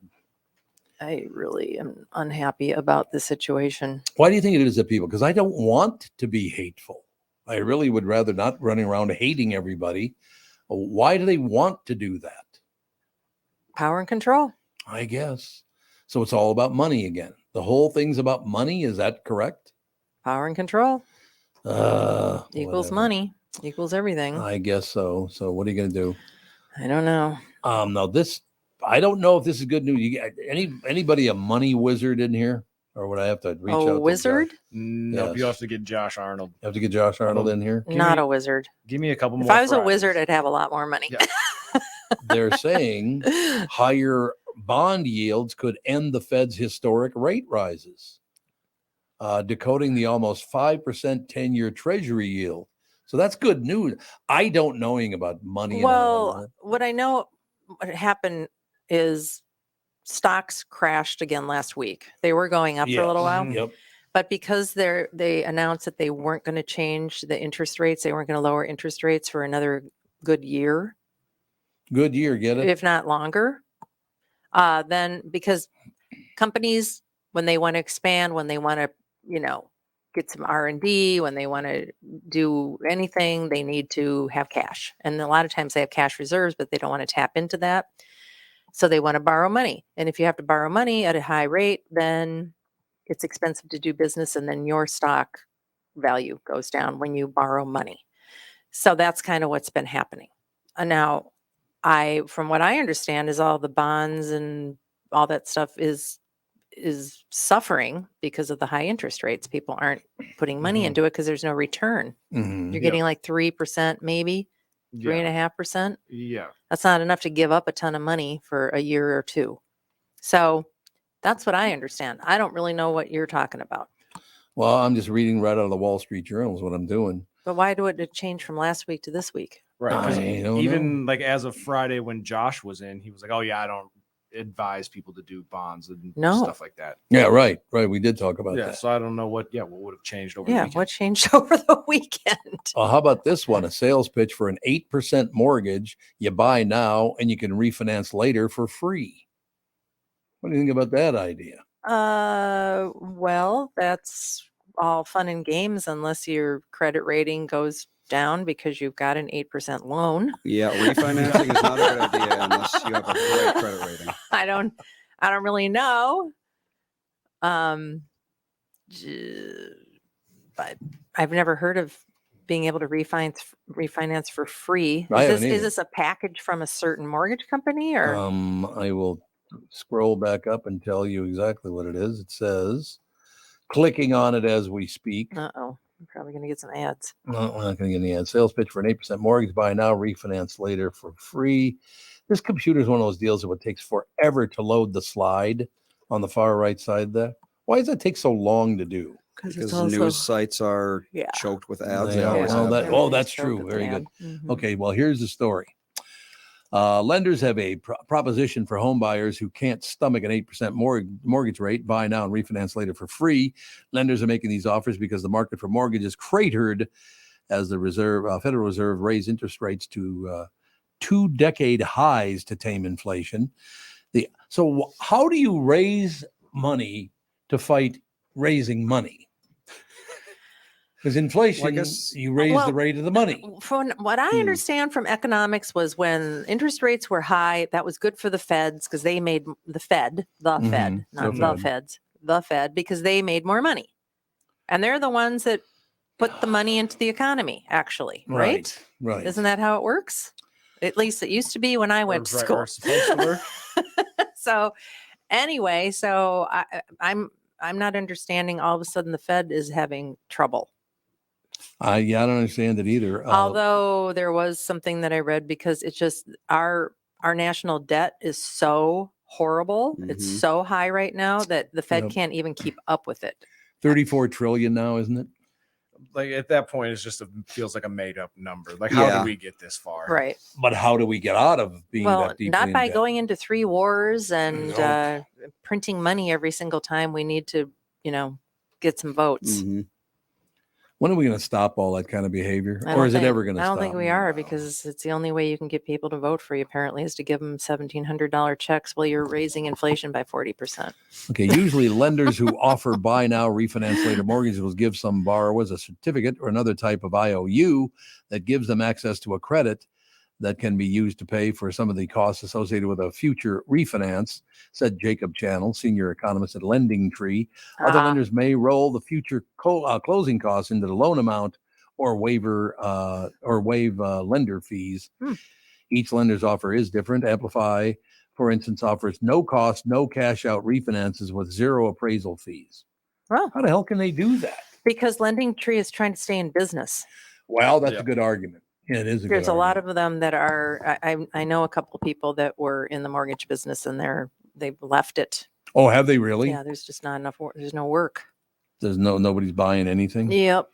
Well, I suppose I saw an article today that was saying that in the Twin Cities, if you want to afford a median house, which is like if it was $380,000, you have to make your family income has to be like $103,000. Yeah, that's crazy high. It's crazy high, and rents are crazy high. Yeah, and so it's like, that makes sense why people aren't rushing to go purchase a house today. I agree, but rents are also what $2,000-$3,000 just for a 1-bedroom place. It's ridiculous too. Yep. All right. Well, let me read something that you guys are not going to be happy about. No. Right. Never mind the 1%ers. Multi-millionaires are where wealth is growing the fastest. Yeah. Well, yeah, it's always been the case. It's always been the case. I mean, but why would they bring that up as a title today or a headline today? To make you mad. Somebody new to be mad about. Yep. Well, I suppose that's probably true. Boy, they sure are doing a lot of reporting on Sam Bankman-Fried, the crypto's golden boy, they're calling him. Oh, why? What happened? Whatever happened with him? Did he ever go to jail? Did anything ever happen to him? He's still on trial, isn't he? I think. Oh, really? I think he's still on trial, yeah. What's there to talk about? It's a slam dunk. The guy was a total fraud. Yeah. None of the money was his. No. But he spent it like it was. Yeah, he's a piece of shit of the first order. Well, he is. I mean, you know how many people's lives he ruined? Yeah. I mean, it's just disgusting. Meta has paused ads for users under 18. You think that's a good idea? That's in Europe, not here, of course, because we don't do things like that. We don't Well, protect our youth. Europe was trying to pretty much they've been suing and banning Meta for a while. Oh, have they? I Yeah, didn't they've know been that. mad at them for a long time. What are they mad about? They're mad about the fact that they take people's information and that they target people and all this stuff. I like that. Not advertising directly to little kids. Yeah, absolutely.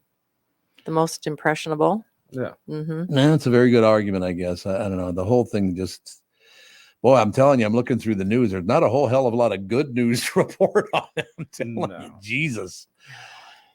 Basically, I'm just coming away with everybody hates everybody else. That's kind of what I'm taking That's away your from daily reading dose of the news. Isn't that just unbelievable that is the daily dose of your news, and why do people have to be so vicious to one another? I've never understood that. And it's always about money. Always. Why? I guess some people don't think they ever have enough. I guess not. I don't want to read this story, but here's a hell of a headline in the Star Tribune. The number one headline in the Star Tribune: a school missed a coach's sexual assault record, and then he did it again. How do you miss a sexual assault record? It's right there in the books, right? You just didn't bother. Probably. Yeah, they probably didn't run. I would assume they didn't run a background check. Or you didn't care. It Yeah, happens maybe. a lot. Is it still okay to run a background check? I know you Yeah, can't do really. one for rentals. Can you really not? Not in Minneapolis. In a lot of places you can. What? Yeah, Minneapolis stopped all of that. You can't do a credit check or a background check So anymore. you own the house. They're going to move in there, destroy the damn Yeah, place. they did this maybe. years ago. Oh, I know. It makes no sense to me, though. No. I don't know. Because I either. mean, what It's the just- people don't understand is most people that have a place to rent out have a mortgage on it. Right. And if they don't Yep. get the rent, they don't get to pay the mortgage. So then there's fewer places to rent for people that need to rent. Oh, and by the way, it was brought up on last week's show. I can't remember who brought it up or whatever, but why they found another $2 billion in Minnesota money just kind of sitting there. They lifted up a rock and there it was. And there it was. You're right. How do you just lose $2 billion? $2 billion. Because they don't audit anything. We don't know where anything goes. I need receipts. I know. Me too. I need receipts. The only reason I bring that up is for this headline. Recent migrants fill a third of Hennepin County family homeless shelter system. Of course they do. So the homeless people who actually already live here can't get in because it's already full. Yep. Look, What I are don't they want going to do little over children. the winter? I mean, it's pretty Yeah, cold right I now. know. I don't want little children suffering. Don't get me wrong. That's not what I'm saying. But why, if we have such problems in this country, which we do, why do we still allow people to come in here whenever they feel like More votes, I more just cheap labor for corporations. think That's if what it is, I was isn't it? gonna Voting be- and cheap labor. If I was going to be homeless, I'd be in California. Yeah. Like if I had a Right. choice, like if you're homeless and you don't have any ties here. And a lot of times you can get a I'm out. ticket. You can get a ticket to wherever you want to go. and especially if you walk up and down Venice Beach, Mhm. like there's a lot of homeless people that seem to be living all right out there. Yeah, absolutely. Venice Beach? Yeah, if you're Oh gonna, yeah. yeah. Oh my God. Like I remember the first time I went out there, I was expecting, beautiful beach, normal. Oh, yeah. No. It's just homeless. That was people 20 years ago, honey. 20 years ago was nice. Oh, God, it was Not nice anymore. when my brother Terry lived out there. Vicky, my sister, paid my way to fly out with her to see him. So we flew out. I was 16. She was 18 years old. Those beaches were stunningly beautiful. And if you caused any problems, it was a major problem for you, not for them. They were putting up with zero bad actors. I mean, it was great. It was just, you'd go to the beach. It was just wonderful, right? Yep. No, not anymore. Not anymore. We're Yeah, not but I doing mean- that anymore. But I mean, seriously, why would you ever be homeless in Minnesota? Oh, I know. It's too cold. You just can't. You can't do it. I would have to agree. We only got a couple of minutes left to go. Anything in particular you'd like to talk about? No, it's getting to that time of season where I feel bad every time I don't donate a gift. Like I went to go buy dog food the other day, Oh, and they puppy. asked if I wanted to donate a I toy always to do. whatever. And I was like, I get asked this every store I go Yep. into. Like I can't. I'm like, no. But I saw Eden Prairie Center is putting up their Christmas decorations already. Really? Too early. You got to wait till Thanksgiving, right? It used to be Or at that least was until kinda- Halloween is over. Right. They're going up now. They said they're already going up at the Eden Prairie Center. Wow. And there's a video of it on looks like WCCO. I think this is a little early, but then again, Whatever. I like Christmas. We'll close with that. I've seen a Why lot. wouldn't you want to close? I've with seen a lot of people putting up their Christmas lights because it was nice enough to do it. Okay, that makes And sense. then people are yeah. mad because people are, it's like, hey, it's nice out. Let them put their Christmas Right. lights up. Exactly. What's I mean, the I don't difference? really care when you like people leave their Christmas lights up all year. I don't care. It doesn't matter. Oh, That- there's that one stuff house doesn't on our bother me. block that's got the light. They turn the lights on every night too. Yeah, maybe they're not Christmas lights. Maybe they're just Maybe they're just decorative lights. lights. Just decorative. Yeah. All right. We'll talk to you tomorrow. Bye.